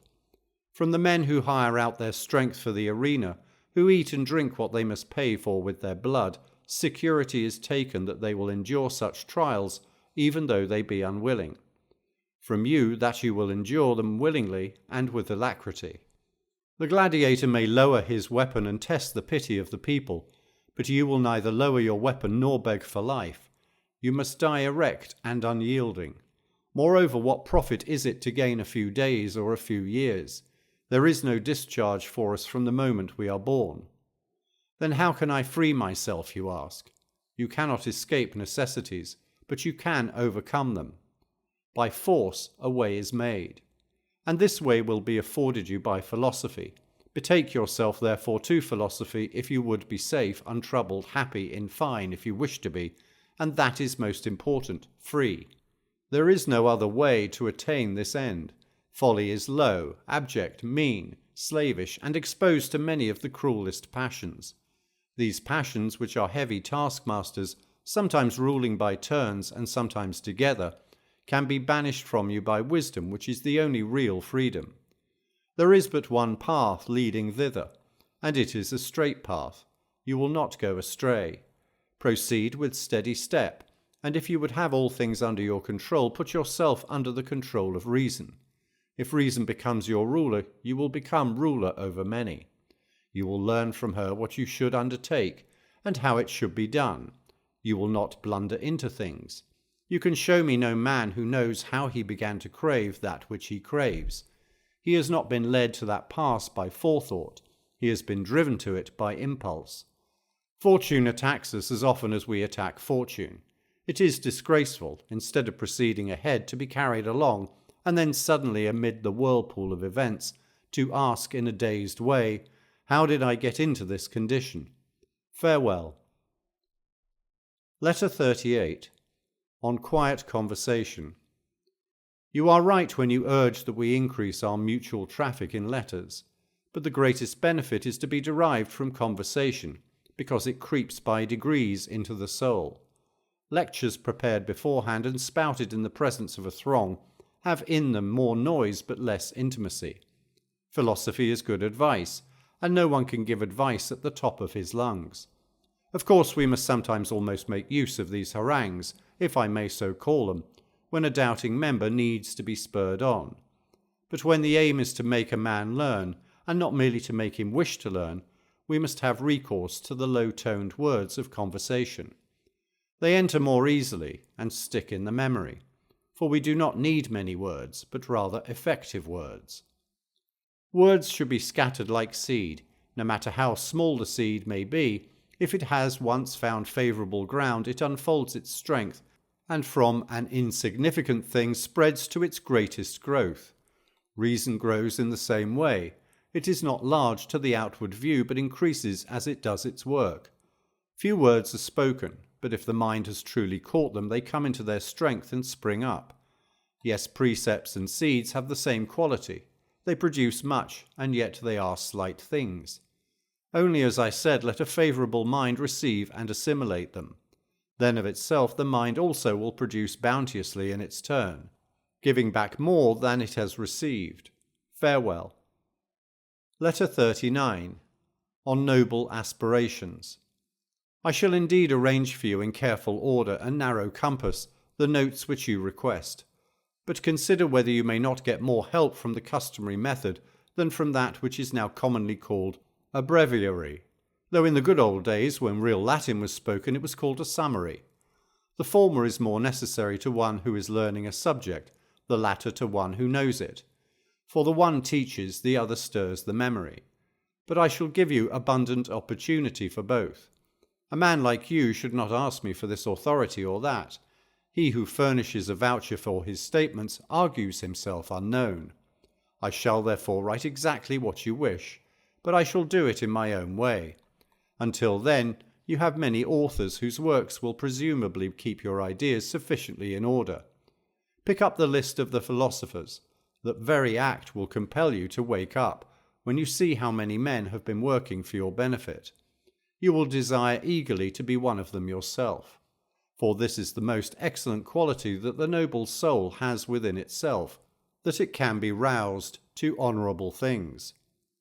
No man of exalted gifts is pleased with that which is low and mean. The vision of great achievement summons him and uplifts him. Just as the flame springs straight into the air and cannot be cabined or kept down any more than it can repose in quiet, so our soul is always in motion, and the more ardent it is, the greater its motion and activity. But happy is the man who has given it this impulse toward better things. He will place himself beyond the jurisdiction of chance. He will wisely control prosperity. He will lessen adversity and will despise what others hold in admiration. It is the quality of a great soul to scorn great things and to prefer that which is ordinary rather than that which is too great. For the one condition is useful and life-giving, but the other does harm just because it is excessive. Similarly, too, richer soil makes the grain fall flat. Branches break down under too heavy a load. Excessive productiveness does not bring fruit to ripeness. This is the case with the soul also, for it is ruined by uncontrolled prosperity, which is used not only to the detriment of others, but also to the detriment of itself. What enemy was ever so insolent to any opponent, as are their pleasures to certain men? The only excuse that we can allow for the incontinence and mad lust of these men is the fact that they suffer the evils which they have inflicted upon others. And they are rightly harassed by this madness, because desire must have unbounded space for its excursions if it transgresses nature's mean. For this has its bounds, but waywardness and the acts that spring from wilful lust are without boundaries. Utility measures our needs, but by what standard can you check the superfluous? It is for this reason that men sink themselves in pleasures, and they cannot do without them when once they have become accustomed to them, and for this reason they are most wretched, because they have reached such a pass that what was once superfluous to them has become indispensable. And so they are the slaves of their pleasures instead of enjoying them. They even love their own ills, and that is the worst ill of all. Then it is that the height of unhappiness is reached, when men are not only attracted but even pleased by shameful things, and when there is no longer any room for a cure, now that those things which once were vices have become habits. Farewell. Letter 40. On the proper style for a philosopher's discourse. I thank you for writing to me so often, for you are revealing your real self to me in the only way you can. I never receive a letter from you without being in your company forthwith. If the pictures of our absent friends are pleasing to us, though they only refresh the memory and lighten our longing by a solace that is unreal and unsubstantial, how much more pleasant is a letter which brings us real traces, real evidences of an absent friend. For that which is sweetest when we meet face to face is afforded by the impress of a friend's hand upon his letter, recognition. You write me that you heard a lecture by the philosopher Serapio when he landed at your present place of residence. He is wont, you say, to wrench up his words with a mighty rush, and he does not let them flow forth one by one, but makes them crowd and dash upon each other. For the words come in such quantity that a single voice is inadequate to utter them. I do not approve of this in a philosopher. His speech, like his life, should be composed, and nothing that rushes headlong and is hurried is well ordered. That is why in Homer the rapid style, which sweeps down without a break like a snow squall, is assigned to the younger speaker. From the old man, eloquence flows gently, sweeter than honey. Therefore mark my words, that forceful manner of speech, rapid and copious, is more suited to a mountebank than to a man who is discussing and teaching an important and serious subject. But I object just as strongly that he should drip out his words as that he should go at top speed. He should neither keep the ear on the stretch nor deafen it, for that poverty-stricken and thin-spun style also makes the audience less attentive, because they are weary of its stammering slowness. Nevertheless, the word which has been long awaited sinks in more easily than the word which flits past us on the wing. Finally, people speak of handing down precepts to their pupils, but one is not handing down that which eludes the grasp. Besides, speech that deals with the truth should be unadorned and plain. This popular style has nothing to do with the truth. Its aim is to impress the common herd, to ravish heedless ears by its speed. It does not offer itself for discussion, but snatches itself away from discussion. But how can that speech govern others which cannot itself be governed? May I not also remark that all speech which is employed for the purpose of healing our minds ought to sink into us? Remedies do not avail unless they remain in the system. Besides, this sort of speech contains a great deal of sheer emptiness. It has more sound than power. My terrors should be quieted, my irritations soothed, my illusions shaken off, my indulgences checked, my greed rebuked. And which of these cures can be brought about in a hurry? What physician can heal his patient on a flying visit? May I add that such a jargon of confused and ill-chosen words cannot afford pleasure either? No, but just as you are well satisfied, in the majority of cases, to have seen through tricks which you did not think could possibly be done, so in the case of these word gymnasts, to have heard them once is amply sufficient. For what can a man desire to learn or to imitate in them? What is he to think of their souls when their speech is sent into the charge in utter disorder, and cannot be kept in hand? Just as when you run downhill, you cannot stop at the point where you had decided to stop, but your steps are carried along by the momentum of your body and are borne beyond the place where you wish to halt. So this speed of speech has no control over itself, nor is it seemly for philosophy, since philosophy should carefully place her words, not fling them out, and should proceed step by step. What then, you say, should not philosophy sometimes take a loftier tone? Of course she should, but dignity of character should be preserved, and this is stripped away by such violent and excessive force. Let philosophy possess great forces, but kept well under control. Let her stream flow unceasingly, but never become a torrent. And I should hardly allow even to an orator a rapidity of speech like this, which cannot be called back, which goes lawlessly ahead. For how could it be followed by jurors, who are often inexperienced and untrained? Even when the orator is carried away by his desire to show off his powers, or by uncontrollable emotion, even then he should not quicken his pace, and heap up words to an extent greater than the ear can endure. You will be acting rightly, therefore, if you do not regard those men who seek how much they may say, rather than how they shall say it, and if for yourself you choose, provided a choice must be made, to speak as Publius Vinicius the stammerer does. When Marcellinus was asked how Vinicius spoke, he replied, gradually. It was a remark of Geminus Varius, by the way. I don't see how you can call that man eloquent. Why, he can't get out 3 words together. Why then should you not choose to speak as Vinicius does? Though of course some wag may cross your path, like the person who said when Vinicius was dragging out his words one by one, as if he were dictating and not speaking. Say, haven't you anything to say? And yet that were the better choice. For the rapidity of Quintus Haterius, the most famous orator of his age, is, in my opinion, to be avoided by a man of sense. Haterius never hesitated, never paused. He made only one start, and only one stop. However, I suppose that certain styles of speech are more or less suitable to nations also. In a Greek you can put up with the unrestrained style, but we Romans, even when writing, have become accustomed to separate our words, and our compatriot Cicero, with whom Roman oratory sprang into prominence, was also a slow pacer. The Roman language is more inclined to take stock of itself, to weigh and to offer something worth weighing. Fabianus, a man noteworthy because of his life, his knowledge, and, less important than either of these, his eloquence also, used to discuss a subject with dispatch rather than with haste. Hence you might call it ease rather than speed. I approve this quality in the wise man, but I do not demand it. Only let his speech proceed unhampered, though I prefer that it should be deliberately uttered rather than spouted.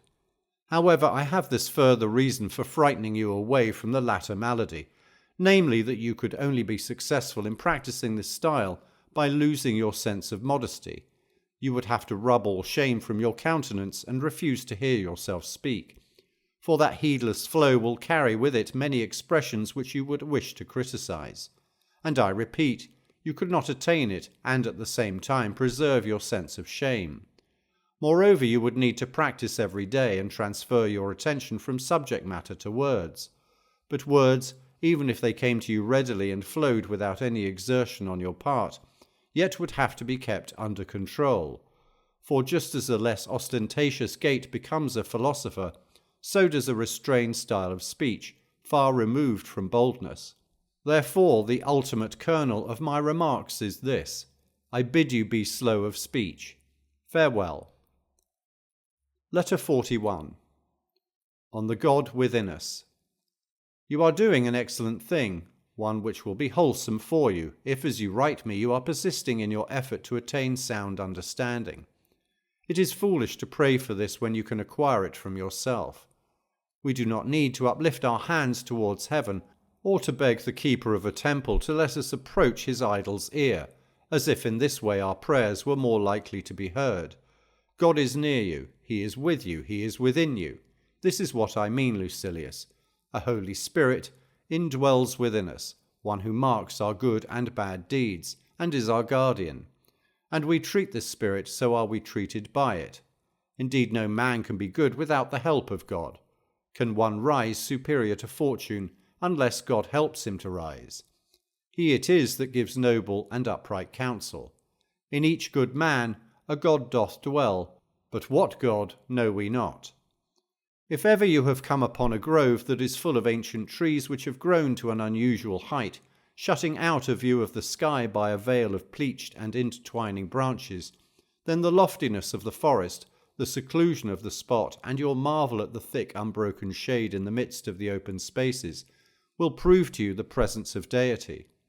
Or if a cave made by the deep crumbling of the rocks holds up a mountain on its arch, a place not built with hands but hollowed out into such spaciousness by natural causes, your soul will be deeply moved by a certain intimation of the existence of God. We worship the sources of mighty rivers. We erect altars at places where great streams burst suddenly from hidden sources. We adore springs of hot water as divine, and consecrate certain pools because of their dark waters or their immeasurable depth. If you see a man who is unterrified in the midst of dangers, untouched by desires, happy in adversity, peaceful amid the storm, who looks down upon men from a higher plane, and views the gods on a footing of equality, will not a feeling of reverence for him steal over you? Will you not say this quality is too great and too lofty to be regarded as resembling this petty body in which it dwells? A divine power has descended upon that man. When a soul rises superior to other souls, when it is under control, when it passes through every experience as if it were of small account, when it smiles at our fears and at our prayers, it is stirred by a force from heaven. A thing like this cannot stand upright unless it be propped by the divine. Therefore a greater part of it abides in that place from whence it came down to earth, just as the rays of the sun do indeed touch the earth, but still abide at the source from which they are sent. Even so the great and hallowed soul, which has come down in order that we may have a nearer knowledge of divinity, does indeed associate with us, but still cleaves to its origin. On that source it depends, thither it turns its gaze and strives to go, and it concerns itself with our doings only as a being superior to ourselves. What then is such a soul? One which is resplendent with no external good, but only with its own. For what is more foolish than to praise in a man the qualities which come from without? And what is more insane than to marvel at characteristics which may at the next instant be passed on to someone else? A golden bit does not make a better horse. The lion with gilded mane, in process of being trained and forced by weariness to endure the decoration, is sent into the arena in quite a different way from the wild lion whose spirit is unbroken. The latter indeed bold in his attack, as nature wished him to be, impressive because of his wild appearance, and it is his glory that none can look upon him without fear, is favoured in preference to the other lion, that languid and gilded brute. No man ought to glory except in that which is his own. We praise a vine if it makes the shoots teem with increase, if by its weight it bends to the ground the very poles which hold its fruit. Would any man prefer to this vine one from which golden grapes and golden leaves hang down? In a vine the virtue peculiarly its own is fertility. In man also we should praise that which is his own. Suppose that he has a retinue of comely slaves and a beautiful house, that his farm is large, and large his income. None of these things is in the man himself. They are all on the outside. Praise the quality in him which cannot be given or snatched away, that which is the peculiar property of the man. Do you ask what this is? It is soul and reason brought to perfection in the soul, for man is a reasoning animal. Therefore man's highest good is attained, if he has fulfilled the good for which nature designed him at birth. And what is it which this reason demands of him? The easiest thing in the world, to live in accordance with his own nature. But this is turned into a hard task by the general madness of mankind. We push one another into vice. And how can a man be recalled to salvation when he has none to restrain him, and all mankind to urge him on? Farewell. Letter 42. On Values. Has that friend of yours already made you believe that he is a good man, and yet it is impossible in so short a time for one either to become good or be known as such? Do you know what kind of man I now mean when I speak of a good man? I mean one of the second grade, like your friend. For one of the first class perhaps springs into existence like the phoenix only once in 500 years. And it is not surprising either that greatness develops only at long intervals. Fortune often brings into being commonplace powers, which are born to please the mob. But she holds up for our approval that which is extraordinary, by the very fact that she makes it rare. This man, however, of whom you spoke, is still far from the state which he professes to have reached, and if he knew what it meant to be a good man, he would not yet believe himself such. Perhaps he would even despair of his ability to become good. But, you say, he thinks ill of evil men. Well, so do evil men themselves, and there is no worse penalty for vice than the fact that it is dissatisfied with itself and all its fellows. But he hates those who make an ungoverned use of great power suddenly acquired. I retort that he will do the same thing as soon as he acquires the same powers. In the case of many men, their vices being powerless escape notice, although as soon as the persons in question have become satisfied with their own strength, the vices will be no less daring than those which prosperity has already disclosed. These men simply lack the means whereby they may unfold their wickedness. Similarly, one can handle even a poisonous snake while it is stiff with cold. The poison is not lacking, it is merely numbed into inaction. In the case of many men, their cruelty, ambition, and indulgence only lack the favour of fortune to make them dare crimes that would match the worst. That their wishes are the same you will in a moment discover. In this way, give them the power equal to their wishes. Do you remember how, when you declared that a certain person was under your influence, I pronounced him fickle and a bird of passage, and said that you held him not by the foot but merely by a wing? Was I mistaken? You grasped him only by a feather. He left it in your hands and escaped. You know what an exhibition he afterwards made of himself before you, how many of the things he attempted were to recoil upon his own head. He did not see that in endangering others he was tottering to his own downfall. He did not reflect how burdensome were the objects which he was bent upon attaining, even if they were not superfluous. Therefore, with regard to the objects which we pursue, and for which we strive with great effort, we should note this truth. Either there is nothing desirable in them, or the undesirable is preponderant. Some objects are superfluous, others are not worth the price we pay for them. But we do not see this clearly, and we regard things as free gifts when they really cost us very dear. Our stupidity may be clearly proved by the fact that we hold that buying refers only to the objects for which we pay cash, and we regard as free gifts the things for which we spend our very selves. These we should refuse to buy. If we were compelled to give in payment for them our houses or some attractive and profitable estate, but we are eager to attain them at the cost of anxiety, of danger and of lost honour, personal freedom and time. So true it is that each man regards nothing as cheaper than himself. Let us therefore act in all our plans and conduct just as we are accustomed to act whenever we approach a huckster who has certain wares for sale. Let us see how much we must pay for that which we crave. Very often the things that cost nothing cost us the most heavily. I can show you many objects the quest and acquisition of which have wrested freedom from our hands. We should belong to ourselves if only these things did not belong to us. I would therefore have you reflect thus, not only when it is a question of gain, but also when it is a question of loss. This object is bound to perish. Yes, it was a mere extra. You will live without it just as easily as you have lived before. If you have possessed it for a long time, you lose it after you have had your fill of it. If you have not possessed it long, then you lose it before you have become wedded to it. You will have less money, yes, and less trouble, less influence, yes, and less envy. Look about you and note the things that drive us mad, which we lose with a flood of tears. You will perceive that it is not the loss that troubles us with reference to these things, but a notion of loss.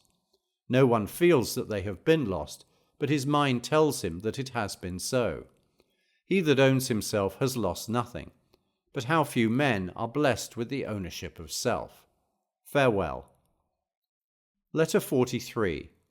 On the relativity of fame. Do you ask how the news reached me and who informed me that you were entertaining this idea of which you had said nothing to a single soul? It was that most knowing of persons, gossip. What, you say, am I such a great personage that I can stir up gossip? Now there is no reason why you should measure yourself according to this part of the world. Have regard only to the place where you are dwelling.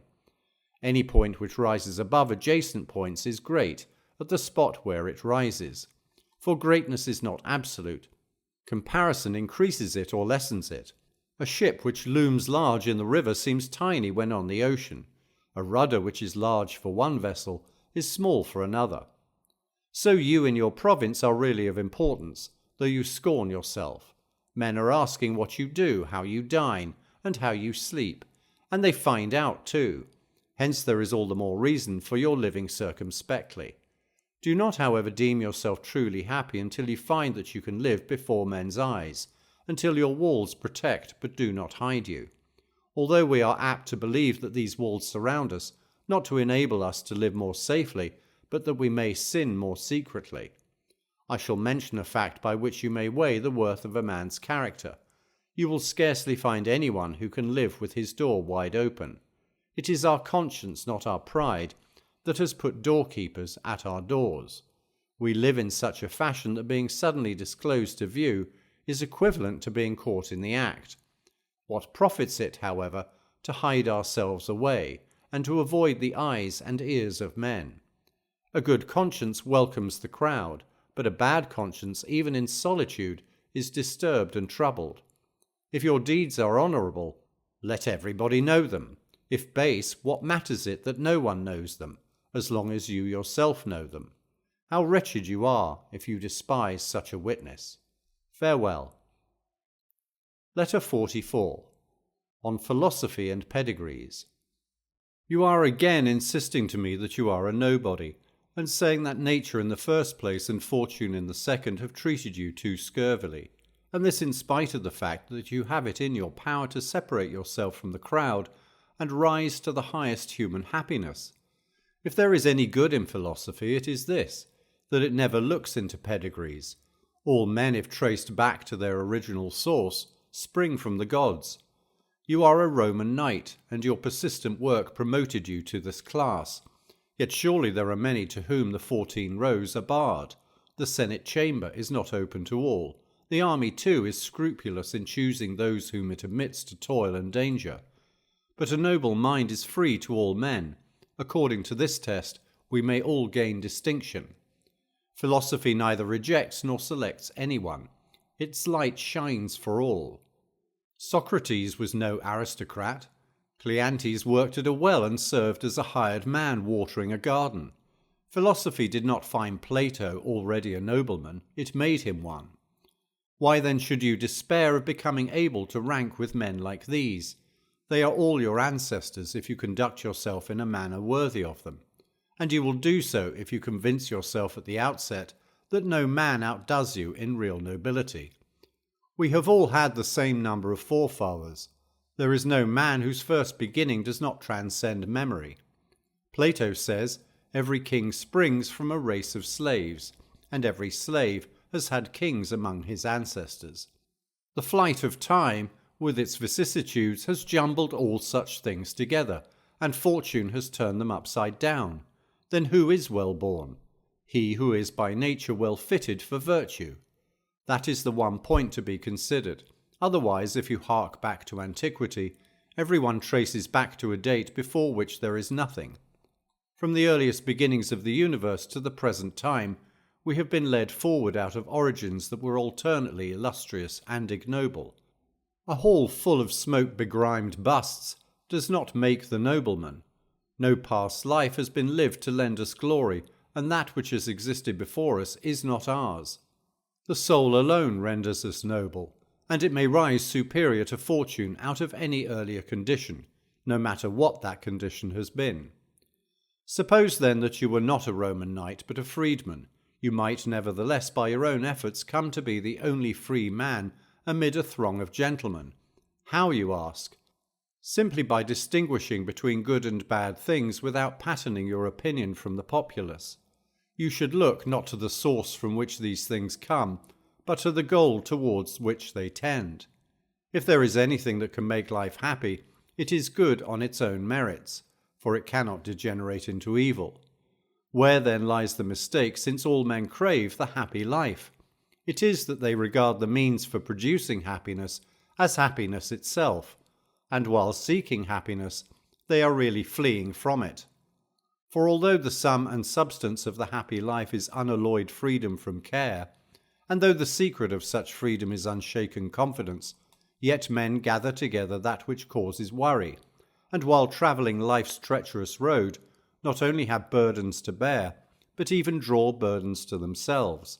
Hence they recede farther and farther from the achievement of that which they seek, and the more effort they expend, the more they hinder themselves and are set back. This is what happens when you hurry through a maze. The faster you go, the worse you are entangled. Farewell. Letter 45. On sophistical argumentation.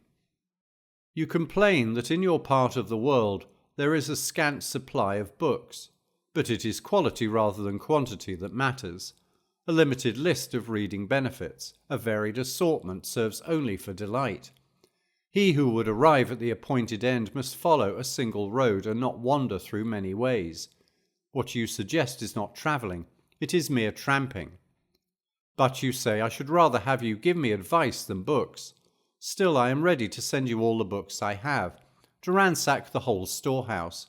If it were possible I should join you there myself, and were it not for the hope that you will soon complete your term of office, I should have imposed upon myself this old man's journey.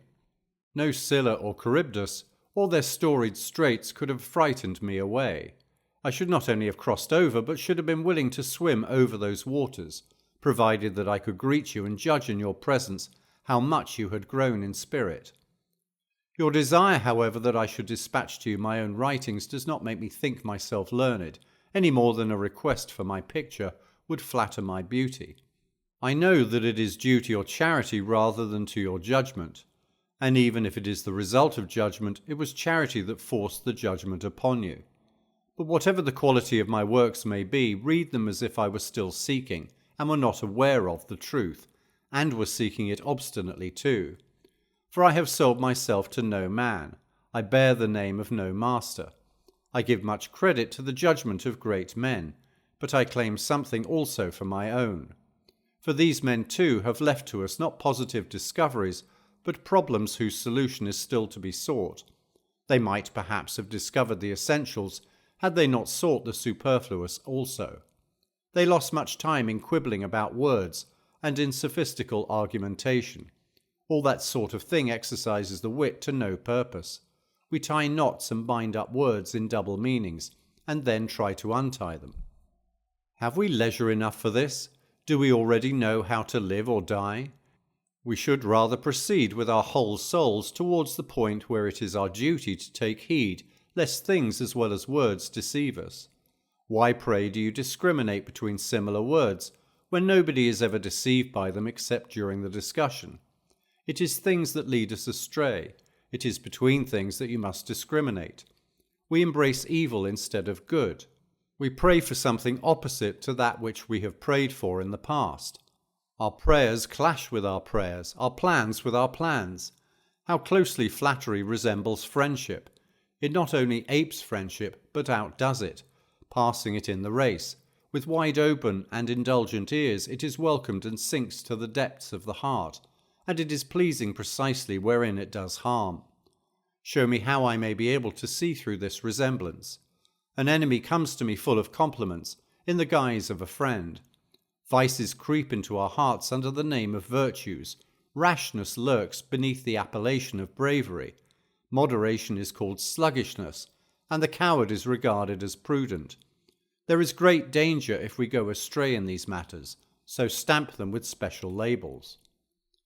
Then, too, the man who is asked whether he has horns on his head is not such a fool as to feel for them on his forehead, nor again so silly or dense that you can persuade him by means of argumentation, no matter how subtle, that he does not know the facts. Such quibbles are just as harmlessly deceptive as the juggler's cup and dice, in which it is the very trickery that pleases me. But show me how the trick is done, and I have lost my interest therein. And I hold the same opinion about these tricky word plays, for by what other name can one call such sophistries? Not to know them does no harm, and mastering them does no good. At any rate, if you wish to sift doubtful meanings of this kind, teach us that the happy man is not he whom the crowd deems happy, namely, he into whose coffers mighty sums have flowed, but he whose possessions are all in his soul, who is upright and exalted, who spurns inconstancy, who sees no man with whom he wishes to change places, who rates men only at their value as men, who takes nature for his teacher, conforming to her laws and living as she commands, whom no violence can deprive of his possessions, who turns evil into good, is unerring in judgment, unshaken, unafraid, who may be moved by force, but never moved to distraction, whom fortune, when she hurls at him with all her might, the deadliest missile in her armoury, may graze, though rarely, but never wound. For fortune's other missiles with which she vanquishes mankind in general rebound from such a one, like hail which rattles on the roof with no harm to the dweller therein, and then melts away. Why do you bore me with that which you yourself call the liar fallacy, about which so many books have been written? Come now, suppose that my whole life is a lie. Prove that to be wrong, and, if you are sharp enough, bring that back to the truth. At present it holds things to be essential of which the greater part is superfluous, and even that which is not superfluous is of no significance in respect to its power of making one fortunate and blessed. For if a thing be necessary, it does not follow that it is a good, else we degrade the meaning of good, if we apply that name to bread and barley porridge, and other commodities without which we cannot live.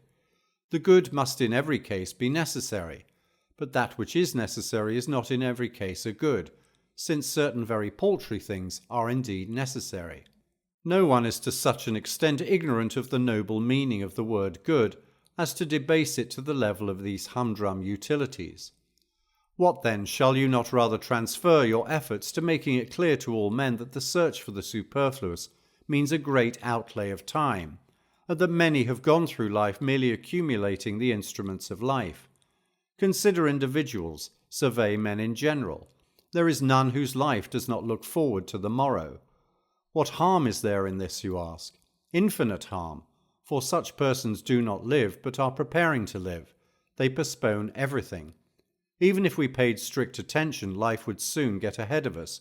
But as we are now, life finds us lingering and passes us by as if it belonged to another.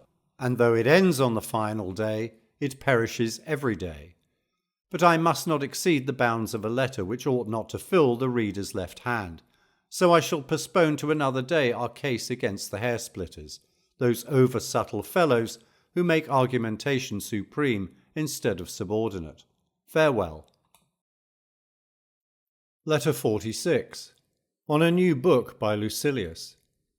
I received the book of yours which you promised me. I opened it hastily with the idea of glancing over it at leisure, for I meant only to taste the volume. But by its own charm, the book coaxed me into traversing it more at length. You may understand from this fact how eloquent it was, for it seemed to be written in the smooth style and yet did not resemble your handiwork or mine, but at first sight might have been ascribed to Titus Livius or to Epicurus. Moreover, I was so impressed and carried along by its charm that I finished it without any postponement. The sunlight called to me, hunger warned, and clouds were lowering, but I absorbed the book from beginning to end. I was not merely pleased, I rejoiced, so full of wit and spirit it was. I should have added force had the book contained moments of repose, or had it risen to energy only at intervals. But I found that there was no burst of force but an even flow, a style that was vigorous and chaste. Nevertheless, I noticed from time to time your sweetness, and here and there that mildness of yours. Your style is lofty and noble. I want you to keep to this manner and this direction. Your subject also contributed something.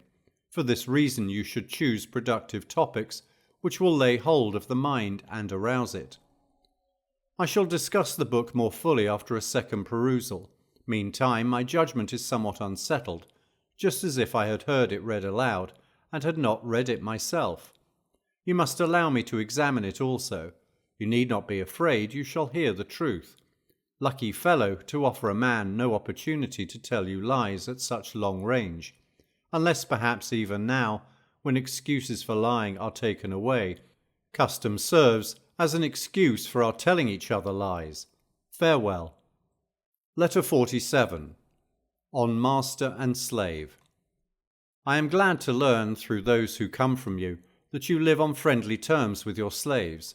This befits a sensible and well-educated man like yourself. They are slaves, people declare. Nay, rather, they are men. Slaves, no comrades. Slaves, no, they are unpretentious friends. Slaves, no, they are our fellow slaves, if one reflects that fortune has equal rights over slaves and free men alike. That is why I smile at those who think it degrading for a man to dine with his slave. But why should they think it degrading? It is only because purse-proud etiquette surrounds a householder at his dinner with a mob of standing slaves. The master eats more than he can hold, and with monstrous greed loads his belly until it is stretched and at length ceases to do the work of a belly, so that he is at greater pains to discharge all the food than he was to stuff it down. All this time the poor slaves may not move their lips, even to speak. The slightest murmur is repressed by the rod. Even a chance sound, a cough, a sneeze, or a hiccup, is visited with the lash. There is a grievous penalty for the slightest breach of silence. All night long they must stand about, hungry and dumb. The result of it all is that these slaves, who may not talk in their master's presence, talk about their master. But the slaves of former days, who were permitted to converse not only in their master's presence, but actually with him, whose mouths were not stitched up tight, were ready to bare their necks for their master, to bring upon their own heads any danger that threatened him. They spoke at the feast, but kept silence during torture. Finally, the saying, in allusion to this same high-handed treatment, becomes current: as many enemies as you have slaves. They are not enemies when we acquire them. We make them enemies. I shall pass over other cruel and inhuman conduct towards them, for we maltreat them not as if they were men, but as if they were beasts of burden. When we recline at a banquet, one slave mops up the disgorged food, another crouches beneath the table and gathers up the leftovers of the tipsy guests. Another carves the priceless game birds. With unerring strokes and skilled hand, he cuts choice morsels along the breast or the rump. Hapless fellow, to live only for the purpose of cutting fat capons correctly, unless indeed the other man is still more unhappy than he, who teaches this art for pleasure's sake, rather than he who learns it because he must. Another who serves the wine must dress like a woman, and wrestle with his advancing years. He cannot get away from his boyhood, he is dragged back to it, and though he has already acquired a soldier's figure, he is kept beardless by having his hair smoothed away or plucked out by the roots, and he must remain awake throughout the night, dividing his time between his master's drunkenness and his lust. In the chamber he must be a man, at the feast a boy. Another whose duty it is to put a valuation on the guests must stick to his task, poor fellow, and watch to see whose flattery and whose immodesty, whether of appetite or of language, is to get them an invitation for tomorrow. Think also of the poor purveyors of food, who note their master's tastes with delicate skill, who know what special flavours will sharpen their appetite, what will please their eyes, what new combinations will rouse their cloyed stomachs, what food will excite their loathing through sheer satiety, and what will stir them to hunger on that particular day. With slaves like these the master cannot bear to dine. He would think it beneath his dignity to associate with his slave at the same table. Heaven forfend. But how many masters is he creating in these very men? I have seen standing in the line, before the door of Callistus, the former master of Callistus. I have seen the master himself shut out, while others were welcomed. The master who once fastened the for sale ticket on Callistus, and put him in the market along with the good-for-nothing slaves. But he has been paid off by that slave who was shuffled into the first lot of those on whom the crier practices his lungs. The slave, too, in his turn has cut his name from the list, and in his turn has adjudged him unfit to enter his house. The master sold Callistus, but how much has Callistus made his master pay for? Kindly remember that he whom you call your slave sprang from the same stock, is smiled upon by the same skies, and on equal terms with yourself breathes, lives, and dies. It is just as possible for you to see in him a free-born man, as for him to see in you a slave. As a result of the massacres in Marius's day, many a man of distinguished birth who was taking the first steps towards senatorial rank by service in the army was humbled by fortune, one becoming a shepherd, another a caretaker of a country cottage. Despise then, if you dare, those to whose estate you may at any time descend, even when you are despising them. I do not wish to involve myself in too large a question, and to discuss the treatment of slaves, towards whom we Romans are excessively haughty, cruel, and insulting. But this is the kernel of my advice.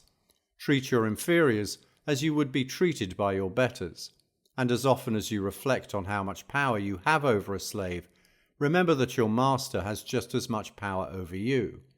But I have no master, you say. You are still young. Perhaps you will have one. Do you not know at what age Hecuba entered captivity, or Croesus, or the mother of Darius, or Plato, or Diogenes? Associate with your slave on kindly, even on affable terms. Let him talk with you, plan with you, live with you. I know that at this point all the exquisites will cry out against me in a body. They will say there is nothing more debasing, more disgraceful than this. But these are the very persons whom I sometimes surprise kissing the hands of other men's slaves. Do you not see even this, how our ancestors removed from masters everything invidious, and from slaves everything insulting?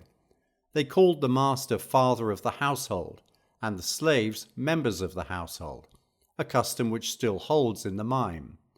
They established a holiday on which masters and slaves should eat together, not as the only day for this custom, but as obligatory on that day in any case. They allowed the slaves to attain honours in the household, and to pronounce judgment.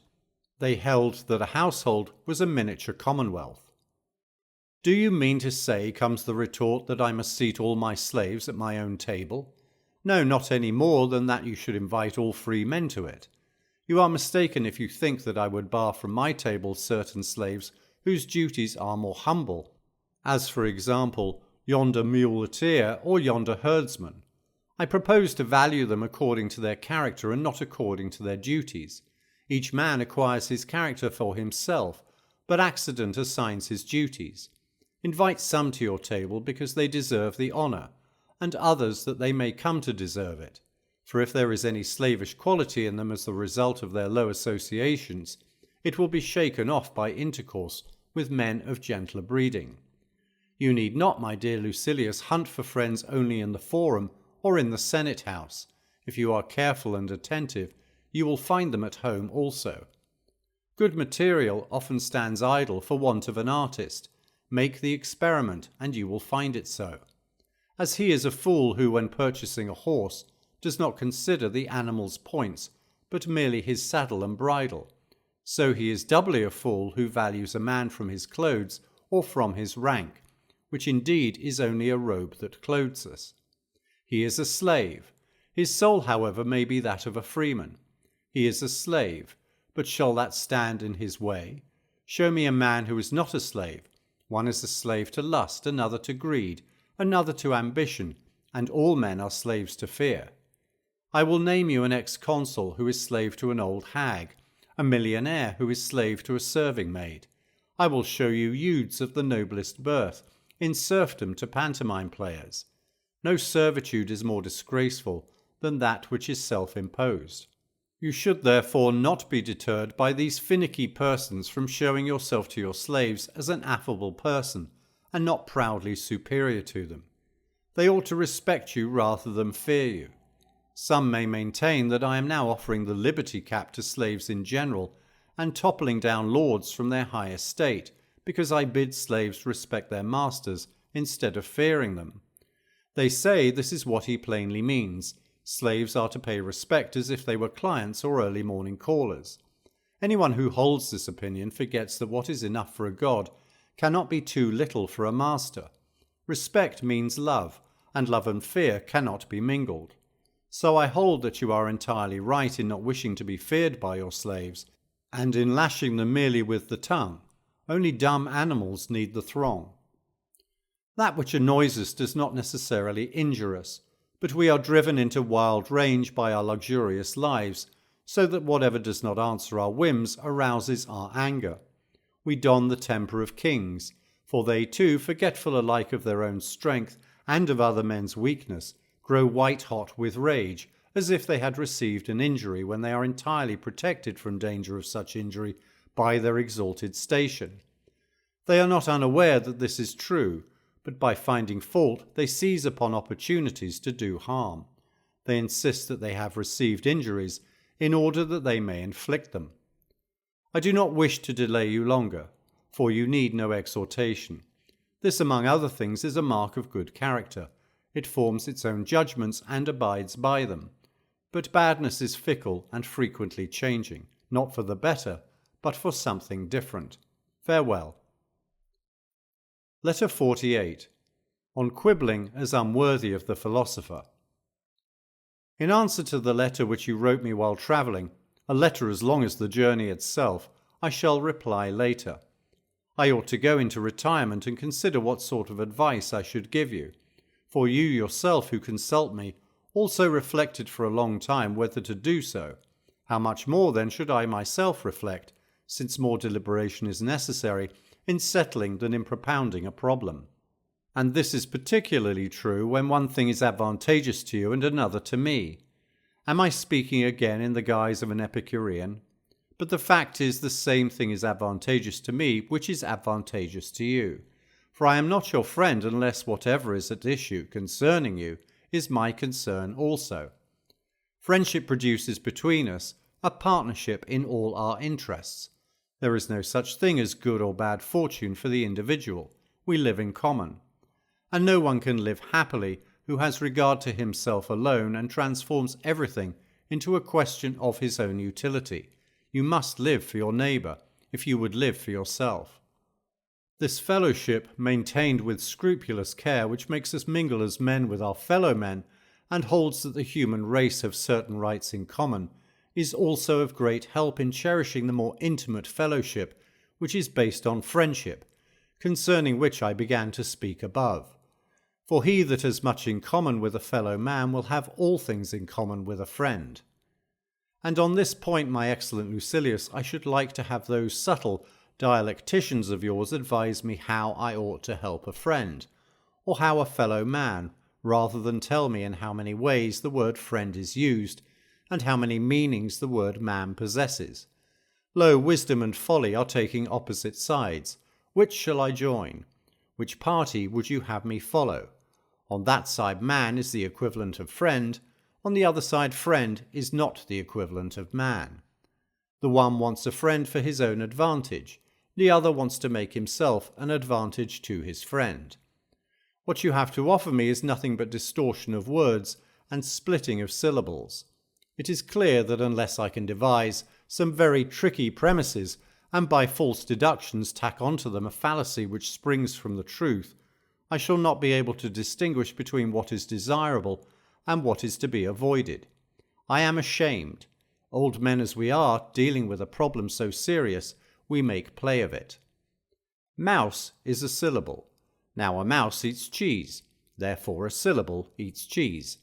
Suppose now that I cannot solve this problem. See what peril hangs over my head as a result of such ignorance. What a scrape I shall be in. Without doubt, I must beware, or some day I shall be catching syllables in a mousetrap, or if I grow careless, a book may devour my cheese. Unless perhaps the following syllogism is shrewder still. Mouse is a syllable.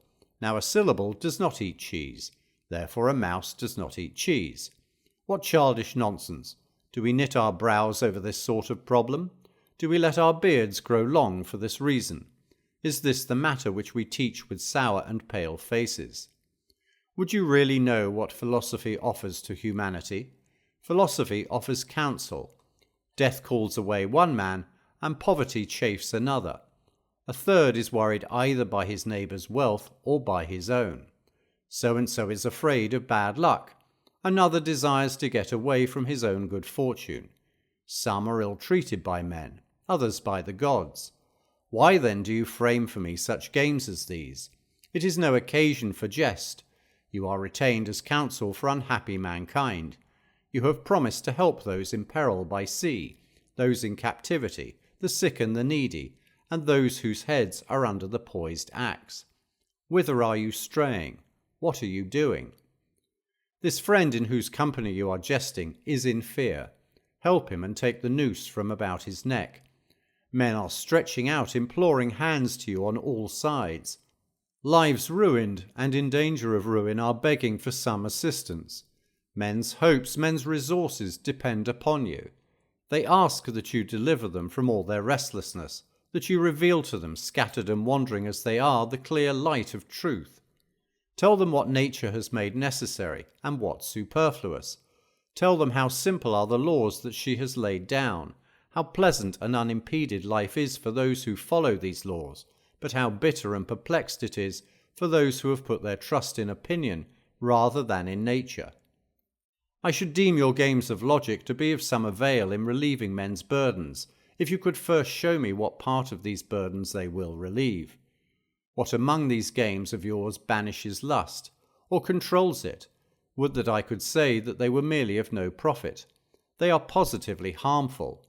I can make it perfectly clear to you whenever you wish that a noble spirit when involved in such subtleties is impaired and weakened. I am ashamed to say what weapons they supply to men who are destined to go to war with fortune, and how poorly they equip them. Is this the path to the greatest good? Is philosophy to proceed by such claptrap and by quibbles, which would be a disgrace and a reproach, even for expounders of the law? For what else is it that you men are doing, when you deliberately ensnare the person to whom you are putting questions, than making it appear that the man has lost his case on a technical error?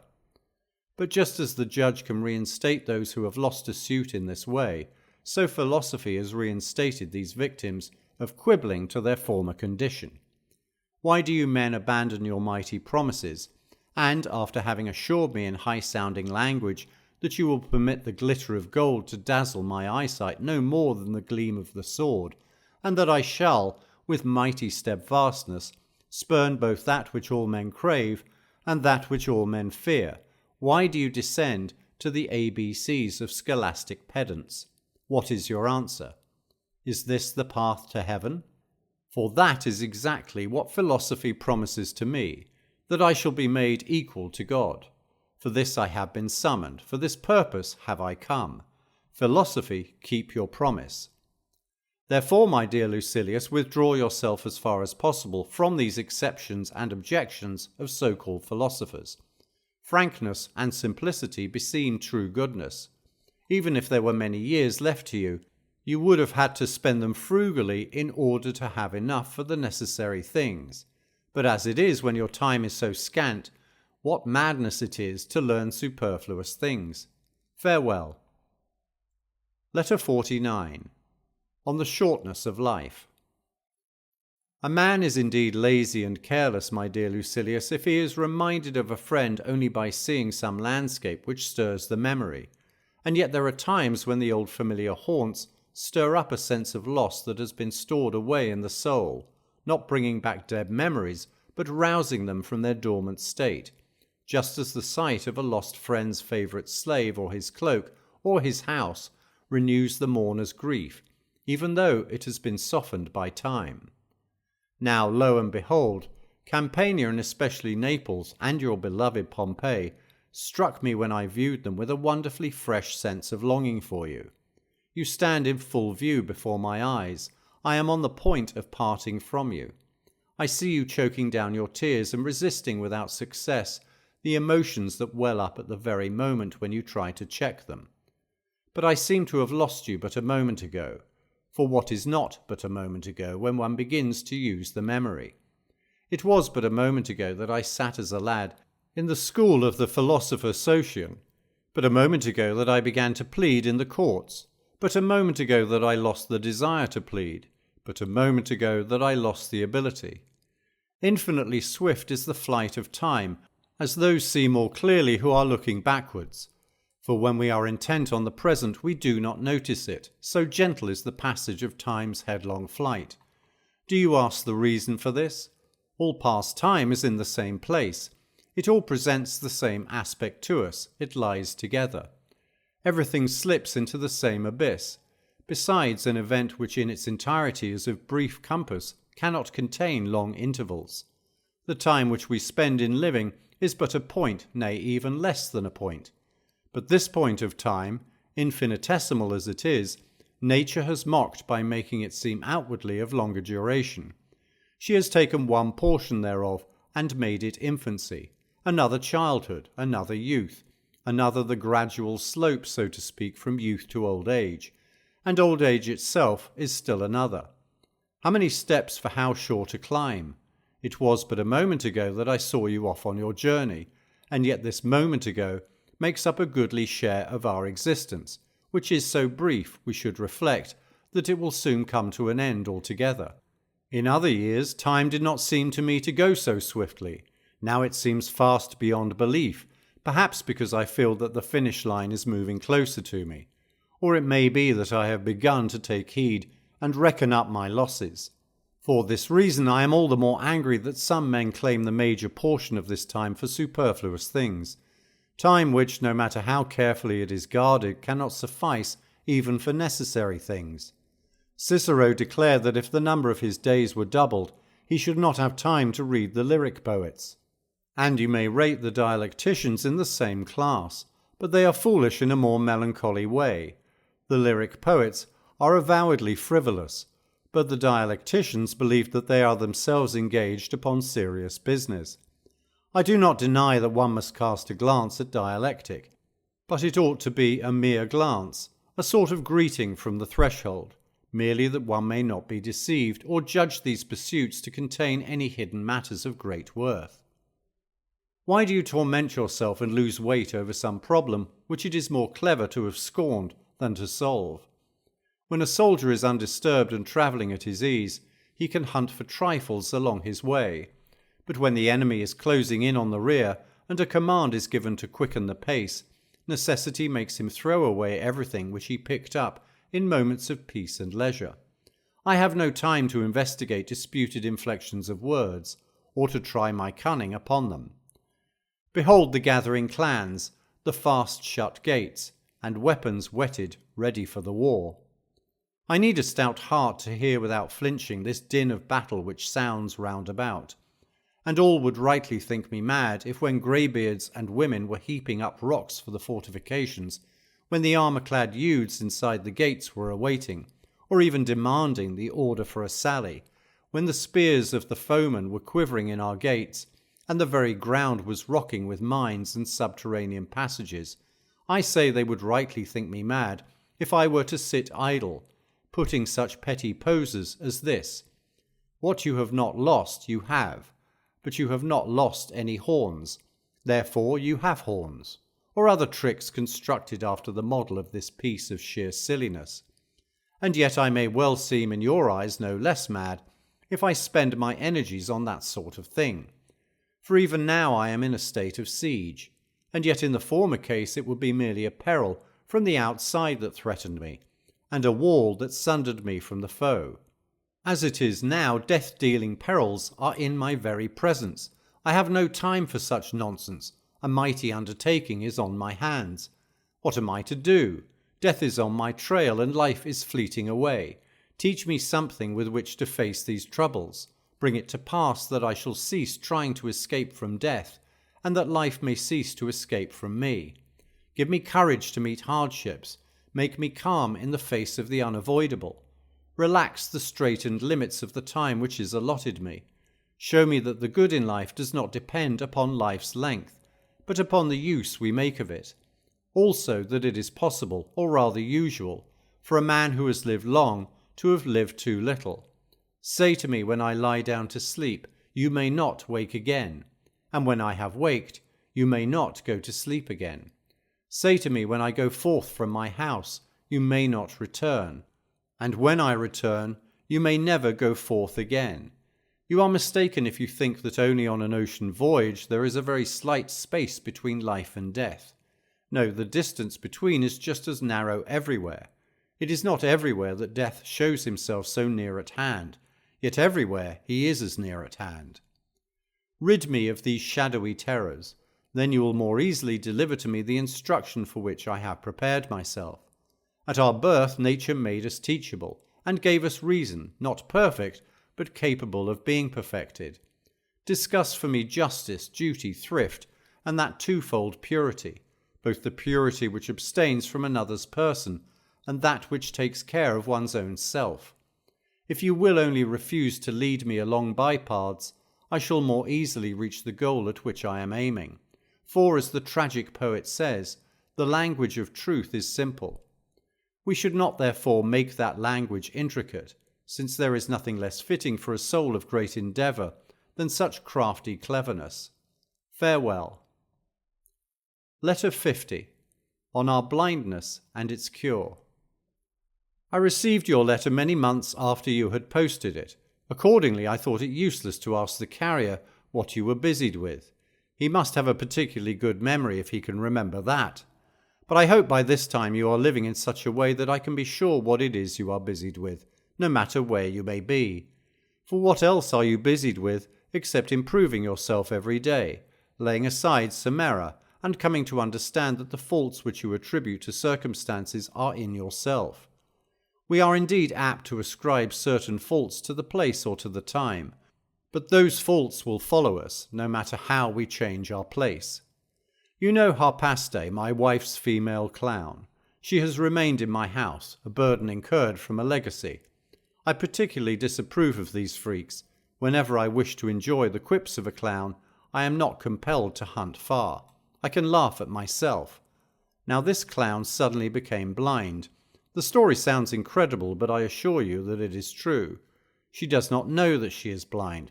She keeps asking her attendant to change her quarters. She says that her apartments are too dark. You can see clearly that that which makes us smile in the case of Harpaste happens to all the rest of us. Nobody understands that he is himself greedy, or that he is covetous. Yet the blind ask for a guide, while we wander without one, saying, I am not self-seeking, but one cannot live at Rome in any other way. I am not extravagant, but mere living in the city demands a great outlay. It is not my fault that I have a choleric disposition, or that I have not settled down to any definite scheme of life. It is due to my youth. Why do we deceive ourselves? The evil that afflicts us is not external, it is within us, situated in our very vitals. For that reason we attain soundness with all the more difficulty, because we do not know that we are diseased. Suppose that we have begun the cure. When shall we throw off all these diseases, with all their virulence? At present we do not even consult the physician, whose work would be easier if he were called in when the complaint was in its early stages. The tender and the inexperienced minds would follow his advice if he pointed out the right way. No man finds it difficult to return to nature, except the man who has deserted nature. We blush to receive instruction in sound sense, but by heaven, if we think it base to seek a teacher of this art, we should also abandon any hope that so great a good could be instilled into us by mere chance. No, we must work. To tell the truth, even the work is not great, if only, as I said, we begin to mould and reconstruct our souls before they are hardened by sin. But I do not despair even of a hardened sinner. There is nothing that will not surrender to persistent treatment, to concentrated and careful attention. However much the timber may be bent, you can make it straight again. Heat unbends curved beams, and wood that grew naturally in another shape is fashioned artificially according to our needs. How much more easily does the soul permit itself to be shaped, pliable as it is, and more yielding than any liquid? For what else is the soul than air in a certain state? And you see that air is more adaptable than any other matter, in proportion as it is rarer than any other. There is nothing, Lucilius, to hinder you from entertaining good hopes about us, just because we are even now in the grip of evil, or because we have long been possessed thereby. There is no man to whom a good mind comes before an evil one. It is the evil mind that gets first hold on all of us. Learning virtue means unlearning vice. We should therefore proceed to the task of freeing ourselves from faults with all the more courage, because when once committed to us, the good is an everlasting possession. Virtue is not unlearned. For opposites find difficulty in clinging where they do not belong. Therefore they can be driven out and hustled away. But qualities that come to a place which is rightfully theirs abide faithfully. Virtue is according to nature. Vice is opposed to it and hostile. But although virtues, when admitted, cannot depart and are easy to guard, yet the first steps in the approach to them are toilsome, because it is characteristic of a weak and diseased mind to fear that which is unfamiliar. The mind must, therefore, be forced to make a beginning. From then on, the medicine is not bitter, for just as soon as it is curing us, it begins to give pleasure. One enjoys other cures only after health is restored, but a draught of philosophy is at the same moment wholesome and pleasant. Farewell. Letter 51. On Baiae and Morals. Every man does the best he can, my dear Lucilius. You over there have Etna, that lofty and most celebrated mountain of Sicily. Although I cannot make out why Marsala, or was it Valgius, for I have been reading in both, has called it unique, inasmuch as many regions belch forth fire, not merely the lofty ones where the phenomenon is more frequent, presumably because fire rises to the greatest possible height, but low-lying places also. As for myself, I do the best I can. I have had to be satisfied with Baiae, and I left it the day after I reached it. For Baiae is a place to be avoided, because though it has certain natural advantages, luxury has claimed it for her own exclusive resort. What then, you say, should any place be singled out as an object of aversion? Not at all. But just as to the wise and upright man one style of clothing is more suitable than another, without his having an aversion for any particular colour, but because he thinks that some colours do not befit one who has adopted the simple life, So there are places also which the wise man, or he who is on the way toward wisdom, will avoid as foreign to good morals. Therefore, if he is contemplating withdrawal from the world, he will not select Canopus, although Canopus does not keep any man from living simply, nor Baiae either, for both places have begun to be resorts of vice. At Canopus luxury pampers itself to the utmost degree. At Baiae it is even more lax, as if the place itself demanded a certain amount of license. We ought to select abodes which are wholesome not only for the body but also for the character. Just as I do not care to live in a place of torture, neither do I care to live in a cafe. To witness persons wandering drunk along the beach, the riotous revelling of sailing parties, the lakes adin with choral song, and all the other ways in which luxury, when it is, so to speak, released from the restraints of law, not merely sins but blazons its sins abroad. Why must I witness all this? We ought to see to it that we flee to the greatest possible distance from provocations to vice. We should toughen our minds and remove them far from the allurements of pleasure. A single winter relaxed Hannibal's fibre. His pampering and Campania took the vigour out of that hero who had triumphed over Alpine snows. He conquered with his weapons, but was conquered by his vices. We too have a war to wage, a type of warfare in which there is allowed no rest or furlough. To be conquered in the first place are pleasures, which as you see have carried off even the sternest characters. If a man has once understood how great is the task which he has entered upon, he will see that there must be no dainty or effeminate conduct. What have I to do with those hot baths, or with the sweating room, where they shut in the dry steam which is to drain your strength? Perspiration should flow only after toil. Suppose we do what Hannibal did, check the course of events, give up the war, and give over our bodies to be coddled. Everyone would rightly blame us for our untimely sloth, a thing fraught with peril even for the victor, to say nothing of one who is only on the way to victory. And we have even less right to do this than those followers of the Carthaginian flag, for our danger is greater than theirs if we slacken, and our toil is greater than theirs even if we press ahead. Fortune is fighting against me, and I shall not carry out her commands. I refuse to submit to the yoke, nay, rather I shake off the yoke that is upon me, an act which demands even greater courage. The soul is not to be pampered. Surrendering to pleasure means also surrendering to pain, surrendering to toil, surrendering to poverty. Both ambition and anger will wish to have the same rights over me as pleasure, and I shall be torn asunder, or rather pulled to pieces, amid all these conflicting passions. I have set freedom before my eyes, and I am striving for that reward. And what is freedom, you ask? It means not being a slave to any circumstance, to any constraint, to any chance. It means compelling fortune to enter the lists on equal terms. And on the day when I know that I have the upper hand, her power will be naught. When I have death in my own control, shall I take orders from her? Therefore a man occupied with such reflections should choose an austere and pure dwelling place. The spirit is weakened by surroundings that are too pleasant, and without a doubt one's place of residence can contribute towards impairing its vigour.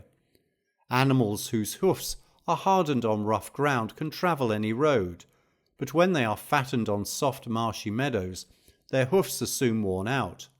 The bravest soldier comes from rock-ribbed regions, but the town-bred and the home-bred are sluggish in action. The hand which turns from the plough to the sword never objects to toil, but your sleek and well-dressed dandy quails at the first cloud of dust. Being trained in a rugged country strengthens the character and fits it for great undertakings. It was more honourable in Scipio to spend his exile in Eternum than at Baiae. His downfall did not need a setting so effeminate. Those also into whose hands the rising fortunes of Rome first transferred the wealth of the state, Gaius Marius, Gnaeus Pompey, and Caesar, did indeed build villas near Baiae, but they set them on the very tops of the mountains. This seemed more soldier-like, to look down from a lofty height upon land spread far and wide below. Note the situation, position, and type of building which they chose. You will see that they were not country places, they were camps. Do you suppose that Cato would ever have dwelt in a pleasure palace, that he might count the lewd women as they sailed past, the many kinds of barges painted in all sorts of colours, the roses which were wafted about the lake, or that he might listen to the nocturnal brawls of serenaders?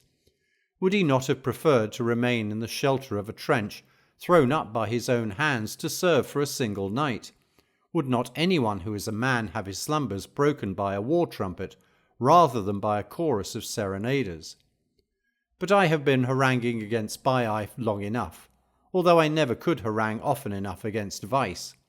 Vice, Lucilius, is what I wish you to proceed against, without limit and without end, for it has neither limit nor end.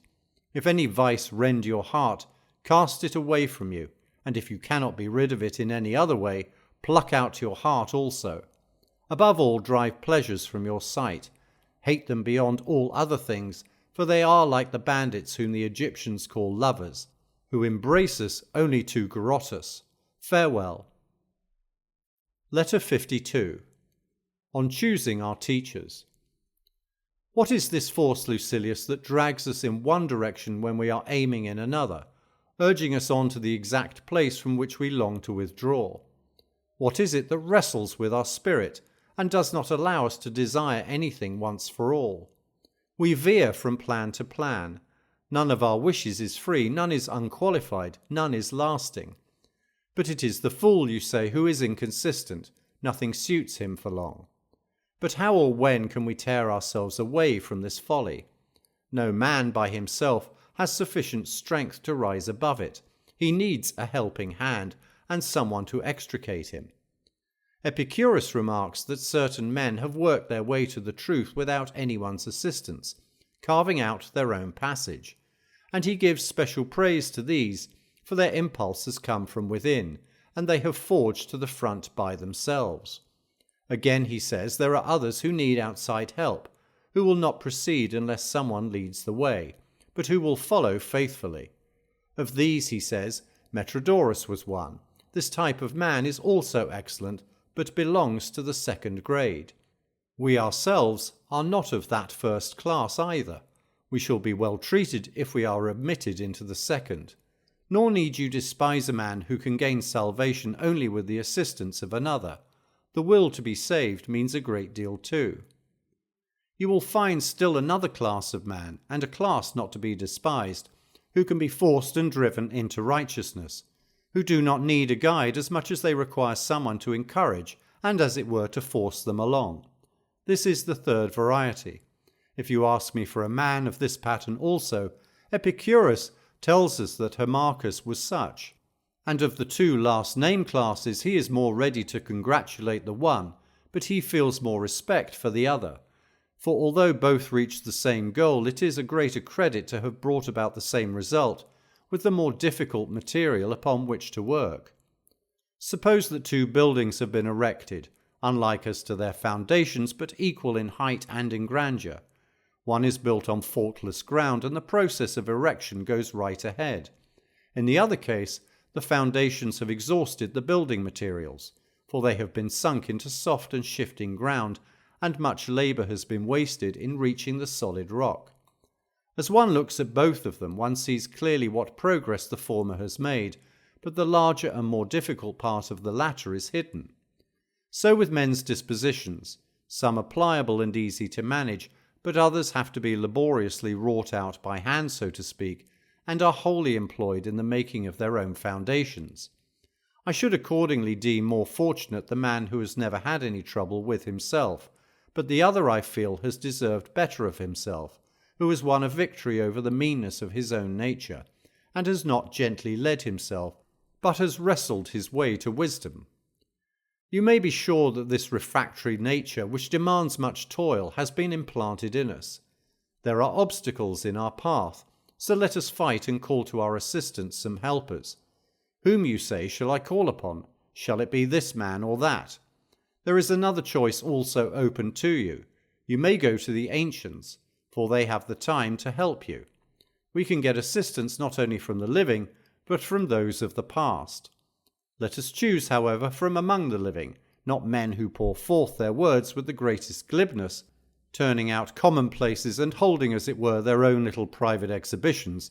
Not these, I say, but men who teach us by their lives, men who tell us what we ought to do and then prove it by practice, who show us what we should avoid, and then are never caught doing that which they have ordered us to avoid. Choose as a guide one whom you will admire more when you see him act than when you hear him speak. Of course, I would not prevent you from listening also to those philosophers who are wont to hold public meetings and discussions, provided they appear before the people for the express purpose of improving themselves and others, and do not practice their profession for the sake of self-seeking.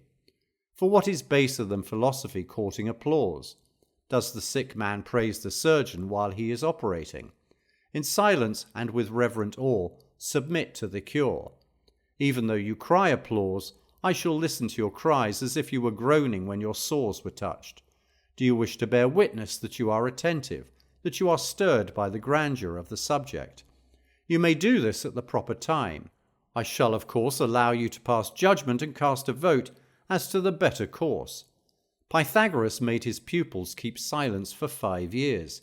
Do you think that they had the right on that account to break out immediately into applause? How mad is he who leaves the lecture room in a happy frame of mind simply because of applause from the ignorant? Why do you take pleasure in being praised by men whom you yourself cannot praise? Fabianus used to give popular talks, but his audience listened with self-control. Occasionally a loud shout of praise would burst forth, but it was prompted by the greatness of his subject, and not by the sound of oratory that slipped forth pleasantly and softly. There should be a difference between the applause of the theatre and the applause of the school, and there is a certain decency even in bestowing praise. If you mark them carefully, all acts are always significant, and you can gauge character by even the most trifling signs. The lecherous man is revealed by his gait, by a movement of the hand, sometimes by a single answer, by his touching his head with a finger, by the shifting of his eye. The scamp is shown up by his laugh, the madman by his face and general appearance. These qualities become known by certain marks, but you can tell the character of every man when you see how he gives and receives praise. The philosopher's audience from this corner and that stretch forth admiring hands, and sometimes the adoring crowd almost hang over the lecturer's head. But if you really understand, that is not praise, it is merely applause. These outcries should be left for the arts which aim to please the crowd. Let philosophy be worshipped in silence. Young men, indeed, must sometimes have free play to follow their impulses, but it should only be at times when they act from impulse, and when they cannot force themselves to be silent. Such praise as that gives a certain kind of encouragement to the hearers themselves, and acts as a spur to the youthful mind. But let them be roused to the matter and not to the style. Otherwise eloquence does them harm, makes them enamoured of itself and not of the subject. I shall postpone this topic for the present. It demands a long and special investigation, to show how the public should be addressed, what indulgences should be allowed to a speaker on a public occasion, and what should be allowed to the crowd itself in the presence of the speaker. There can be no doubt that philosophy has suffered a loss, now that she has exposed her charms for sale. But she can still be viewed in her sanctuary, if her exhibitor is a priest and not a peddler. Farewell. Letter 53. On the faults of the spirit. You can persuade me into almost anything now, for I was recently persuaded to travel by water. We cast off when the sea was lazily smooth. The sky, to be sure, was heavy with nasty clouds, such as usually break into rain or squalls. Still, I thought that the few miles between Puteoli and your dear Parthenope might be run off in quick time, despite the uncertain and lowering sky. So, in order to get away more quickly, I made straight out to sea for Nisus, with the purpose of cutting across all the inlets. But when we were so far out that it made little difference to me whether I returned or kept on, the calm weather which had enticed me came to naught. The storm had not yet begun, but the groundswell was on, and the waves kept steadily coming faster. I began to ask the pilot to put me ashore somewhere. He replied that the coast was rough and a bad place to land, and that in a storm he feared a lee shore more than anything else. But I was suffering too grievously to think of the danger, since a sluggish seasickness which brought no relief was racking me, the sort that upsets the liver without clearing it.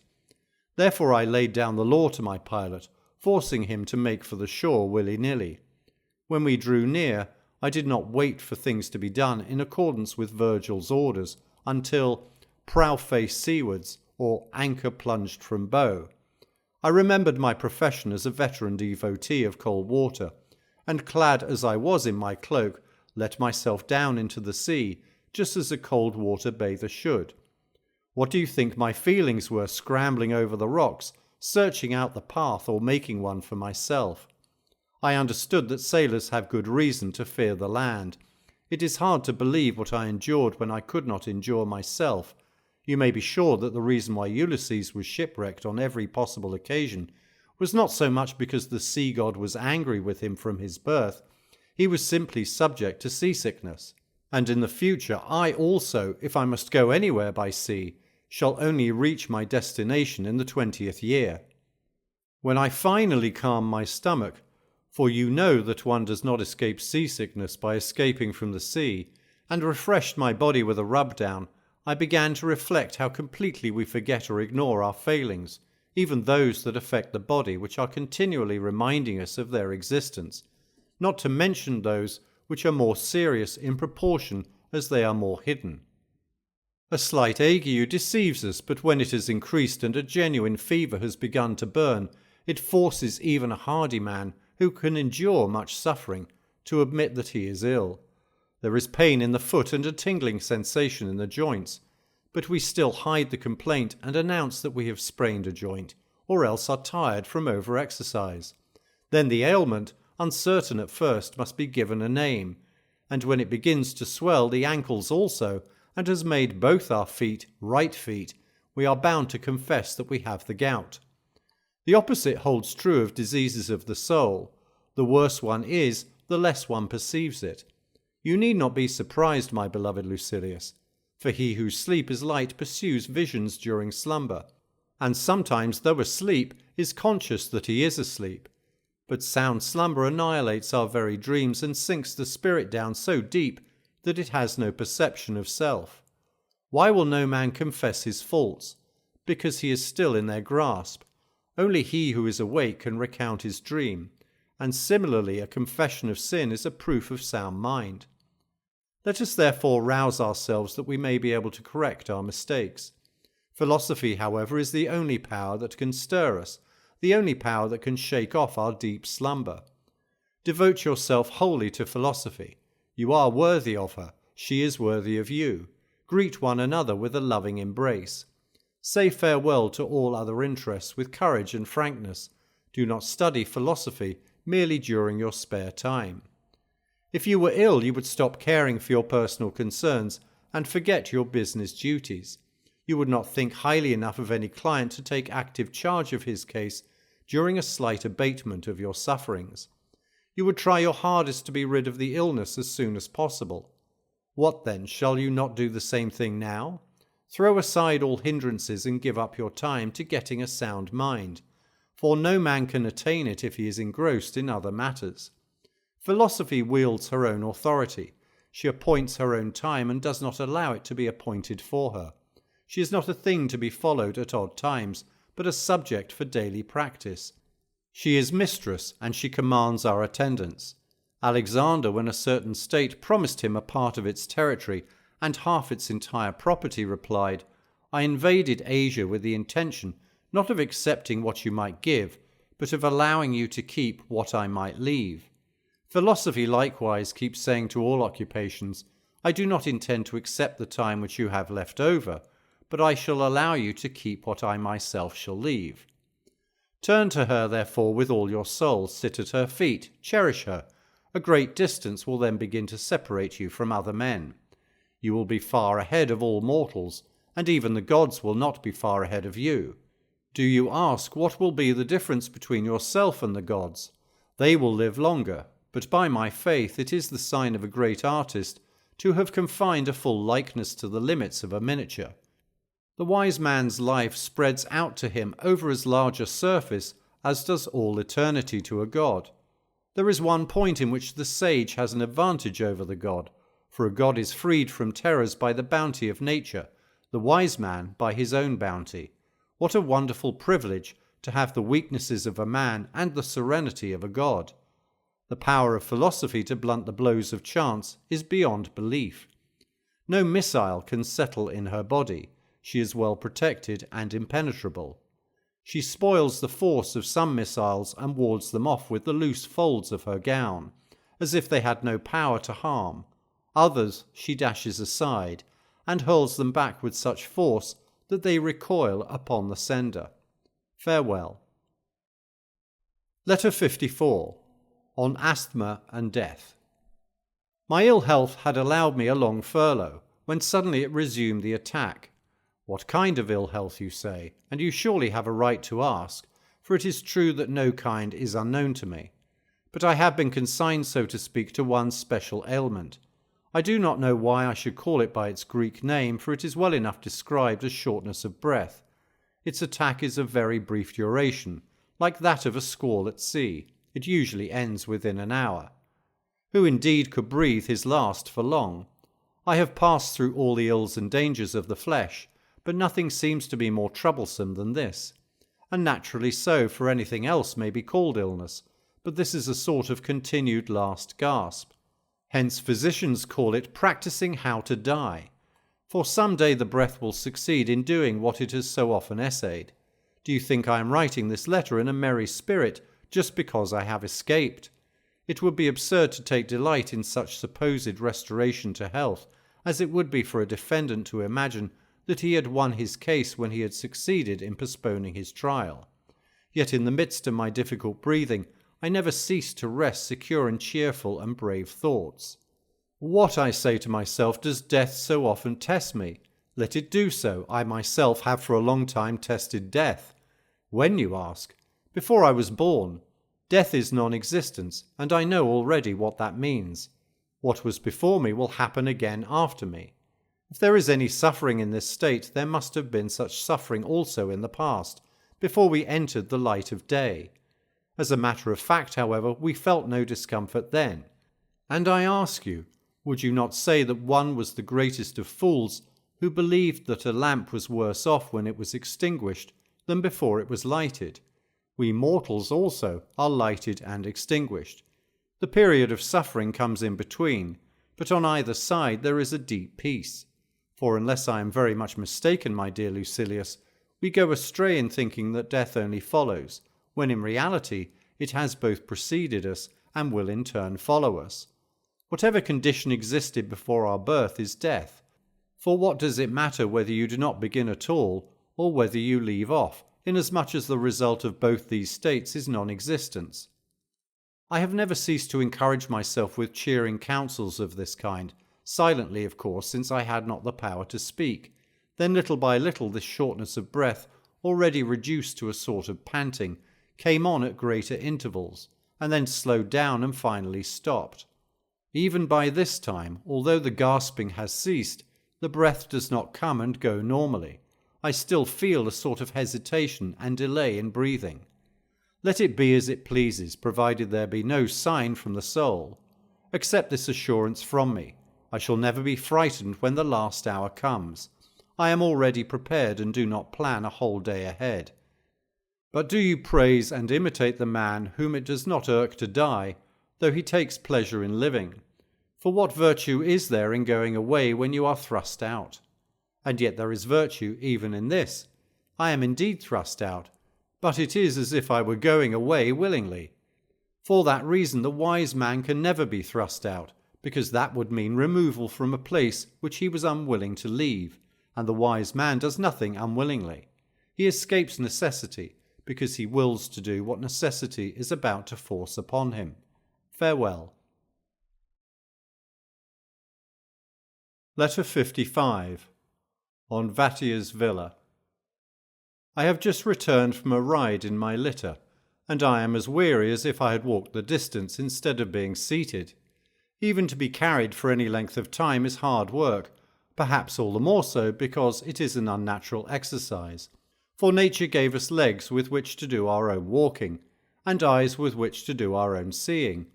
Our luxuries have condemned us to weakness. We have ceased to be able to do that which we have long declined to do. Nevertheless, I found it necessary to give my body a shaking up, in order that the bile which had gathered in my throat, if that was my trouble, might be shaken out, or if the very breath within me had become for some reason too thick, that the jolting, which I have felt was a good thing for me, might make it thinner.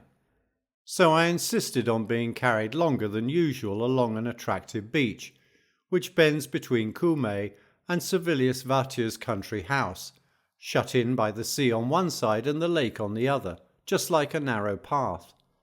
It was packed firm underfoot because of a recent storm, since, as you know, the waves, when they beat upon the beach hard and fast, level it out, but a continuous period of fair weather loosens it, when the sand, which is kept firm by the water, loses its moisture. As my habit is, I began to look about for something there that might be of service to me, when my eyes fell upon the villa which had once belonged to Vatia. So this was the place where that famous praetorian millionaire passed his old age. He was famed for nothing else than his life of leisure, and he was regarded as lucky only for that reason. For whenever men were ruined by their friendship with Asinius Gallus, whenever others were ruined by their hatred of Sejanus, and later by their intimacy with him, for it was no more dangerous to have offended him than to have loved him, people used to cry out, "O Vatia, you alone know how to live." But what he knew was how to hide, not how to live, and it makes a great deal of difference whether your life be one of leisure or one of idleness. So I never drove past his country place during Vatia's lifetime without saying to myself, "Here lies Vatia." But, my dear Lucilius, philosophy is a thing of holiness, something to be worshipped, so much so that the very counterfeit pleases. For the mass of mankind consider that a person is at leisure who is withdrawn from society, is free from care, self-sufficient, and lives for himself. But these privileges can be the reward only of the wise man. Does he who is a victim of anxiety know how to live for himself? What, does he even know, and that is of first importance, how to live at all? For the man who has fled from affairs and from men, who has been banished to seclusion by the unhappiness which his own desires have brought upon him, who cannot see his neighbour more happy than himself, who through fear has taken to concealment like a frightened and sluggish animal, this person is not living for himself. He is living for his belly, his sleep, and his lust. And that is the most shameful thing in the world. He who lives for no one does not necessarily live for himself. Nevertheless, there is so much in steadfastness and adherence to one's purpose that even sluggishness, if stubbornly maintained, assumes an air of authority with us. I could not describe the villa accurately, for I am familiar only with the front of the house, and with the parts which are in public view and can be seen by the mere passer-by. There are 2 grottos, which cost a great deal of labour, as big as the most spacious hall, made by hand. One of these does not admit the rays of the sun, while the other keeps them until the sun sets. There is also a stream running through a grove of plane trees, which draws for its supply both on the sea and on Lake Acheron. It intersects the grove just like a raceway, and is large enough to support fish, although its waters are continually being drawn off. When the sea is calm, however, they do not use the stream, only touching the well-stocked waters when the storms give the fishermen a forced holiday. But the most convenient thing about the villa is the fact that Baiae is next door. It is free from all the inconveniences of that resort, and yet enjoys its pleasures. I myself understand these attractions, and I believe that it is a villa suited to every season of the year. It fronts the west wind, which it intercepts in such a way that Baiae is denied it. So it seems that Vatia was no fool when he selected this place as the best in which to spend his leisure, when it was already unfruitful and decrepit. The place where one lives, however, can contribute little towards tranquility. It is the mind which must make everything agreeable to itself. I have seen men despondent in a gay and lovely villa, and I have seen them to all appearance full of business in the midst of a solitude. For this reason you should not refuse to believe that your life is well placed merely because you are not now in Campania. But why are you not there? Just let your thoughts travel even to this place. You may hold converse with your friends when they are absent, and indeed as often as you wish and for as long as you wish. For we enjoy this, the greatest of pleasures, all the more when we are absent from one another. For the presence of friends makes us fastidious, and because we can at any time talk or sit together, when once we have parted, we give not a thought to those whom we have just beheld. And we ought to bear the absence of friends cheerfully, just because everyone is bound to be often absent from his friends, even when they are present. Include among such cases, in the first place, the nights spent apart, then the different engagements which each of two friends has, then the private studies of each and their excursions into the country, and you will see that foreign travel does not rob us of much. A friend should be retained in the spirit. Such a friend can never be absent. He can see every day whomsoever he desires to see. I would therefore have you share your studies with me, your meals and your walks. We should be living within too narrow limits if anything were barred to our thoughts. I see you, my dear Lucilius, and at this very moment I hear you. I am with you to such an extent that I hesitate whether I should not begin to write you notes instead of letters. Farewell. Letter 56. On Quiet and Study. Beshrew me if I think anything more requisite than silence for a man who secludes himself in order to study. Imagine what a variety of noises reverberates about my ears. I have lodgings right over a bathing establishment, so picture to yourself the assortment of sounds which are strong enough to make me hate my very powers of hearing. When your strenuous gentleman, for example, is exercising himself by flourishing leaden weights, when he is working hard, or else pretends to be working hard, I can hear him grunt. And whenever he releases his imprisoned breath, I can hear him panting in wheezy and high-pitched tones. Or perhaps I notice some lazy fellow content with a cheap rub-down, and hear the crack of the pummelling hand on his shoulder, varying in sound according as the hand is laid on flat or hollow. Then perhaps a professional comes along, shouting out the score, that is, the finishing touch. Add to this the arresting of an occasional roisterer or pickpocket, the racket of the man who always likes to hear his own voice in the bathroom, or the enthusiast who plunges into the swimming tank with unconscionable noise and splashing. Besides all those whose voices, if nothing else, are good, imagine the hair-plucker with his penetrating shrill voice, for purposes of advertisement, continually giving it vent and never holding his tongue except when he is plucking the armpits and making his victim yell instead. Then the cake-seller with his varied cries, the sausage-man, the confectioner, and all the vendors of food hawking their wares, each with his own distinctive intonation. So you say, what iron nerves or deadened ears you must have if your mind can hold out amid so many noises, so various and so discordant, when our friend Chrysippus is brought to his death by the continual good morrows that greet him. But I assure you that this racket means no more to me than the sound of waves or falling water, although you will remind me that a certain tribe once moved their city merely because they could not endure the din of a Nile cataract. Words seem to distract me more than noises, for words demand attention, but noises merely fill the ears and beat upon them. Among the sounds that din round me without distracting, I include passing carriages, a machinist in the same block, a saw sharpener nearby, or some fellow who is demonstrating with little pipes and flutes at the trickling fountain, shouting rather than singing. Furthermore, an intermittent noise upsets me more than a steady one. But by this time I have toughened my nerves against all that sort of thing, so that I can endure even a boatswain marking the time in high-pitched tones for his crew, for I force my mind to concentrate and keep it from straying to things outside itself.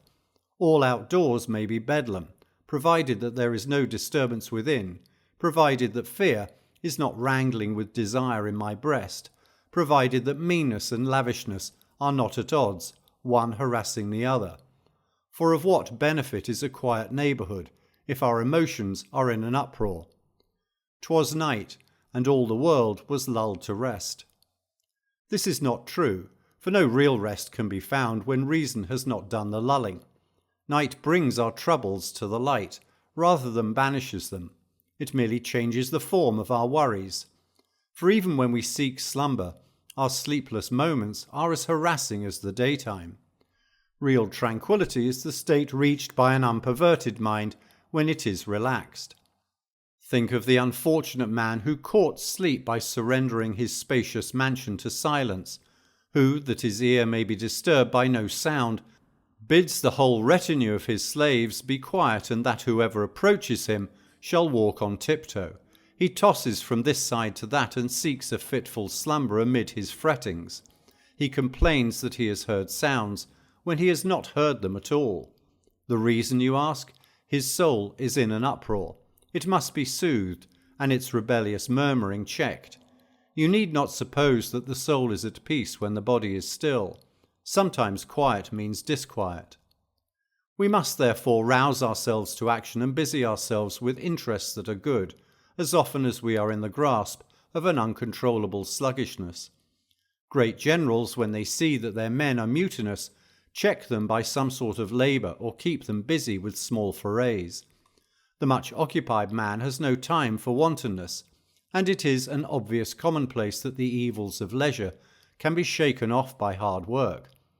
Although people may often have thought that I sought seclusion because I was disgusted with politics and regretted my hapless and thankless position, yet in the retreat to which apprehension and weariness have driven me, my ambition sometimes develops afresh. For it is not because my ambition was rooted out that it has abated, but because it was wearied, or perhaps even put out of temper by the failure of its plans.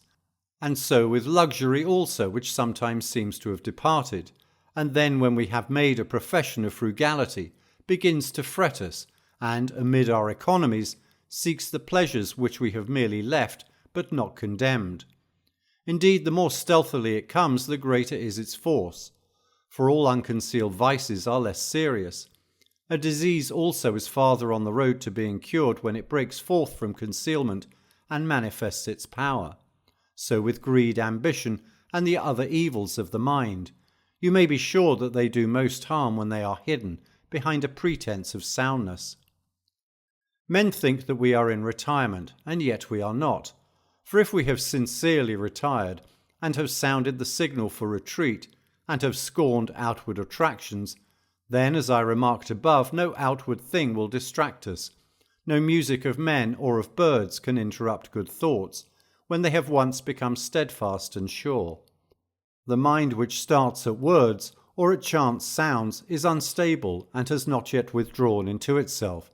It contains within itself an element of anxiety and rooted fear, and this makes one a prey to care, as our Virgil says, I whom of yore no dart could cause to flee, nor Greeks with crowded lines of infantry, now shake at every sound, and fear the air, both for my child, and for the load I bear.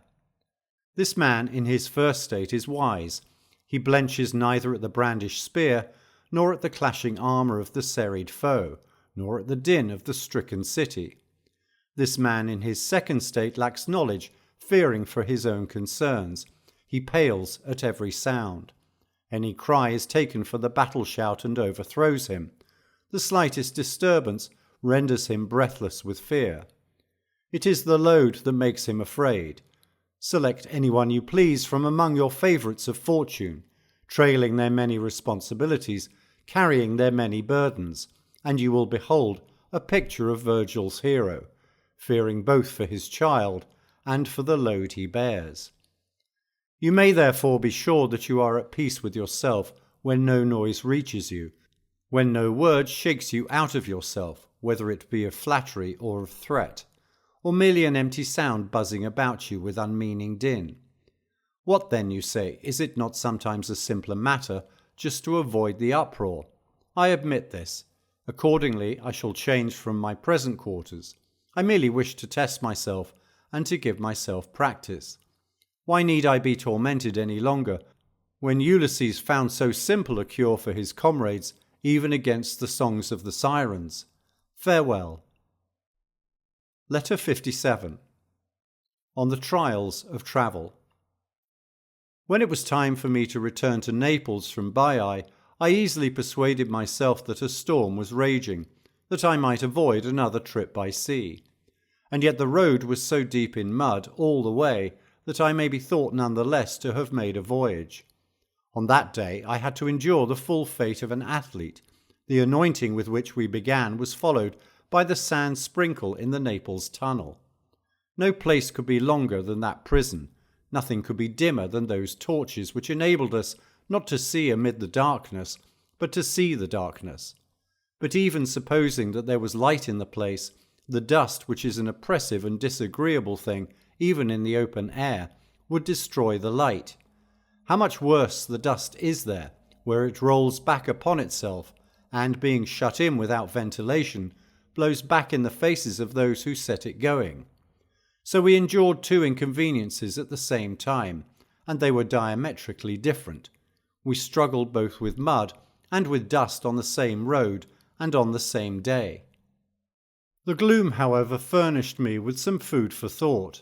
I felt a certain mental thrill and a transformation unaccompanied by fear, due to the novelty and the unpleasantness of an unusual occurrence.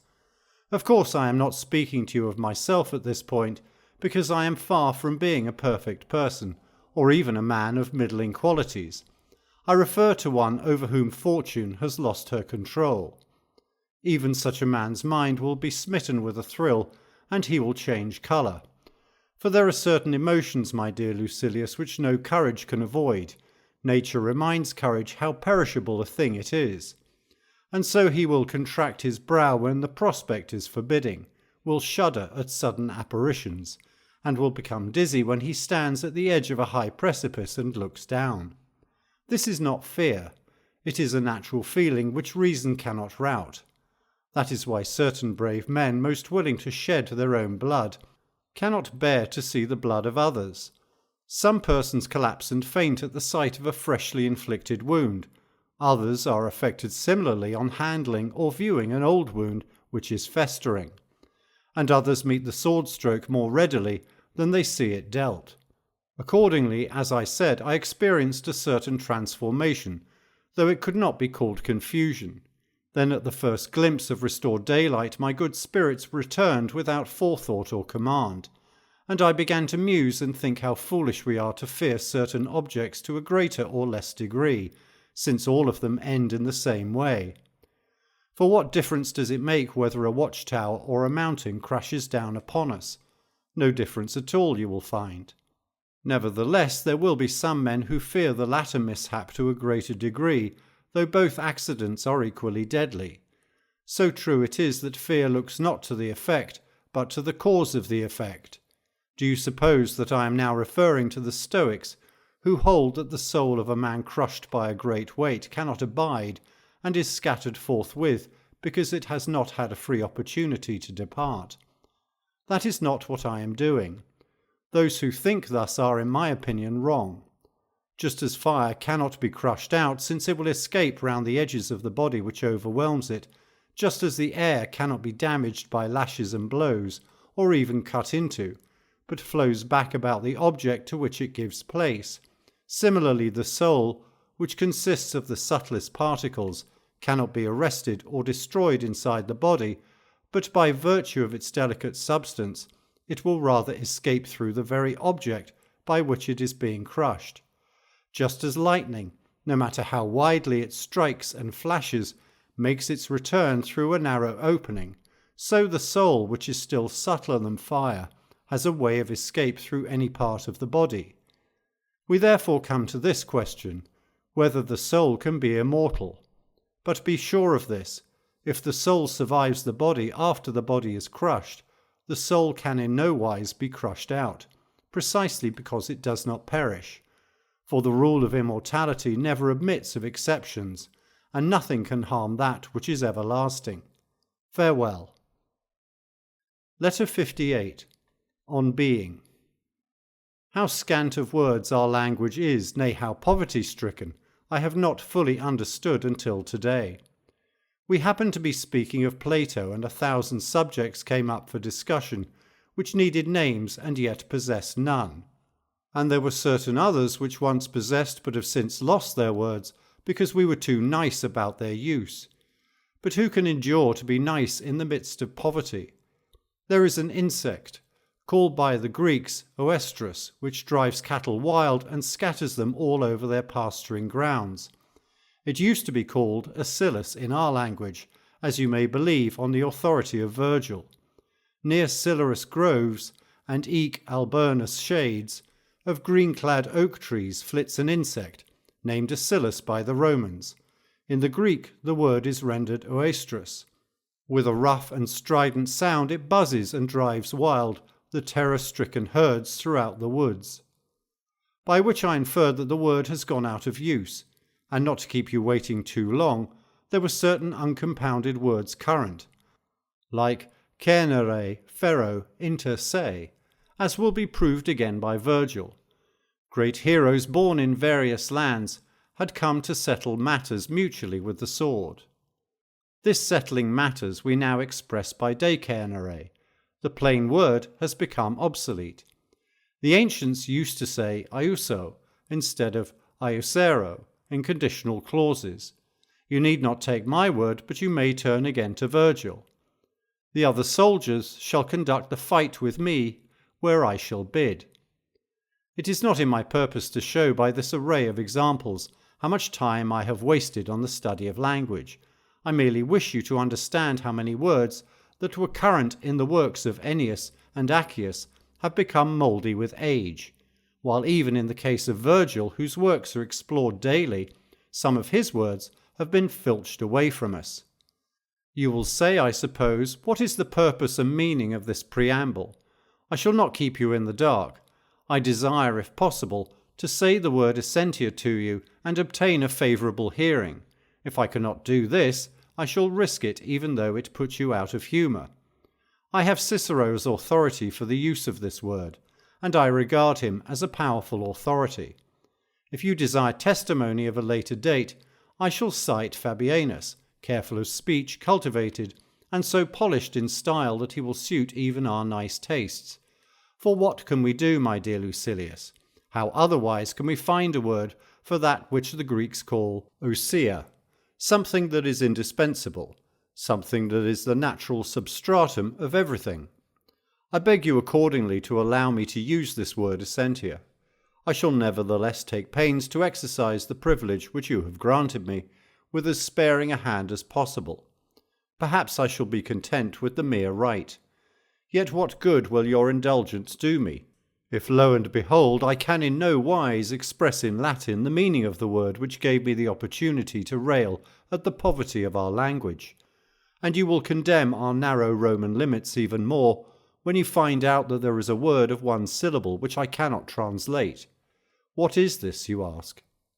It is the word on. You think me lacking in facility. You believe that the word is ready to hand, that it might be translated by quod est. I notice, however, a great difference.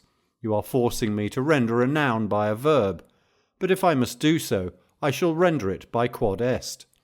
There are 6 ways in which Plato expresses this idea, according to a friend of ours, a man of great learning, who mentioned the fact today, and I shall explain all of them to you, if I may first point out that there is something called genus and something called species. For the present, however, we are seeking the primary idea of genus, on which the others, the different species, depend, which is the source of all classification, the term under which universal ideas are embraced. And the idea of genus will be reached if we begin to reckon back from particulars, for in this way we shall be conducted back to the primary notion. Now man is a species, as Aristotle says, so is horse or dog. We must therefore discover some common bond for all these terms, one which embraces them and holds them subordinate to itself. And what is this? It is animal. And so there begins to be a genus animal, including all these terms, man, horse, and dog. But there are certain things which have life, anima, and yet are not animals. For it is agreed that plants and trees possess life, and that is why we speak of them as living and dying. Therefore the term living things will occupy a still higher place, because both animals and plants are included in this category. Certain objects, however, lack life, such as rocks. There will therefore be another term to take precedence over living things, and that is substance. I shall classify substance by saying that all substances are either animate or inanimate, but there is still something superior to substance, for we speak of certain things as possessing substance and certain things as lacking substance. What then will be the term from which these things are derived? It is that to which we lately gave an inappropriate name, that which exists, for by using this term they will be divided into species, so that we can say that which exists either possesses or lacks substance. This therefore is what genus is, the primary, original, and to play upon the word, general. Of course there are the other genera, but they are special genera, man being for example a genus, for man comprises species, by nations Greek, Roman, Parthian, by colours white, black, yellow. The term comprises individuals also, Cato, Cicero, Lucretius. So man falls into the category genus insofar as it includes many kinds, but insofar as it is subordinate to another term, it falls into the category species. But the genus that which exists is general, and has no term superior to it. It is the first term in the classification of things, and all things are included under it. The Stoics would set ahead of this still another genus, even more primary, concerning which I shall immediately speak, after proving that the genus which has been discussed above has rightly been placed first, being as it is capable of including everything.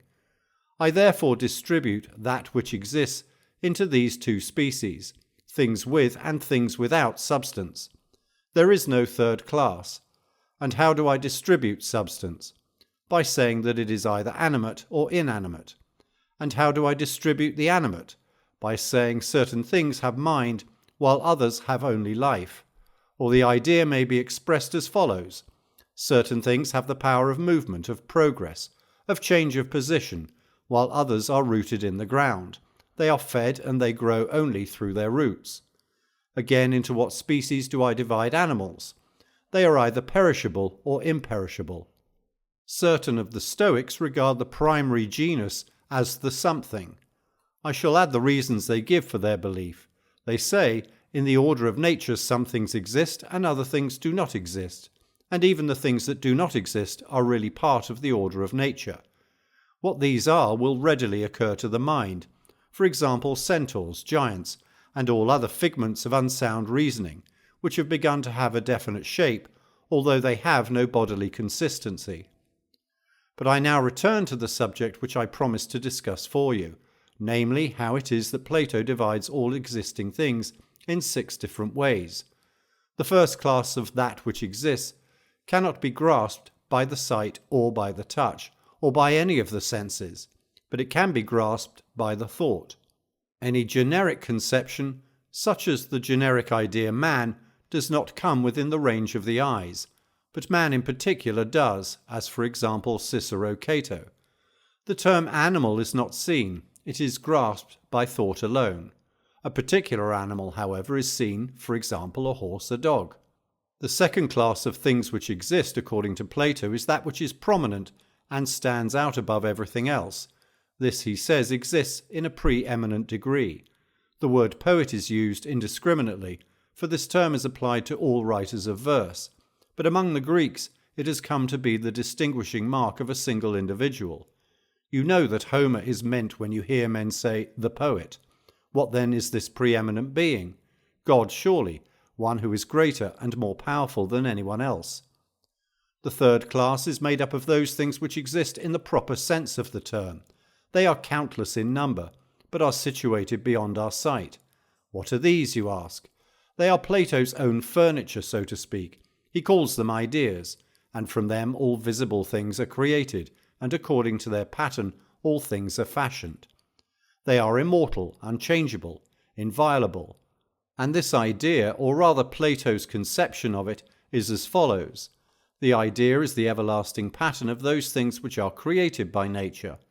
I shall explain this definition, in order to set the subject before you in a clearer light. Suppose that I wish to make a likeness of you. I possess in your own person the pattern of this picture, wherefrom my mind receives a certain outline, which it is to embody in its own handiwork. That outward appearance, then, which gives me instruction and guidance, this pattern for me to imitate, is the idea. Such patterns, therefore, nature possesses in infinite number, of men, fish, trees, according to whose model everything that nature has to create is worked out. In the fourth place we shall put form, and if you would know what form means, you must pay close attention, calling Plato, and not me, to account for the difficulty of the subject. However, we cannot make fine distinctions without encountering difficulties. A moment ago I made use of the artist as an illustration. When the artist desired to reproduce Virgil in colours, he would gaze upon Virgil himself. The idea was Virgil's outward appearance, and this was the pattern of the intended work. That which the artist draws from this idea and has embodied in his own work is the form. Do you ask me where the difference lies? The former is the pattern, while the latter is the shape taken from the pattern and embodied in the work. Our artist follows the one, but the other he creates. A statue has a certain external appearance. This external appearance of the statue is the form. And the pattern itself has a certain external appearance by gazing upon which the sculptor has fashioned his statue. This is the idea. If you desire a further distinction, I will say that the form is in the artist's work, the idea outside his work, and not only outside it, but prior to it. The fifth class is made up of the things which exist in the usual sense of the term. These things are the first that have to do with us. Here we have all such things as men, cattle, and things. In the sixth class goes all that which has a fictitious existence, like void or time. Whatever is concrete to the sight or touch, Plato does not include among the things which he believes to be existent in the strict sense of the term. These things are the first that have to do with us. Here we have all such things as men, cattle, and things, for they are in a state of flux, constantly diminishing or increasing. None of us is the same man in old age that he was in youth, nor the same on the morrow as on the day preceding. Our bodies are hurried along like flowing waters. Every visible object accompanies time in its flight. Of the things which we see, nothing is fixed. Even I myself, as I comment on this change, am changed myself. This is just what Heraclitus says. We go down twice into the same river, and yet into a different river. For the stream still keeps the same name, but the water has already flowed past. Of course, this is much more evident in rivers than in human beings. Still, we mortals are also carried past in no less speedy a course, and this prompts me to marvel at our madness in cleaving with great affection to such a fleeting thing as the body, and in fearing lest some day we may die, when every instant means the death of our previous condition. Will you not stop fearing lest that may happen once which really happens every day? So much for man, a substance that flows away and falls, exposed to every influence. But the universe too, immortal and enduring as it is, changes and never remains the same. For though it has within itself all that it has it in a different way from that in which it has had it. It keeps changing its arrangement. Very well, say you, what good shall I get from all this fine reasoning? None, if you wish me to answer your question. Nevertheless, just as an engraver rests his eyes when they have long been under a strain and are weary, and calls them from their work, and feasts them, as the saying is, so we at times should slacken our minds and refresh them with some sort of entertainment. But let even your entertainment be work, and even from these various forms of entertainment you will select, if you have been watchful, something that may prove wholesome. That is my habit, Lucilius. I try to extract and render useful some element from every field of thought, no matter how far removed it may be from philosophy. Now, what could be less likely to reform character than the subjects which we have been discussing? And how can I be made a better man by the ideas of Plato? What can I draw from them that will put a check on my appetites? Perhaps the very thought that all these things which minister to our senses, which arouse and excite us, are by Plato denied a place among the things that really exist. Such things are therefore imaginary, and though they for the moment present a certain external appearance, yet they are in no case permanent or substantial. Nonetheless, we crave them as if they were always to exist, or as if we were always to possess them. We are weak, watery beings standing in the midst of unrealities. Therefore let us turn our minds to the things that are everlasting. Let us look up to the ideal outlines of all things that flit about on high, and to the God who moves among them, and plans how he may defend from death that which he could not make imperishable, because its substance forbade, and so by reason may overcome the defects of the body. For all things abide, not because they are everlasting, but because they are protected by the care of him who governs all things. But that which was imperishable would need no guardian. The master builder keeps them safe, overcoming the weakness of their fabric by his own power. Let us despise everything that is so little an object of value that it makes us doubt whether it exists at all. Let us at the same time reflect, seeing that Providence rescues from its perils the world itself, which is no less mortal than we ourselves, that to some extent our petty bodies can be made to tarry longer upon earth by our own providence, if only we acquire the ability to control and check those pleasures, whereby the greater portion of mankind perishes. Plato himself, by taking pains, advanced to old age. To be sure, he was the fortunate possessor of a strong and sound body. His very name was given him because of his broad chest. But his strength was much impaired by sea voyages and desperate adventures. Nevertheless, by frugal living, by setting a limit upon all that rouses the appetites, and by painstaking attention to himself, he reached that advanced age in spite of many hindrances.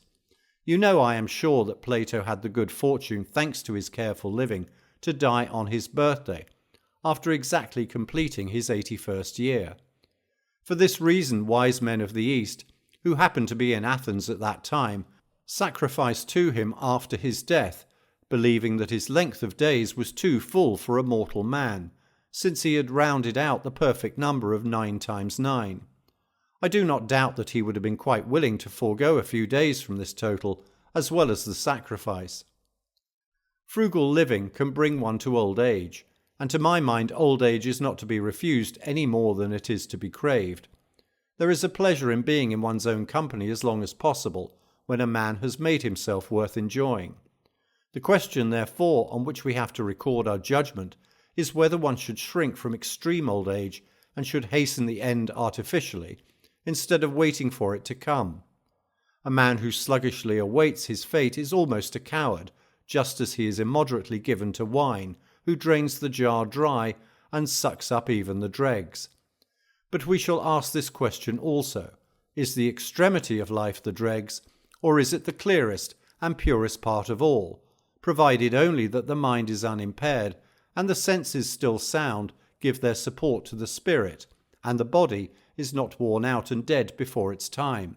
For it makes a great deal of difference whether a man is lengthening his life or his death. But if the body is useless for service, why should one not free the struggling soul? Perhaps one ought to do this a little before the debt is due, lest when it falls due, he may be unable to perform the act. And since the danger of living in wretchedness is greater than the danger of dying soon, he is a fool who refuses to stake a little time and win a hazard of great gain. Few have lasted through extreme old age to death without impairment, and many have lain inert, making no use of themselves.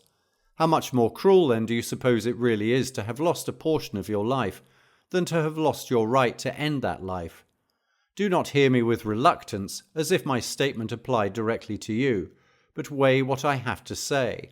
It is this, that I shall not abandon old age if old age preserves me intact for myself, and intact as regards the better part of myself. But if old age begins to shatter my mind, and to pull its various faculties to pieces, if it leaves me not life but only the breath of life, I shall rush out of a house that is crumbling and tottering.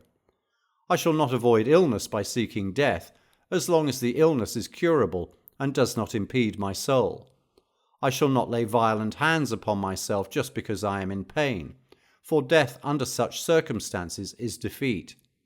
But if I find out that the pain must always be endured, I shall depart, not because of the pain, but because it will be a hindrance to me as regards all my reasons for living.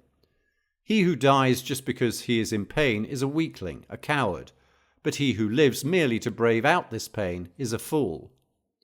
But I am running on too long, and besides there is matter here to fill a day. And how can a man end his life if he cannot end a letter? So farewell. This last word you will read with greater pleasure than all my deadly talk about death. Farewell. Letter 59. On Pleasure and Joy. I receive great pleasure from your letter. Kindly allow me to use these words in their everyday meaning, without insisting upon their Stoic import. For we Stoics hold that pleasure is a vice. Very likely it is a vice, but we are accustomed to use the word when we wish to indicate a happy state of mind. I am aware that if we test words by our formula, even pleasure is a thing of ill repute, and joy can be attained only by the wise. For joy is an elation of spirit, of a spirit which trusts in the goodness and truth of its own possessions. The common usage, however, is that we derive great joy from a friend's position as consul, or from his marriage, or from the birth of his child. But these events, so far from being matters of joy, are more often the beginnings of sorrow to come.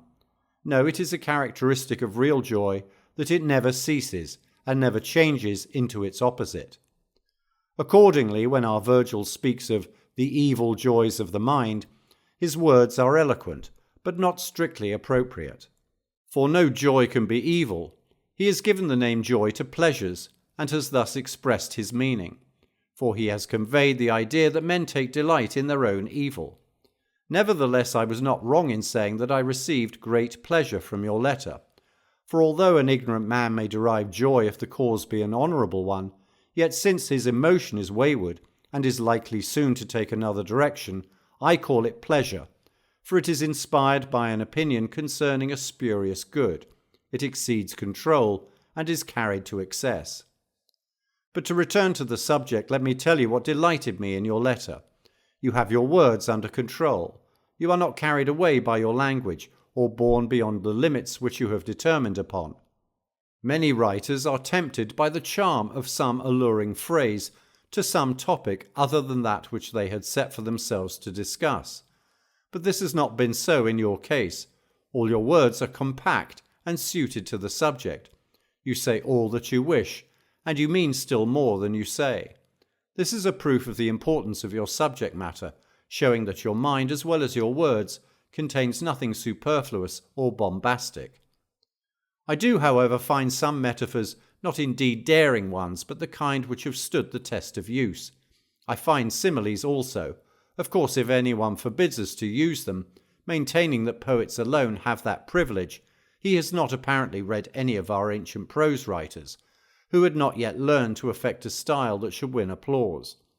For those writers whose eloquence was simple and directed only towards proving their case are full of comparisons, and I think that these are necessary, not for the same reason which makes them necessary for the poets, but in order that they may serve as props to our feebleness, to bring both speaker and listener face to face with the subject under discussion. For example, I am at this very moment reading Sextius. He is a keen man, and a philosopher who, though he writes in Greek, has the Roman standard of ethics. One of his similes appealed especially to me, that of an army marching in hollow square, in a place where the enemy might be expected to appear from any quarter ready for battle. This, said he, is just what the wise man ought to do. He should have all his fighting qualities deployed on every side, so that wherever the attack threatens, there his supports may be ready to hand and may obey the captain's command without confusion. This is what we notice in armies which serve under great leaders. We see how all the troops simultaneously understand their general's orders, since they are so arranged that a signal given by one man passes down the ranks of cavalry and infantry at the same moment. This, he declares, is still more necessary for men like ourselves, for soldiers have often feared an enemy without reason, and the march which they thought most dangerous has in fact been most secure. But folly brings no repose. Fear haunts it both in the van and in the rear of the column, and both flanks are in a panic. Folly is pursued and confronted by peril. It blenches at everything. It is unprepared. It is frightened even by auxiliary troops. But the wise man is fortified against all inroads. He is alert. He will not retreat before the attack of poverty, or of sorrow, or of disgrace, or of pain. He will walk undaunted both against them and among them. We human beings are fettered and weakened by many vices. We have wallowed in them for a long time, and it is hard for us to be cleansed. We are not merely defiled, we are dyed by them. But to refrain from passing from one figure to another, I will raise this question, which I often consider in my own heart. Why is it that folly holds us with such an insistent grasp? It is primarily because we do not combat it strongly enough, because we do not struggle towards salvation with all our might. Secondly, because we do not put sufficient trust in the discoveries of the wise, and do not drink in their words with open hearts. We approach this great problem in too trifling a spirit. But how can a man learn in the struggle against his vices an amount that is enough, if the time which he gives to learning is only the amount left over from his vices? None of us goes deep below the surface. We skim the top only, and we regard the smattering of time spent in the search for wisdom as enough and to spare for a busy man. What hinders us most of all is that we are too readily satisfied with ourselves. If we meet with someone who calls us good men, or sensible men, or holy men, we see ourselves in his description. Not content with praise in moderation, we accept everything that shameless flattery heaps upon us, as if it were our due. We agree with those who declare us to be the best and wisest of men, although we know that they are given to much lying. And we are so self-complacent that we desire praise for certain actions when we are especially addicted to the very opposite. Yonder person hears himself called most gentle when he is inflicting tortures, or most generous when he is engaged in looting, or most temperate when he is in the midst of drunkenness and lust. Thus it follows that we are unwilling to be reformed, just because we believe ourselves to be the best of men.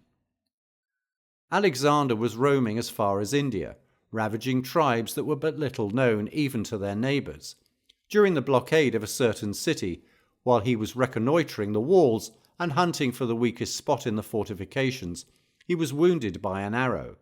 Nevertheless, he long continued the siege, intent on finishing what he had begun. The pain of his wound, however, as the surface became dry and as the flow of blood was checked, increased. His leg gradually became numb as he sat his horse, and finally, when he was forced to withdraw, he exclaimed, "All men swear that I am the son of Jupiter, but this wound cries out that I am mortal." Let us also act in the same way. Each man, according to his lot in life, is stultified by flattery. We should say to him who flatters us, "You call me a man of sense, but I understand how many of the things which I crave are useless, and how many of the things which I desire will do me harm. I have not even the knowledge which satiety teaches to animals, of what should be the measure of my food or my drink. I do not yet know how much I can hold. I shall now show you how you may know that you are not wise. The wise man is joyful, happy, and calm, unshaken. He lives on a plane with the gods. Now go question yourself. If you are never downcast, if your mind is not harassed by any apprehension, through anticipation of what is to come, if day and night your soul keeps on its even and unswerving course, upright and content with itself, then you have attained to the greatest good that mortals can possess. If, however, you seek pleasures of all kinds in all directions, you must know that you are as far short of wisdom as you are short of joy. Joy is the goal which you desire to reach, but you are wandering from the path if you expect to reach your goal while you are in the midst of riches and official titles. In other words, if you seek joy in the midst of cares. These objects for which you strive so eagerly, as if they would give you happiness and pleasure, are merely causes of grief. All men of this stamp, I maintain, are pressing on in pursuit of joy, but they do not know where they may obtain a joy that is both great and enduring. One person seeks it in feasting and self-indulgence, another in canvassing for honours and in being surrounded by a throng of clients, another in his mistress, another in idle display of culture and in literature that has no power to heal. All these men are led astray by delights which are deceptive and short-lived, like drunkenness, for example, which pays for a single hour of hilarious madness by a sickness of many days, or like applause and the popularity of enthusiastic approval, which are gained and atoned for at the cost of great mental disquietude. Reflect therefore on this, that the effect of wisdom is a joy that is unbroken and continuous. The mind of the wise man is like the ultra-lunar firmament. Eternal calm pervades that region. You have then a reason for wishing to be wise, if the wise man is never deprived of joy.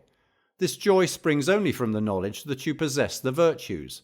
None but the brave, the just, the self-restrained can rejoice. And when you query, what do you mean? Do not the foolish and the wicked also rejoice? I reply no more than lions who have caught their prey.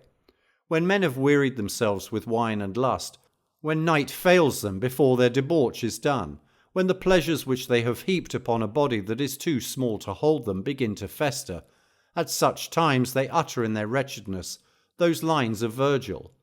Thou knowest how, amid false glittering joys, we spent that last of nights.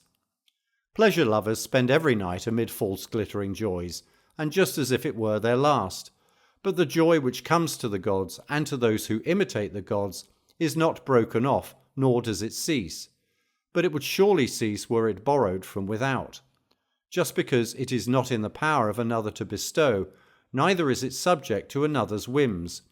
That which fortune has not given, she cannot take away. Farewell. Letter 60. On harmful prayers. I file a complaint. I enter a suit. I am angry.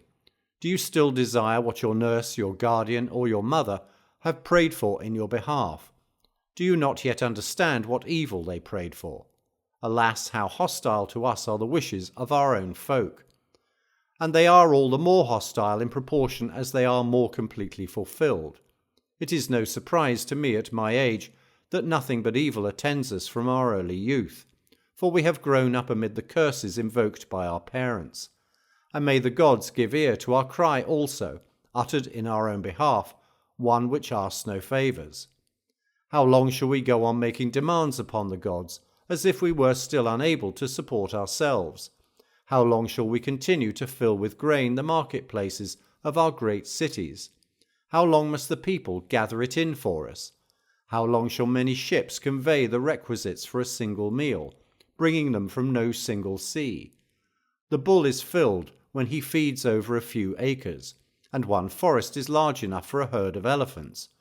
Man, however, draws sustenance both from the earth and from the sea. What then? Did nature give us bellies so insatiable when she gave us these puny bodies that we should outdo the hugest and most voracious animals in greed? Not at all. How small is the amount which will satisfy nature? A very little will send her away contented. It is not the natural hunger of our bellies that costs us dear, but our solicitous cravings. Therefore those who, as Sallust puts it, hearken to their bellies, should be numbered among the animals, and not among men. And certain men indeed should be numbered not even among the animals, but among the dead. He really lives who is made use of by many. He really lives who makes use of himself. Those men, however, who creep into a hole and grow torpid are no better off in their homes than if they were in their tombs. Right there on the marble lintel of the house of such a man you may inscribe his name, for he has died before he is dead. Farewell. Letter 61. On meeting death cheerfully. Let us cease to desire that which we have been desiring. I at least am doing this. In my old age I have ceased to desire what I desired when a boy. To this single end my days and my nights are past. This is my task, this the object of my thoughts, to put an end to my chronic ills. I am endeavouring to live every day as if it were a complete life. I do not indeed snatch it up as if it were my last. I do regard it, however, as if it might even be my last. The present letter is written to you with this in mind. as if death were about to call me away in the very act of writing. I am ready to depart, and I shall enjoy life just because I am not over-anxious as to the future date of my departure. Before I became old, I tried to live well. Now that I am old, I shall try to die well. But dying well means dying gladly. See to it that you never do anything unwillingly. That which is bound to be a necessity if you rebel is not a necessity if you desire it. This is what I mean. He who takes his orders gladly escapes the bitterest part of slavery, doing what one does not want to do. The man who does something under orders is not unhappy. He is unhappy who does something against his will. Let us therefore so set our minds in order that we may desire whatever is demanded of us by circumstances, and above all that we may reflect upon our end without sadness. We must make ready for death before we make ready for life. Life is well enough furnished, but we are too greedy with regard to its furnishings. Something always seems to us lacking, and will always seem lacking. To have lived long enough depends neither upon our years nor upon our days, but upon our minds. I have lived, my dear friend Lucilius, long enough. I have had my fill. I await death. Farewell. Letter 62. On good company. We are deceived by those who would have us believe that a multitude of affairs blocks their pursuit of liberal studies. They make a pretense of their engagements and multiply them, when their engagements are merely with themselves. As for me, Lucilius, my time is free. It is indeed free, and wherever I am master of myself, for I do not surrender myself to my affairs, but loan myself to them. And I do not hunt out excuses for wasting my time. And wherever I am situated, I carry on my own meditations and ponder in my mind some wholesome thought.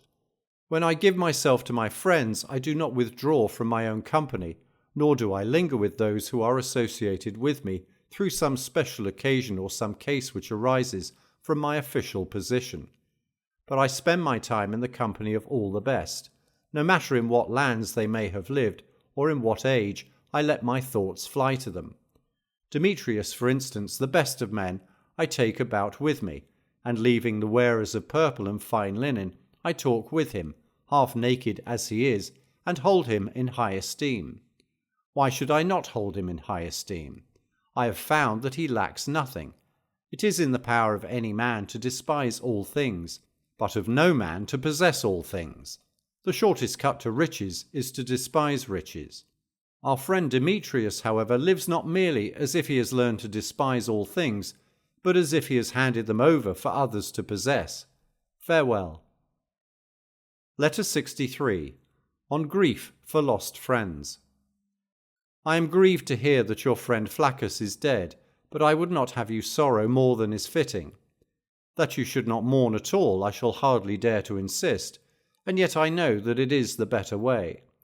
But what man will ever be so blessed with that ideal steadfastness of soul, unless he has already risen far above the reach of fortune? Even such a man will be stung by an event like this, but it will be only a sting. We, however, may be forgiven for bursting into tears, if only our tears have not flowed to excess, and if we have checked them by our own efforts. Let not the eyes be dry when we have lost a friend, nor let them overflow. We may weep, but we must not wail. Do you think that the law which I lay down for you is harsh, when the greatest of Greek poets has extended the privilege of weeping to one day only, in the lines where he tells us that even Niobe took thought of food?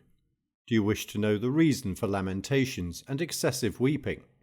It is because we seek the proofs of our bereavement in our tears and do not give way to sorrow, but merely parade it. No man goes into mourning for his own sake. Shame on our ill-timed folly.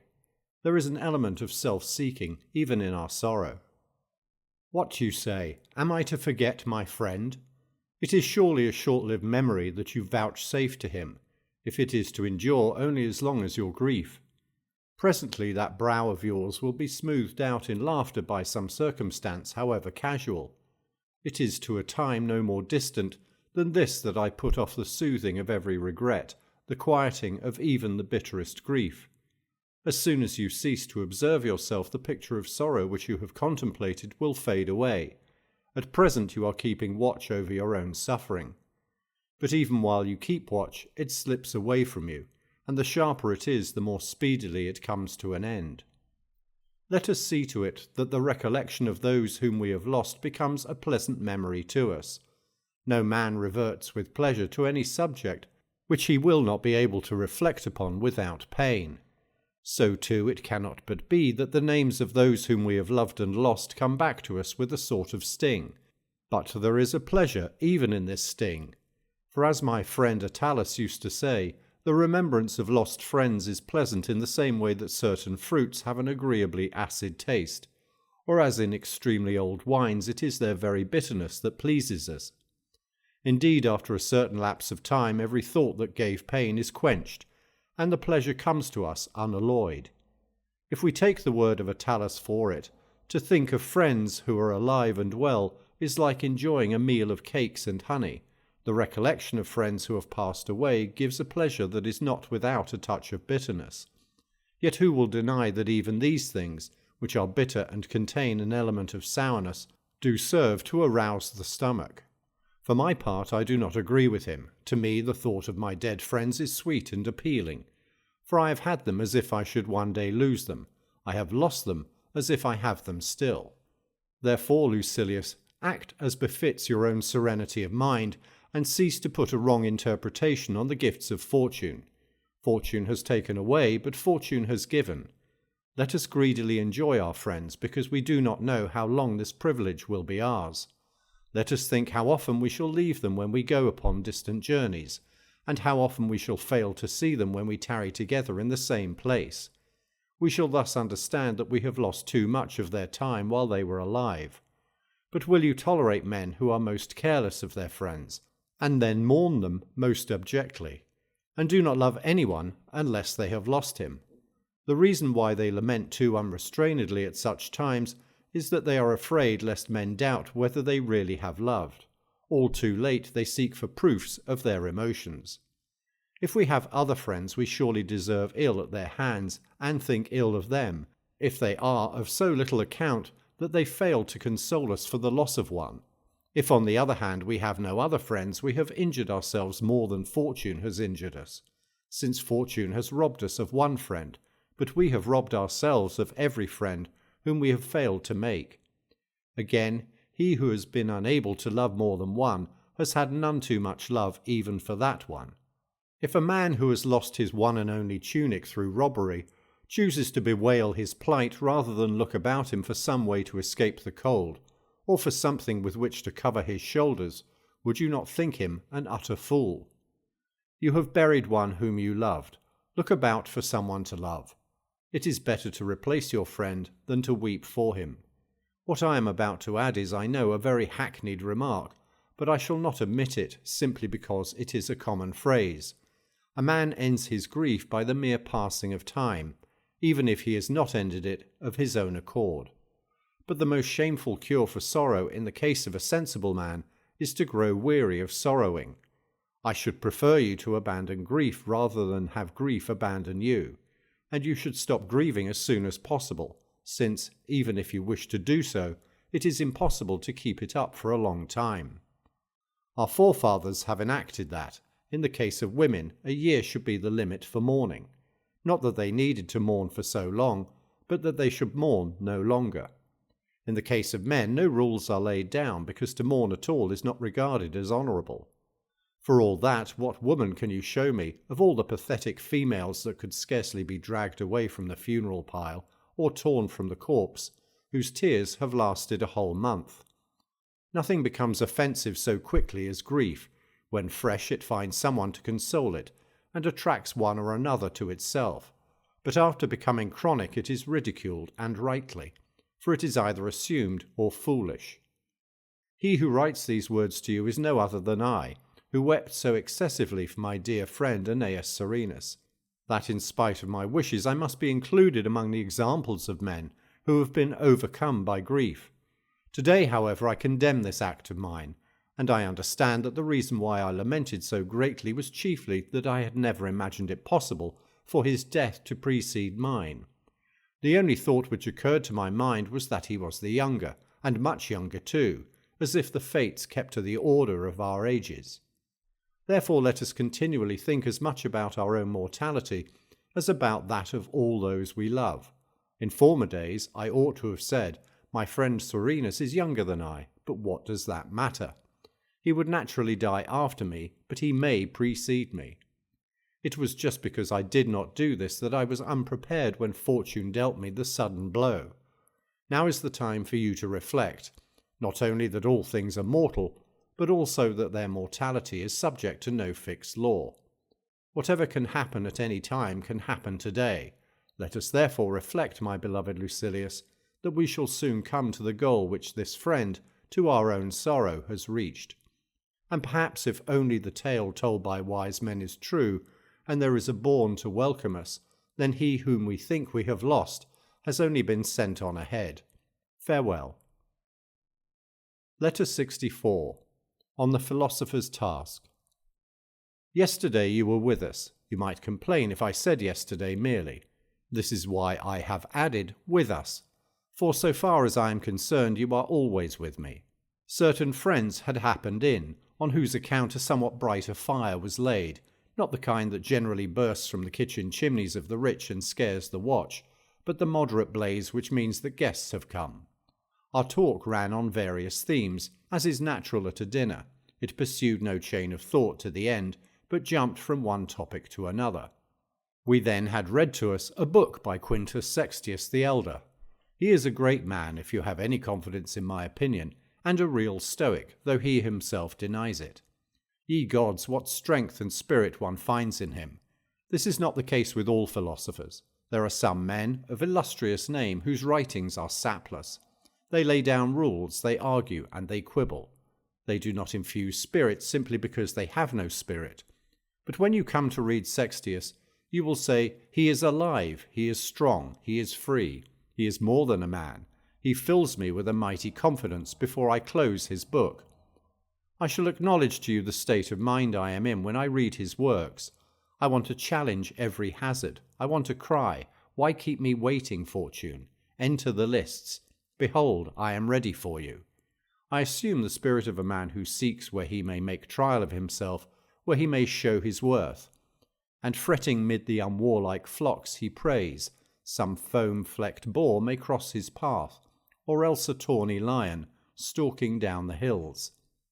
I want something to overcome, something on which I may test my endurance, for this is another remarkable quality that Sextius possesses. He will show you the grandeur of the happy life, and yet will not make you despair of attaining it. You will understand that it is on high, but that it is accessible to him who has the will to seek it. And virtue herself will have the same effect upon you, of making you admire her, and yet hope to attain her. In my own case, at any rate, the very contemplation of wisdom takes much of my time. I gaze upon her with bewilderment, just as I sometimes gaze upon the firmament itself, which I often behold as if I saw it for the first time. Hence I worship the discoveries of wisdom and their discoverers. To enter, as it were, into the inheritance of many predecessors is a delight. It was for me that they laid up this treasure. It was for me that they toiled. But we should play the part of a careful householder. We should increase what we have inherited. This inheritance shall pass from me to my descendants larger than before. Much still remains to do, and much will always remain, and he who shall be born 1,000 ages hence will not be barred from his opportunity of adding something further. But even if the old masters have discovered everything, one thing will be always new: the application and the scientific study and classification of the discoveries made by others. Assume that prescriptions have been handed down to us for the healing of the eyes.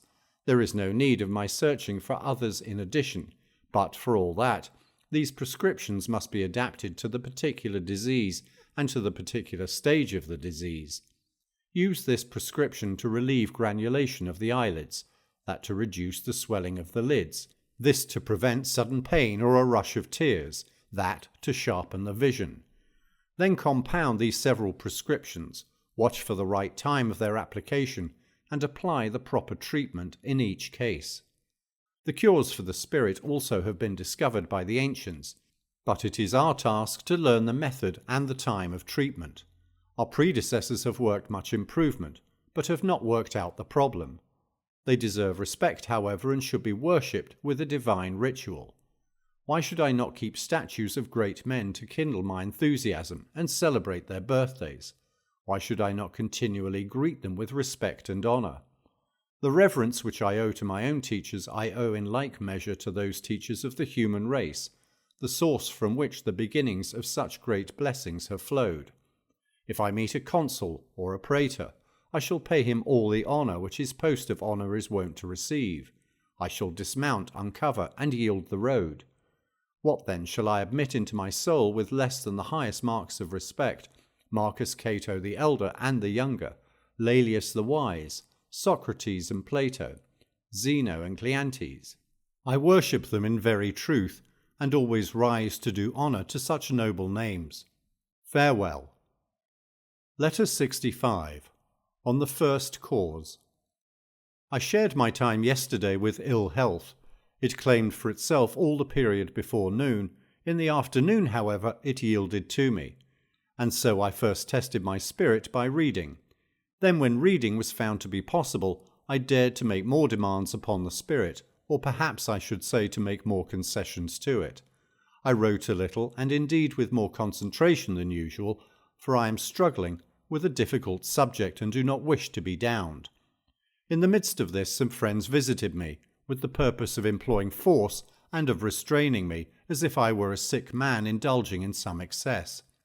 So conversation was substituted for writing, and from this conversation I shall communicate to you the topic which is still the subject of debate, for we have appointed you referee. You have more of a task on your hands than you suppose, for the argument is threefold.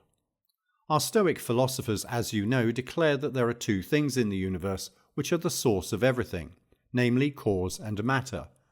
Matter lies sluggish, a substance ready for any use, but sure to remain unemployed if no one sets it in motion.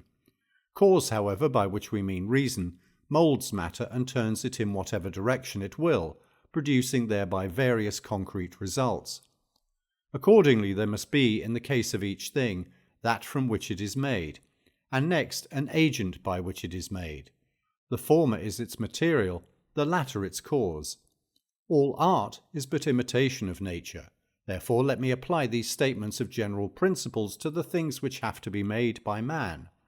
A statue, for example, has afforded matter which was to undergo treatment at the hands of the artist, and has had an artist who was to give form to the matter. Hence, in the case of the statue, the material was bronze, the cause was the workman. And so it goes with all things. They consist of that which is made and of the maker. The Stoics believe in one cause only, the maker, but Aristotle thinks that the word cause can be used in three ways. The first cause, he says, is the actual matter, without which nothing can be created. The second is the workman. The third is the form, which is impressed upon every work, a statue, for example. This last is what Aristotle calls the eidos. There is too, says he, a fourth, the purpose of the work as a whole. Now I shall show you what this last means. Bronze is the first cause of the statue, for it could never have been made unless there had been something from which it could be cast and moulded. The second cause is the artist, for without the skilled hands of a workman that bronze could not have been shaped to the outlines of the statue. The third cause is the form, inasmuch as our statue could never be called the lance-bearer or the boy binding his hair, had not this special shape been stamped upon it. The fourth cause is the purpose of the work, for if this purpose had not existed, the statue would not have been made. Now what is this purpose? It is that which attracted the artist, which he followed when he made the statue. It may have been money, if he has made it for sale, or renown, if he has worked for reputation, or religion, if he has wrought it as a gift for a temple.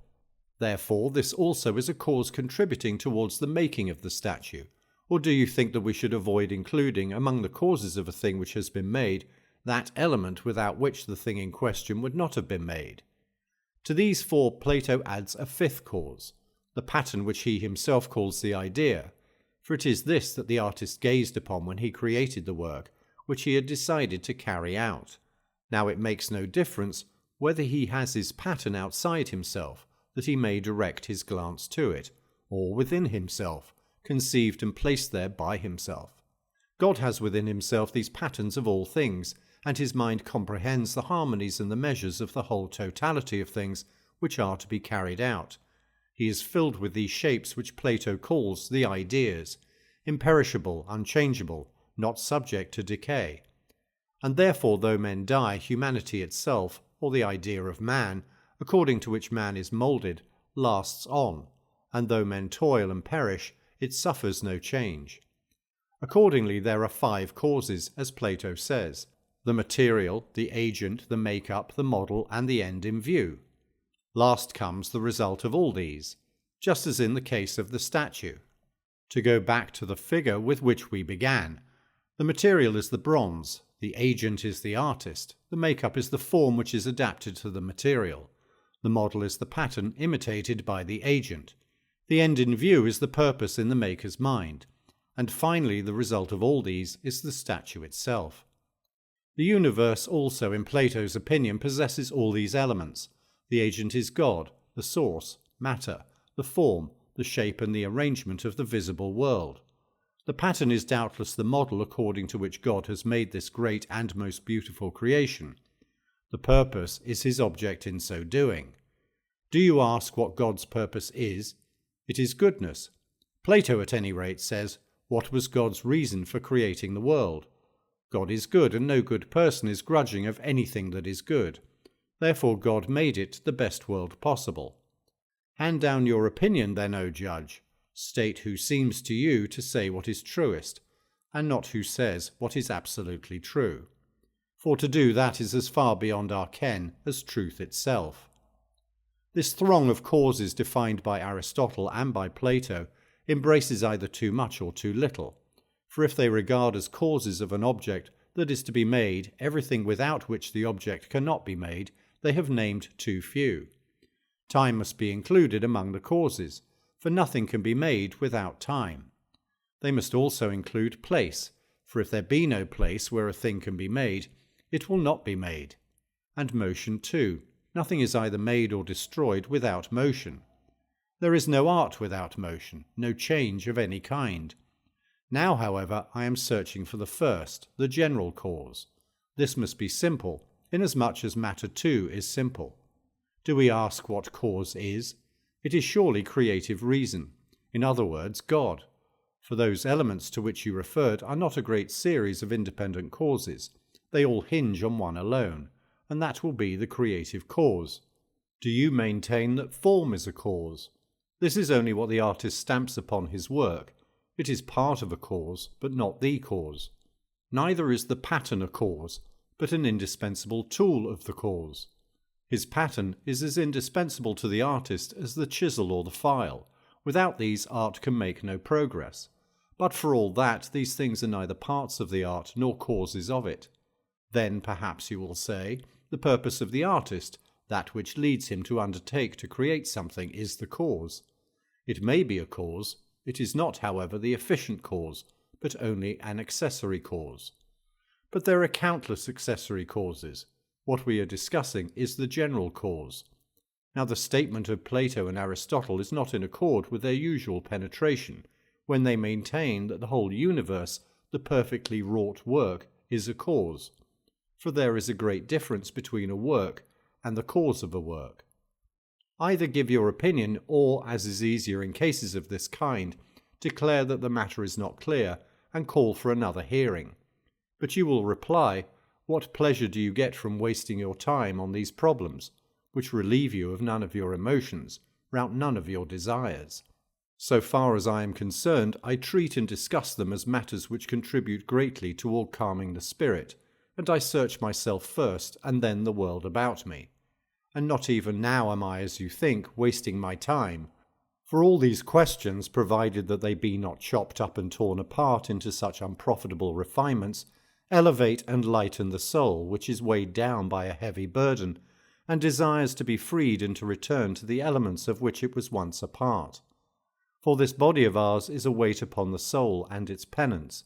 As the load presses down, the soul is crushed and is in bondage, unless philosophy has come to its assistance and has bid it take fresh courage by contemplating the universe, and has turned it from things earthly to things divine. There it has its liberty, there it can roam abroad. Meantime it escapes the custody in which it is bound, and renews its life in heaven. Just as skilled workmen, who have been engaged upon some delicate piece of work which wearies their eyes with straining, if the light which they have is niggardly or uncertain, go forth into the open air, and in some park devoted to the people's recreation, delight their eyes in the generous light of day, so the soul, imprisoned as it has been in this gloomy and darkened house, seeks the open sky whenever it can, and in the contemplation of the universe finds rest. The wise man, the seeker after wisdom, is bound closely indeed to his body, but he is an absentee so far as his better self is concerned, and he concentrates his thoughts upon lofty things. Bound, so to speak, to his oath of allegiance, he regards the period of life as his term of service. He is so trained that he neither loves nor hates life. He endures a mortal lot, although he knows that an ampler lot is in store for him. Do you forbid me to contemplate the universe? Do you compel me to withdraw from the whole, and restrict me to a part? May I not ask what are the beginnings of all things, who moulded the universe, who took the confused and conglomerate mass of sluggish matter, and separated it into its parts? May I not inquire who is the master builder of this universe, how the mighty bulk was brought under the control of law and order, who gathered together the scattered atoms, who separated the disordered elements, and assigned an outward form to elements that lay in one vast shapelessness? Or whence came all the expanse of light, and whether is it fire, or something even brighter than fire? Am I not to ask these questions? Must I be ignorant of the heights whence I have descended? Whether I am to see this world but once, or to be born many times? What is my destination afterwards? What abode awaits my soul on its release from the laws of slavery among men? Do you forbid me to have a share in heaven? In other words, do you bid me live with my head bowed down? No, I am above such an existence. I was born to a greater destiny than to be a mere chattel of my body, and I regard this body as nothing but a chain which manacles my freedom. Therefore I offer it as a sort of buffer to fortune, and shall allow no wound to penetrate through to my soul, for my body is the only part of me which can suffer injury. In this dwelling which is exposed to peril, my soul lives free. Never shall this flesh drive me to feel fear, or to assume any pretense that is unworthy of a good man. Never shall I lie in order to honour this petty body. When it seems proper, I shall sever my connection with it, and at present, while we are bound together, our alliance shall nevertheless not be one of equality. The soul shall bring all quarrels before its own tribunal. To despise our bodies is sure freedom. To return to our subject, this freedom will be greatly helped by the contemplation of which we were just speaking. All things are made up of matter and of God. God controls matter, which encompasses him and follows him as its guide and leader. And that which creates, in other words God, is more powerful and precious than matter, which is acted upon by God. God's place in the universe corresponds to the soul's relation to man.